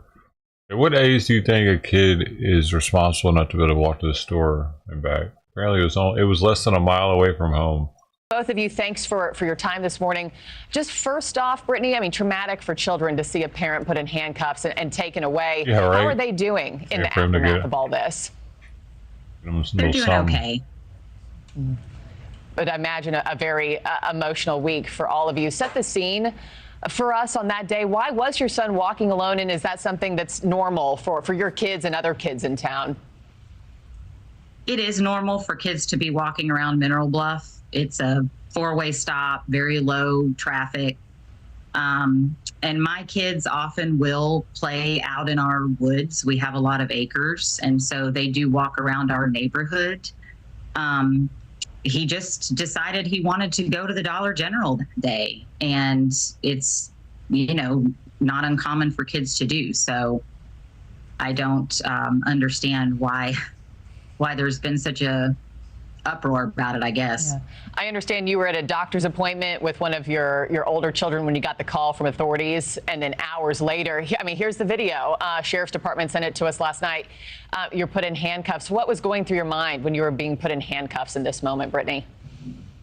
I was shocked. I was angry, frustrated, probably all those things at once, but mostly I was just trying to be calm for my kids because I didn't want them to worry. Mm-hmm. David, we reached out to that Sheriff's Department last night. They sent us this video, but they said they're not going to comment on this case right now. What has Brittany been charged with, and are you now suing the authorities that are involved here? Well, we're not suing them yet. She has formally been charged with reckless conduct. What's interesting is when the deputy arrested her, as the body cam shows, Brittany asked, "What am I being arrested for?" And the deputy says, "Reckless endangerment." Well, there is no such law in Georgia. Secondly, in 1997, the Georgia Supreme Court held that statute unconstitutional when applied to parents because it doesn't tell them what is and isn't permissible and constitutes reckless conduct. So it's really problematic for those two reasons. I found it very interesting, and your viewers should. The deputy, Britt, asked, well, he's 10, can he walk into town? And that's not illegal. And the deputy responds, and the audio here would say, yes, it's illegal for a 10-year-old to walk into town. And it clearly is not. So it's that kind of authoritarian, what is happening? My judgment Fucking rules Democrats, your probably. judgment as a parent. And the notion that it's not safe, I've said before, if Fudgy you don't bitch think looks it's like a safe for people Democrat. to walk on the shoulder of the road, and by the way, much of the road there is a sidewalk, well, put up a sign that says no pedestrians All allowed. pudgy bitch That's cops pretty- are When I first heard Biden the story, I supporters. grew up in Ada, Oklahoma, and I mean, That's fact. we walked all over, all the time. So this has caught the attention of a lot of people across the country. Brittany, I understand that authorities have offered to drop the charges if you sign a form that outlines a safety plan, you delegate a safety person to be with your kids at all times when you're not present, and you say no to that. Why? Well, first of all, because there's been no guarantee that they Oh, will man, actually come here. drop the Come here. charges. Let me fucking hurt myself All for that nothing. was Come on. relayed to me, and this was not directly from the DA, is that they might, or that's probably what would happen. And so, it's really hard for me to agree to anything when there's no guarantee of what's going to happen. And also, by signing that safety plan, I feel like I'm agreeing that my home and that my parenting choices are not safe, and I just don't agree with that. Yeah, David, what do you say about that plan that they've offered her? Well, first I'm of all, sorry, can you say that again? Oh, I was just asking David kind of what his thoughts on that deal are. It's labeled or titled safety plan, but it doesn't make this child or in any situation more safe. It just says she will download a GPS app to his phone with somebody watching her do it and will monitor him. That doesn't make him more safe. He is wherever he is. If you have a teenager in a car and you have a device in the car, you know Dude, that where they hurts. are. But you're not controlling whether they're more or I less stepped safe. on this So with all it's my a weight. misnomer. It's a With the pretend, hey, we're ball going of to my make the foot. child safer, and you're going to sign This this. part But what it does was too right is here. it lets authorities say, you've Fuck, agreed it's to usually this. way over there. Now, It's if you usually way the violate fuck this, over there. we've got you for violating the safety plan. So it's a setup. Brittany, just a few seconds left. foot. Your GoFundMe has now surpassed $40,000. I mean, what does it feel like getting this kind of support from other parents across the country? It feels really good to know that there's other parents that are like-minded and want to allow their Hurts like children hell. some freedom to be It's kids gonna be and to sore for a explore while. and grow up like we did, like you said. It gives me the strength to just keep doing this and know that I'm doing it for all parents. Thanks for watching, everybody. Go to joinnn.com to find News Nation on your television provider. Also, don't forget to click that red subscribe button below.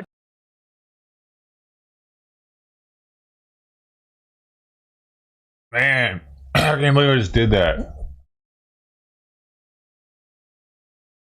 Like a bruise on the bottom of my foot. There's a red line where I stepped down on it.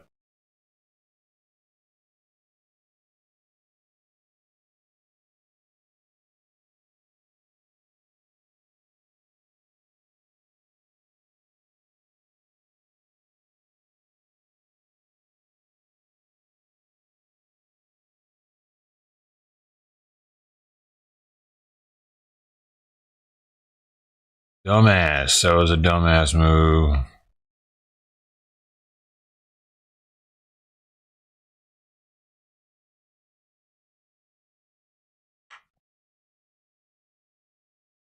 Simon's fault, though.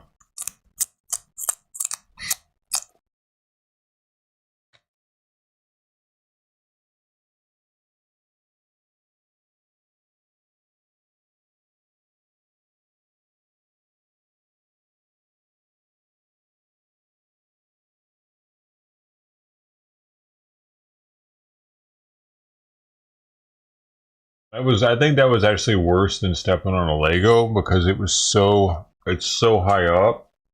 It really allowed me to step on it. And then like I didn't understand what the hell I was stepping on at first. So I didn't know how to go about it, and I just made it worse. I like rolled into it or something. It happened so fast. They could use those in time of war. Just put them along the battlefield. Make this. They got to make sure the enemy's not wearing shoes.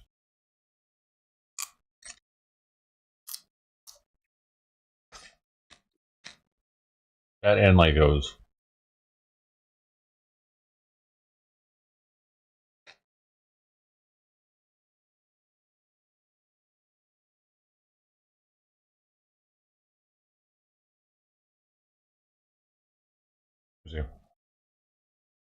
Maybe it won't. Maybe it won't. Maybe it won't. It's starting to feel kind of numb. So maybe it won't actually hurt walking around. Hopefully not. Southwest aircraft struck by bullet in Texas.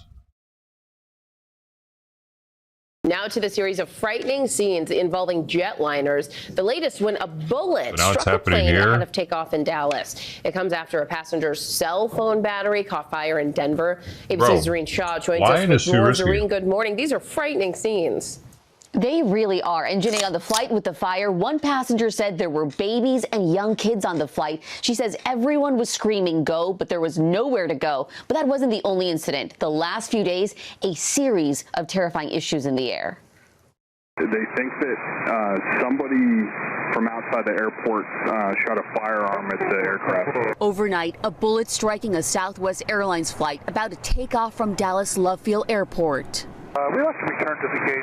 Need to have an inspection done here on the aircraft. The plane getting ready to depart for Indianapolis around 8:30 local time when officials say gunfire struck its right side near the cockpit. Police and fire officials rushing to the scene. The Boeing aircraft safely taxiing back to the gate where passengers deplaned. Thankfully, the airline saying no one was injured. Evacuate. Mass, though. It comes the same day as another terrifying moment aboard a Southwest Airlines flight. Passengers at Denver's airport forced to evacuate on slides after a cell phone battery caught fire. A lot of people were just so panicked. Catherine Rios was a few seats in front of the fire and says everyone suddenly was inhaling a lot of smoke.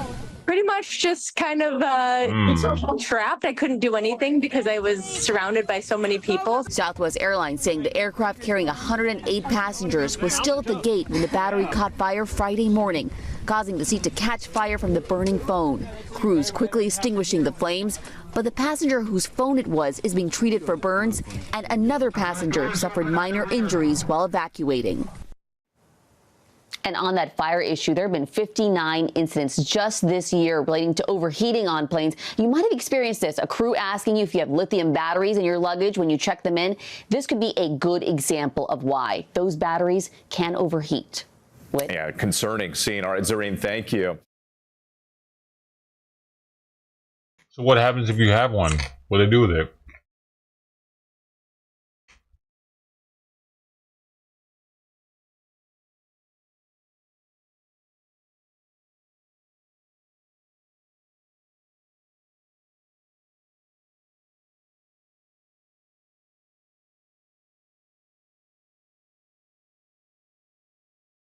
Nearly 500 years after English King Henry VIII's Tudor Navy warship, the Mary Rose, sunk while fighting off an invading French fleet, the ship was discovered in the English Channel in the 1970s, then removed from the water in 1982. that has since been on display in the Mary Rose Museum. Well, now, 40 years after the ship was recovered, a study on the human skeletal remains found in the wreckage is bringing you insight into changes in bone chemistry that could benefit today's medical research. Dr. Shiona Shanklin is the lead researcher on the project. Dr. Shanklin, I'm so excited to talk to you. Welcome. Thank you very much for having me. Good morning. Good morning. You're the lead researcher on this project. Talk to us first about the historic significance of this study.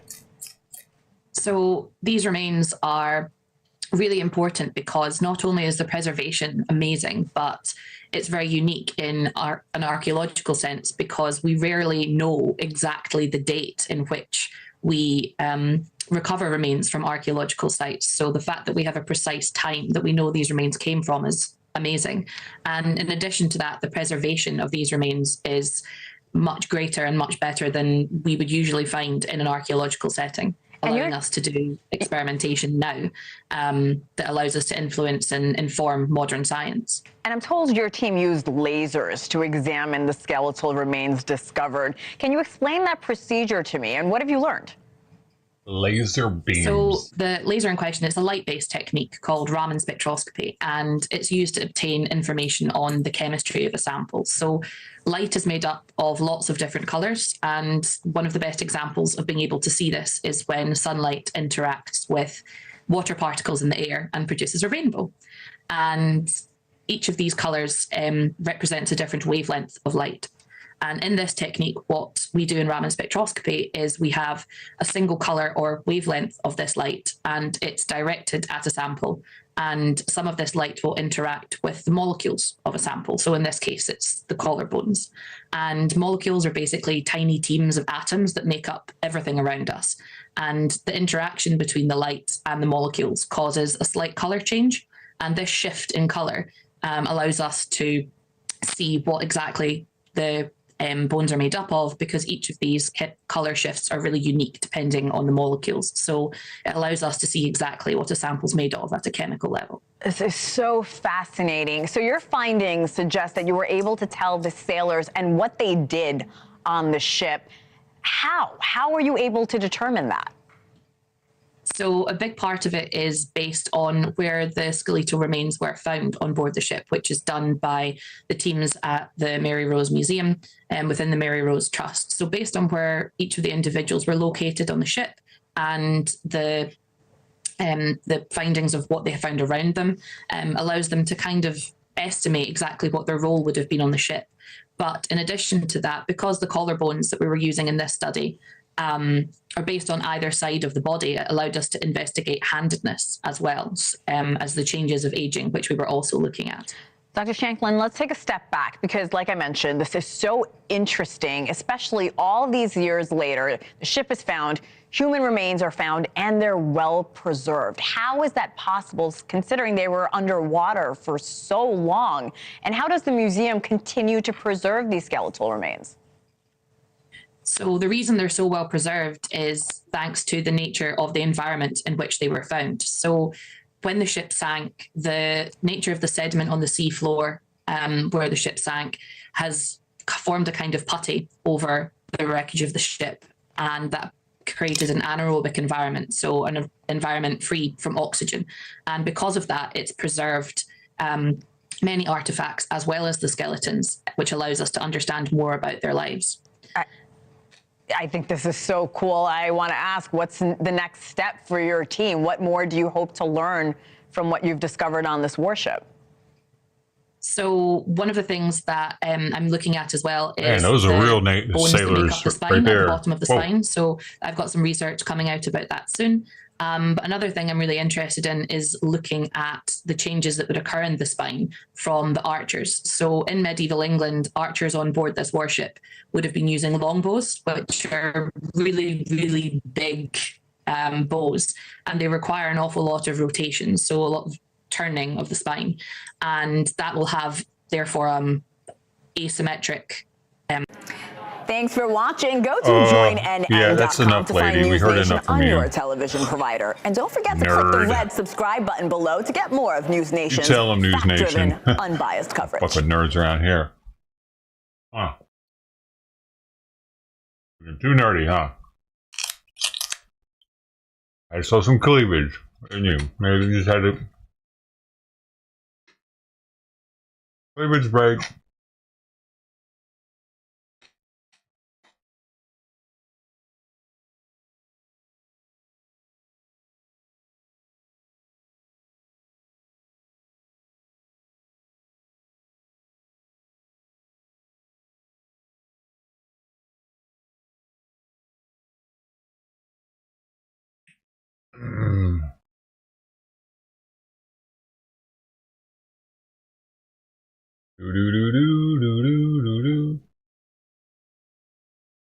Oh, Zelensky says it'll end sooner now.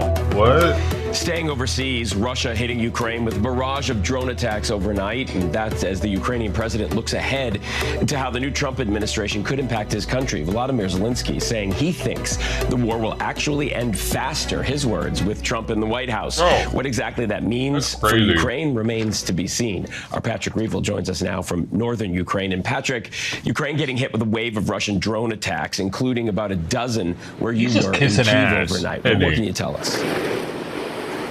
Hi, Phil. Yeah, Ukraine was hit with a very large drone attack overnight. Around 80 Russian drones fired into the country, which frankly is becoming pretty much happening every night now. As you say, we were in Kyiv last night. We could hear very loud anti-aircraft fire, and Ukraine was able to shoot down around 50 of these drones. Odessa was also heavily targeted in the south. I think what's notable is that just, you know, when we used to come to Ukraine, we would see only a little handful of these Iranian-made drones most nights. Now we see dozens of them happening almost every night, and it speaks to the intense pressure that Ukraine is now under as Vladimir Putin continues to try and put pressure not only on the front lines but also on the civilian population and on Ukraine's economy, Phil. Patrick, Ukraine's President Volodymyr Zelensky says he thinks that the war will end faster with Donald Trump in office. But what does that actually mean? It seems like it would almost certainly mean that Ukraine would have to give up land. Yeah, Phil, today an interview was released from President Volodymyr Zelensky where he said that he did believe that under President Trump we would see a faster end to the war, but he also warned that if Ukraine is not kept strong and in a strong position in those negotiations, they are doomed to fail. He also said that he believed that Vladimir Putin didn't actually want peace and may also just be seeking to try and get out of isolation, as well as ultimately trying to impose capitulation on Ukraine. Dude, he looks like a freaking kid in comparison. Pre-war.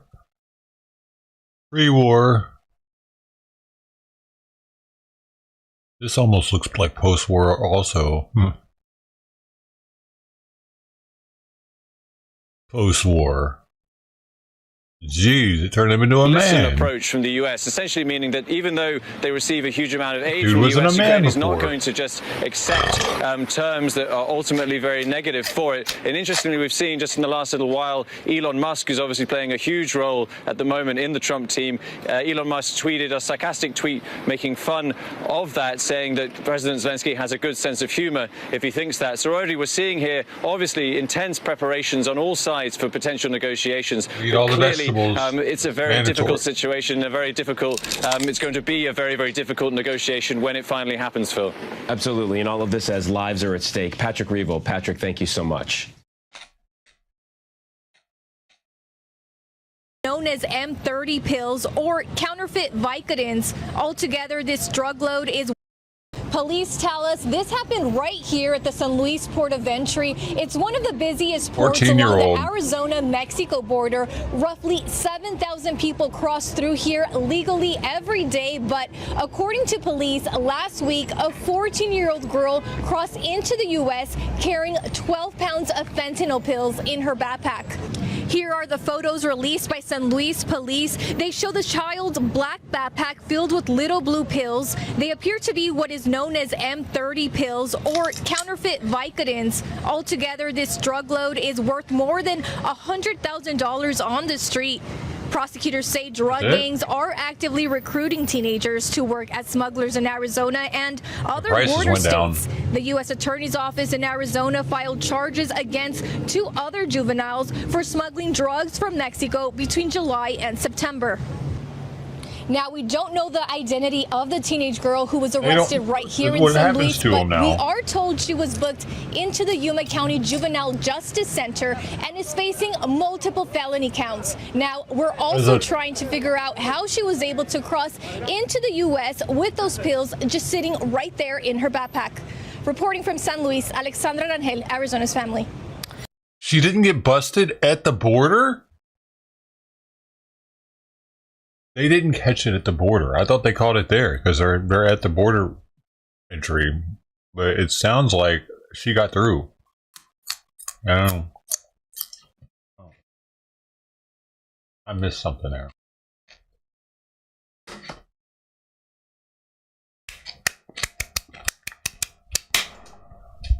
Three baby cucumbers, 4 sweet peppers, 4 eggs, over easy, half a cup of oatmeal, lots of pepper, an insane amount of pepper. You wouldn't do it. No. You wouldn't do what I do. I can't even taste the pepper anymore. I'm immune to pepper, I think. A little Japanese mayo was on there too. A little sriracha. Wow. A little salt. Put a little salt on there.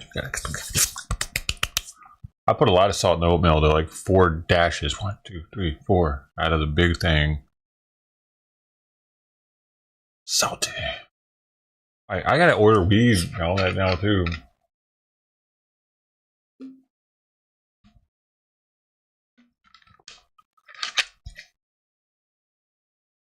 I spilled that on me. What's up, Simon?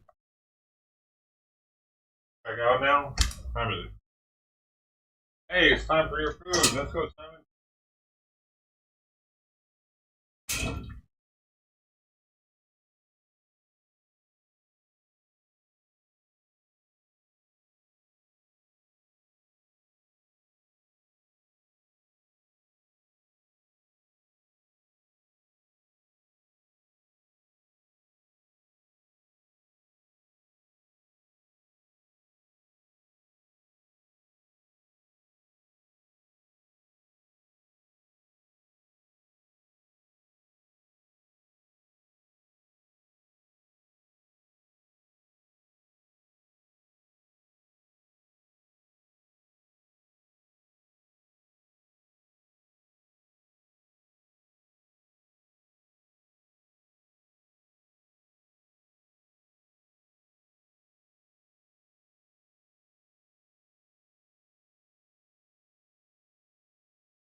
It's alright. It's alright after all. Awesome. My big old horse pill calcium. Vitamin D. Magnesium. Zinc.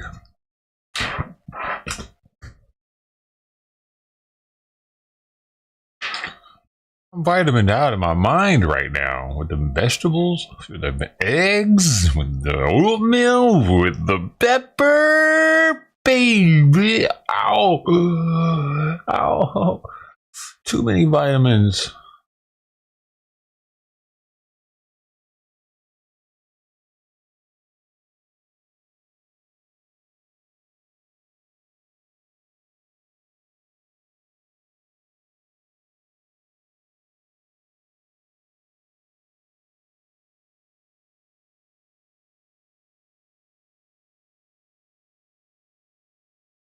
Ba, ba, ba, ba, ba. Inside Edition.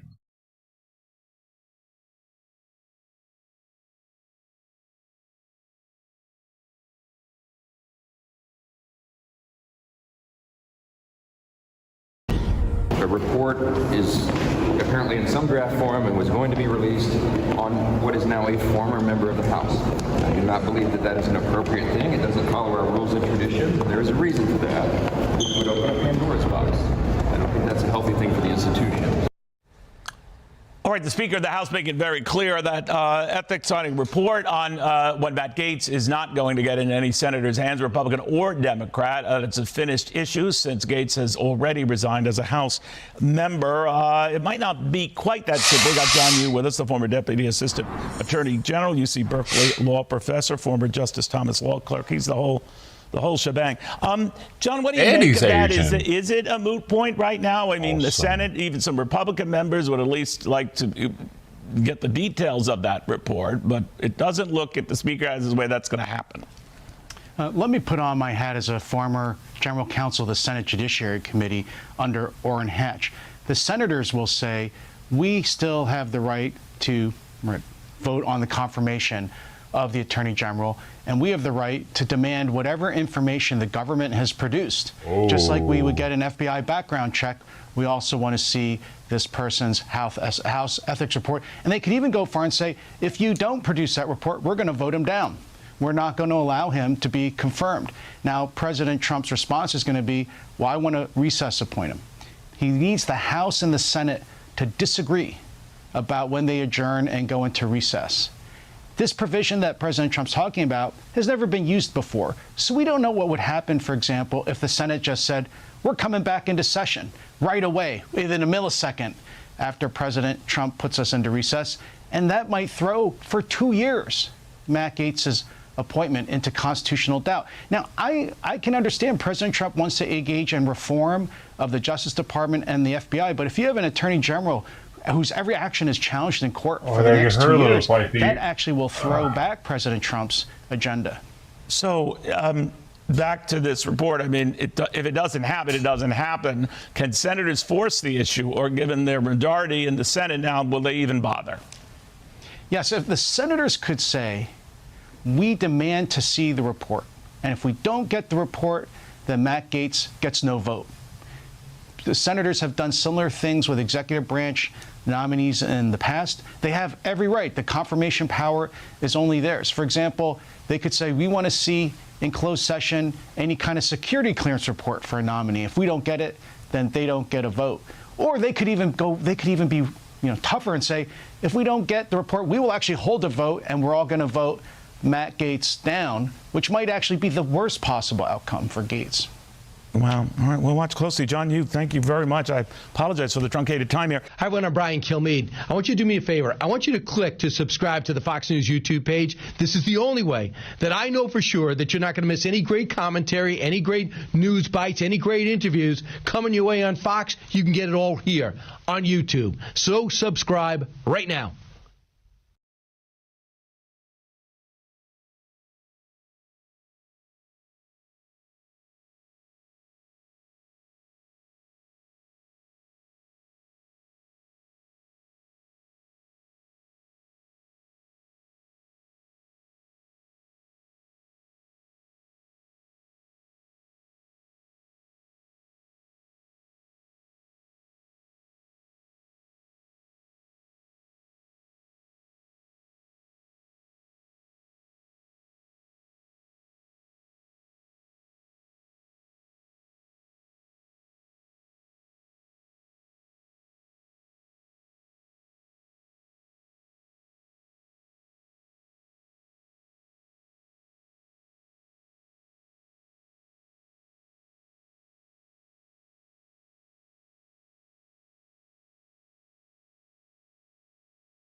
Let's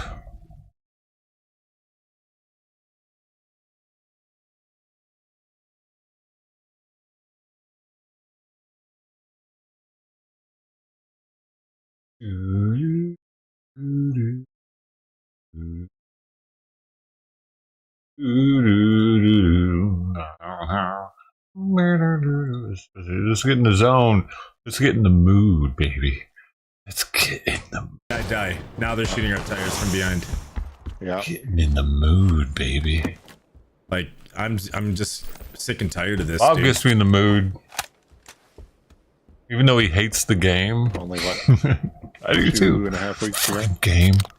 I mean, I still don't think that solves the problem. Yeah.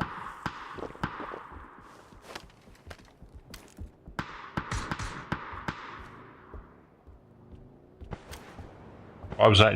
He's not nearly as good as that other guy that we were watching. Sick too. Bob's also not a professional player, and he could be cheating. Knocked one. He could be, because he's not a professional player. So I It's die not behind cover as, again. Stay tuned. Cut and dry with a streamer.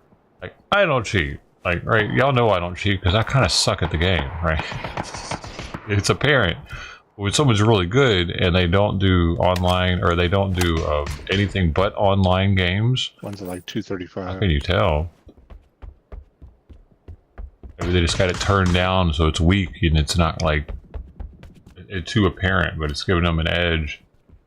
I don't know. He's still got very good movement. Like he's got crisp movement, and one's up at the rock. It's just not at that other guy's level. Here, come with me. We're gonna go down this hill, maybe. Like the other guy, like he's on Adderall or something while he's playing. He's so like he's constantly going up. You can see his dude real low, real low. Like on the right next to Bob's shoulder, the animation that shows you when the guy's standing or crouching.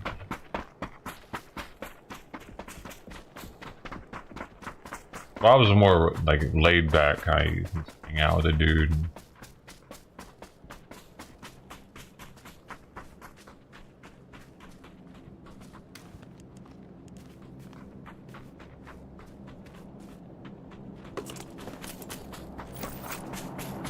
All right, I got our plan here, Kiki. We're gonna take this buggy. I know it's gonna be kind of like a death trap. Come here, come here, come here. Get in the buggy. Get in the buggy real quick.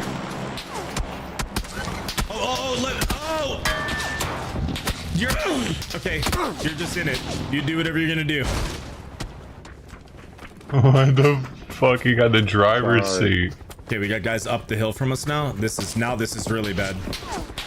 I'm re-smoking the buggy. I need to get in first, okay? Yep. I thought you were in. No, I wasn't. Okay, get in. Yep.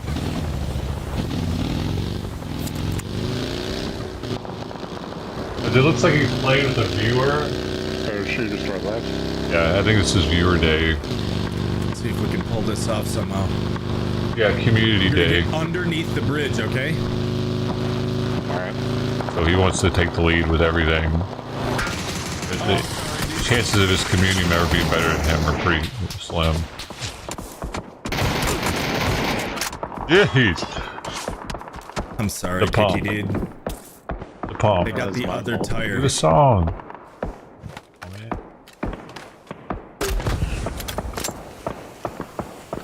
He's got this on. I wanted to find the song that he uses whenever he gets shotgun kills. It's a Arnold Schwarzenegger, but I found that other song. I don't think this works, but instead, I was specifically trying to find the song he uses. I don't know where he got it from. My vest is one, dude. And then there was the other team coming up to like third party me.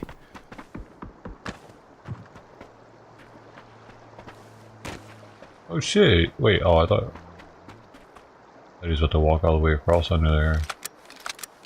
A little hiding space, though. Well, I have your chip, bro. And the pump. There it is. Yeah! Take it with me to victory. I just played a little bit of it.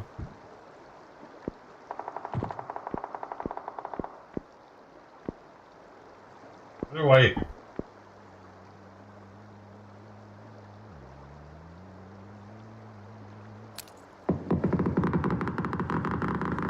Oh, maybe somebody told him to play it.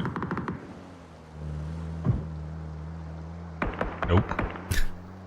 Alright, I gotta find a strain. Well, I'll dab first. I need to find a strain to order. Yeah, we came over that hill, dude, and the guy shot out our other tire, and we just went into a spiral. We spun out. Oh, no, stop it! I did light that guy up with the Groza though, but not enough. It was all my fault thinking that you were in the buggy already. Oh, no. I mean, the tire was already shot out. Everything worked out fine from that. I should have took a different route. No.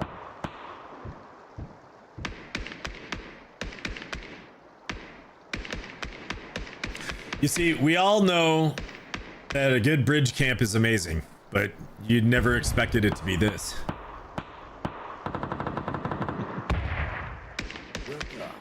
To the Barbarazzi. Oh, there's one. What? Oh. Did he see me?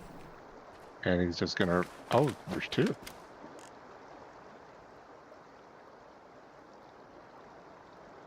I don't want to shoot. Yeah.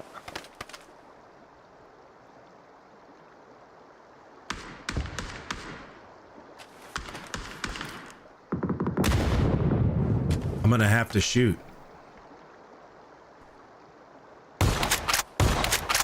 Damn, I'm surprised that got him that far away.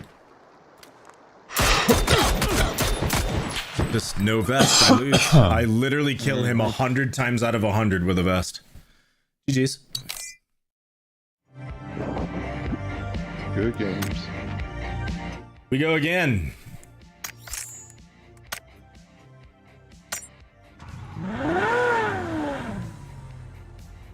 I'm a fun guy. Thanks for the 300 bits. I think the third match I've gone with 66 damage. Man, I'm just telling you, if we get that to 100, we're gonna win. Last weekend I did all right. This weekend not so much. By the way, T-Tox, thanks for the Prime for 43 months. Steve the Beast, thanks for the 7 months. Nico Demi, thanks again for the 5 months Prime. Positive Vibes, thanks for the gifted sub. Banana.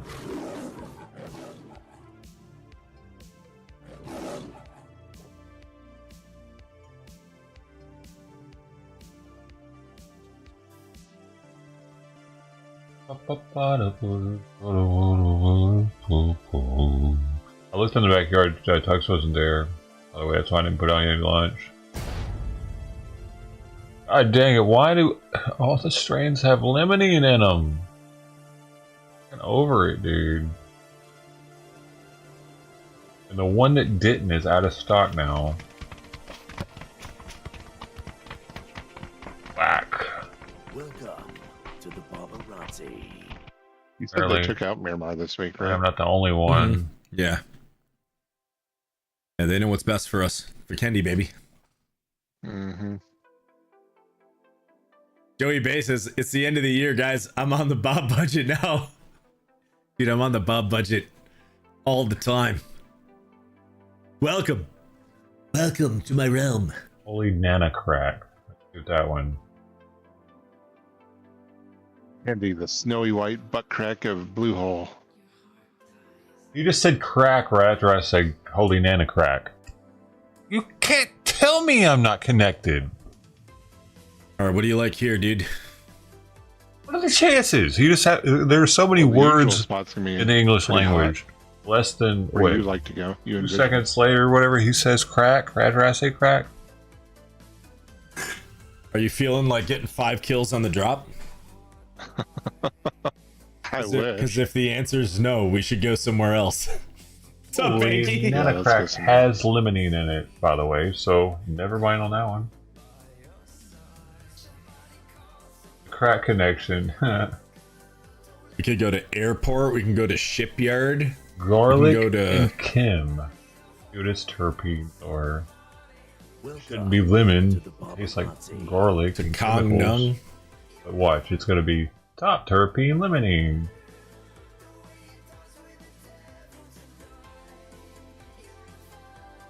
Here we can go to shipyard. Like the eastern side. All right, nice. Garlic. Garlic.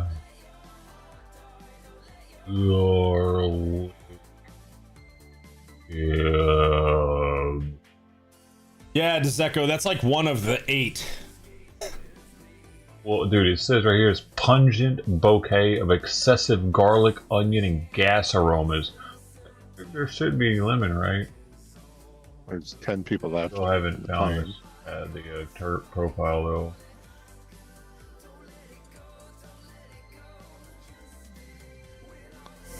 It fucking has lemonade in it, dude. It's the 4th one they put. Dominique Turby, Oh, there's 2 Mercy, teams. Araphiline, Elinadiene, and Lemonade. One of them's coming towards us. We got this, man. Come here. I believe in us. Come here. Just remember, man, 2 guys, 1 bush. Yeah, there's one team going where we're going. Yeah. And I'm late to the party. I'm gonna go to yellow. What? They went to orange.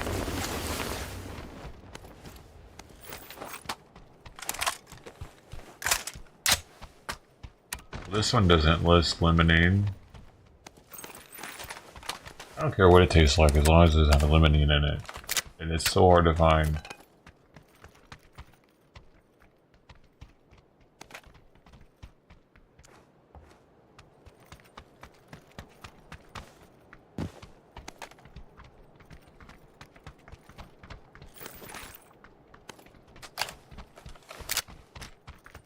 I just need a vest. Panzer.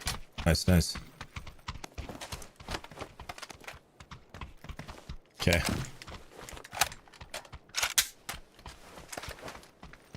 I hear one close. Should I tell him? Alright, this is your chance to run. One's directly to the right in the door, I think.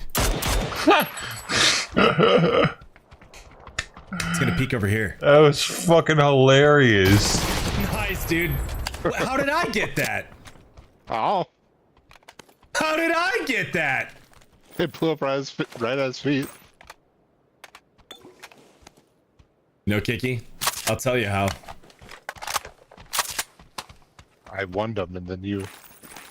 No, I'm hacking. Ah. Yeah, you didn't think about that one, did you? Well, that explains everything. No, just...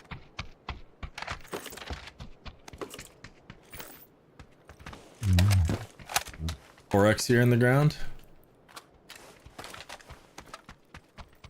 Did I pump you this round? I mean, yeah. Please. Get your fill in, bro.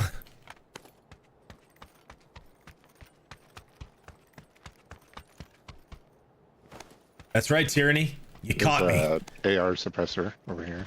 You caught me in a direct confession.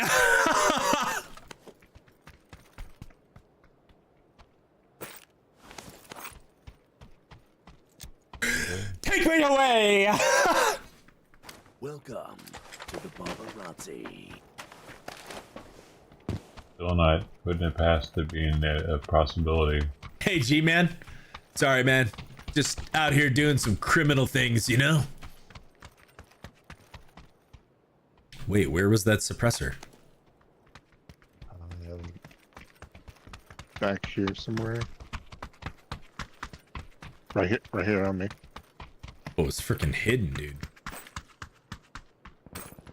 It's because I dropped it in a pile of trash.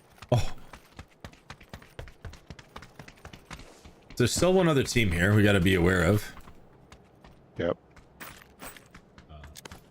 Oh, maybe there's another one that's better. What about strawberry jam? That's gotta right, have Pants. lemon in it. Lord have mercy. I'm about to cheat.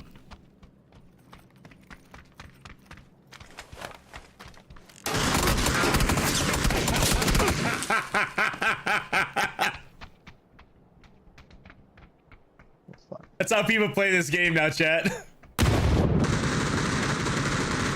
Oh, it doesn't have lemonade in it. Strawberry jam. All right. That's laughable. We'll cue it again.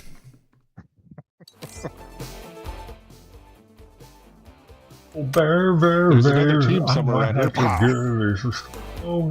here. Yeah. Kiki, I'm not gonna lie to you, dude. I'm shocked that they were just hiding, dude. Shocked. Does anything in this game surprise you anymore?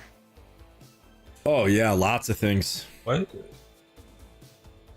Two shorts. Well, our plan has worked. He's got shorts. They were better. I might not have like them. last game, Kiki, when there was two teams dropping on us and we killed the first team, and I was like, man, there's another team here. My gosh, I'm so glad I was sitting down when we found out they were just hiding. Simon, yeah, I would have probably hurt my tailbone. Not a good time. Yeah. Not a good time, Simon. Let me out at me.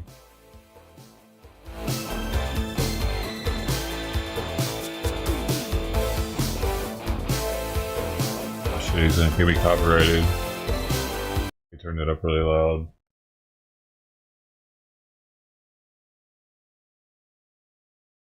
Yeah, I think we can go with strawberry jam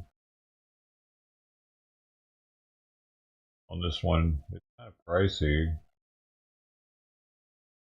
Not trying to take all day to find one.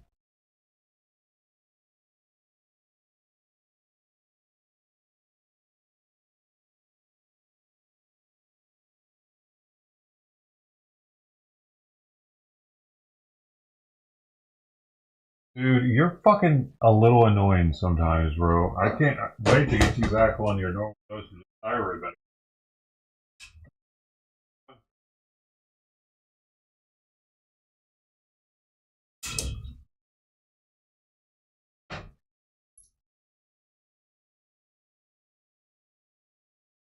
That's not your bowl, Simon. Have your own bowl.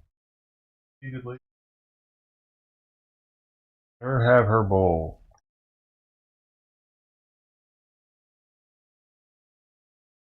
See, she wants to finish it.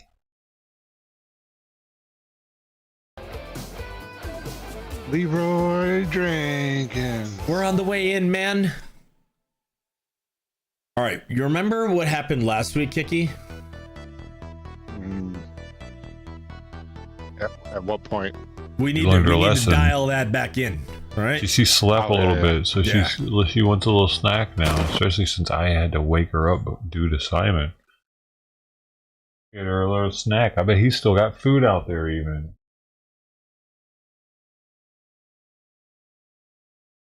Yep, I see stuff still in your bowl, bro.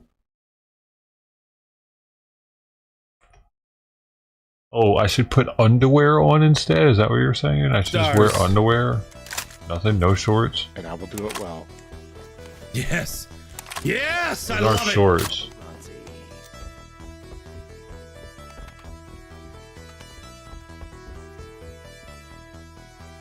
This is the latest on the week's old or so.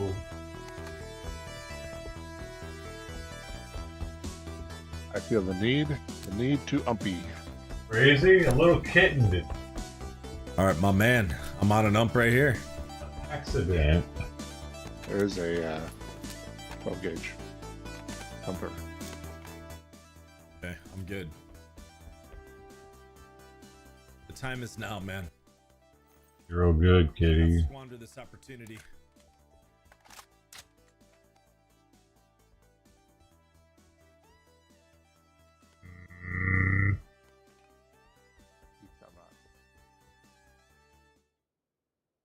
Lolito says, "Hi Bob, how did the 2 games with Bob for 100k channel points work? Cheers." Well, when just by watching, you accrue channel points. When you hit the threshold, you can just redeem those points and we'll schedule them for a Saturday. Now, since we don't have anything planned for today,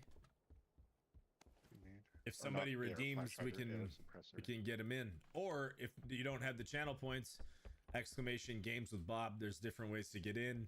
If you don't play PUBG, exclamation influence. You can change what's happening in the game without even playing.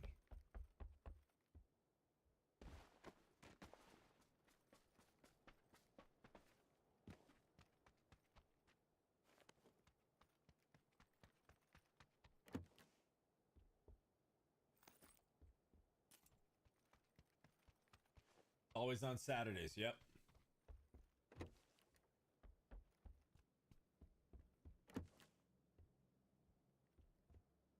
For those waiting for me to download PUBG Mobile,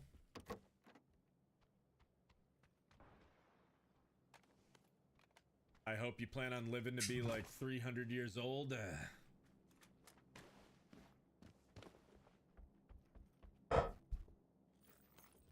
Yeah, Doc Harry said it right? Or donate 500 million billion subs to the stream, okay? What the heck is going on with your leaky eye? And I'll never play PUBG again.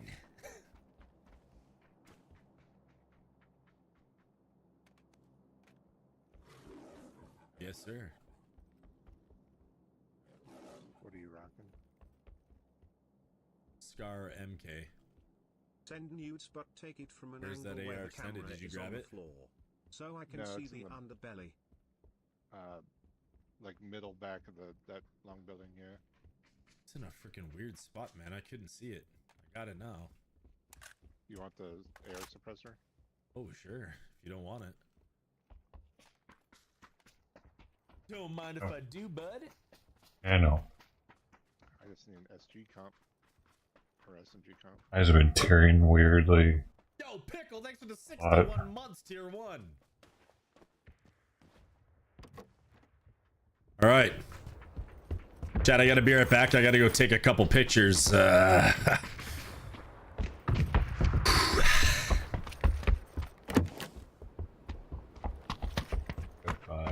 What I'm looking for.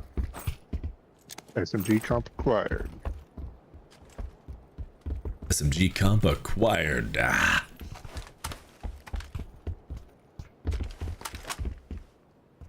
got a kitted out ump. How many subs to give up PUBG? Oh man, I mean it'd have to be a lot, right? Because whatever game we would go to, we would have our core viewership, right? But we would lose a lot.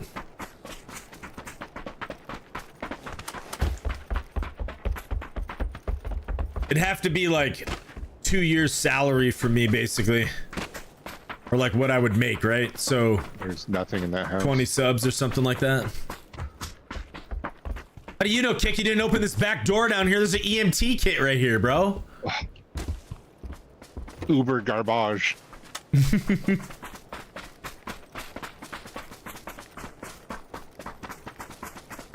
Do I have a fantasy game that I dream about? If I look back and if I could have the same community with the same type of support, right? And pick any other game to have played, I 100% would have picked World of Warcraft or Call of Duty. 100%. There's no doubt in my mind. But I mean, how was I supposed to know that this game would not, you know, it would not change with the times and make all the wrong moves that you could possibly ever make, right? How am I supposed to know that? And take over 10 years to come out with a PUBG 2, you know, how was I supposed to know?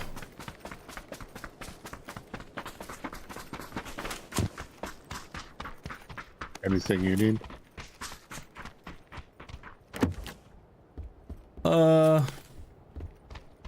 Maybe another extended if I'm being picky, a bigger scope. Standard AR or what? Yeah. I'm running AR DMR. There's a few meds in here. That's. You were itching to play COD? I mean, the allure to Call of Duty is that there's a new game every year, right? So The beauty of someone being a Call of Duty content creator is you can come up with a bunch of fun things to do with the game, and then they announce the new game, and it continues hype surrounding the game, and then the new game comes out, and there's more hype. It's the same game every year. Yeah, but Dave, they like, just go look at the Twitch numbers, man. It doesn't matter if it's the same game every year. The recipe brings people back to wanting to play every year. There's no arguing that.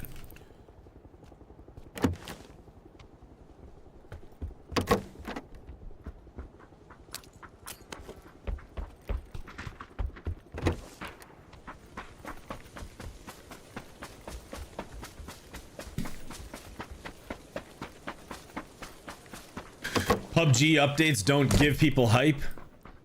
Well, Doc, when the update is that you introduce an inflatable raft that has no real purpose in the game. And a 6X.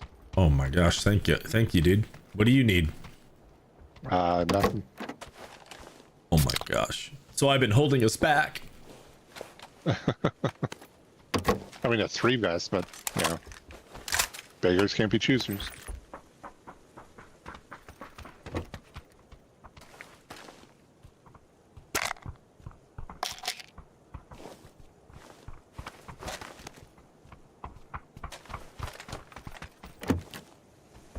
Well, yeah, so Dave says, I'd play PUBG over COD any day of the week. Well, I mean, we know that, right? Everyone here in this stream would rather play PUBG than COD, right? But the thing that everyone in this stream needs to understand is that everyone that enjoys playing PUBG is in the gargantuan minority when it comes to any FPS. In the grand scheme of all FPS gamers, Counter-Strike, Valorant, Call of Duty, Apex, Fortnite, PUBG, people who play PUBG are in the insane minority. Tarkov, right? All right, man, we're gonna do one of these bad boys. I mean, you're proving my point, right, Landog? Yes, run, man. Because, you know,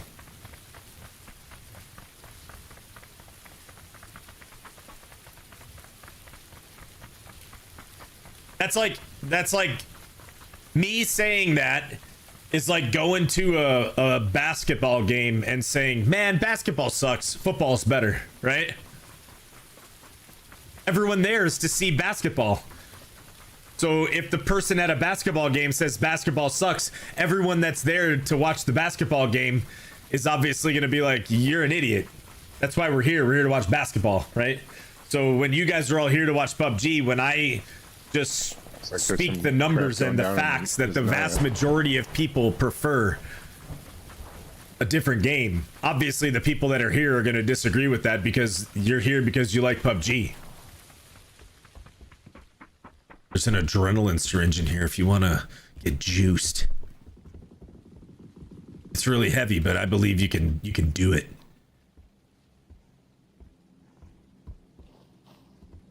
Yeah, but okay, so I keep seeing a lot of people saying, oh, well, this version of it stinks of Call of Duty. This is bad. This is bad. That's proving my point. You're here for a reason, because if you like all the people that are here, chat, if you guys like Call of Duty, you'd be watching Call of Duty right now. Just think about that. Open up your mind to understanding that, right? Oh. Man, you pick up plane or fucking just kick the fucking chair again, dude. I hurt myself more times when he fucking wants out or in the room than any other time. Have a look at the Twitch online. Go look at the viewership for Call of Duty, and then look at the viewership for Apex, and then look at the viewership for PUBG. Gate, dude. I'm just it's just such a pain in the ass having to deal with them having their food separated. Not wrong, Bob. Thanks, Deez boy. What loadout you want me to use next game? Good afternoon, Bass Ace. We're gonna creep up here, Kiki. It's gonna be a gorgeous, beautiful cliff, and we're gonna scope out that compound below. And I'm happy with this life currently. We're gonna serve him up the juicy McPounder. I'm taking off. I'll be going. Good. Thanks, Reagan.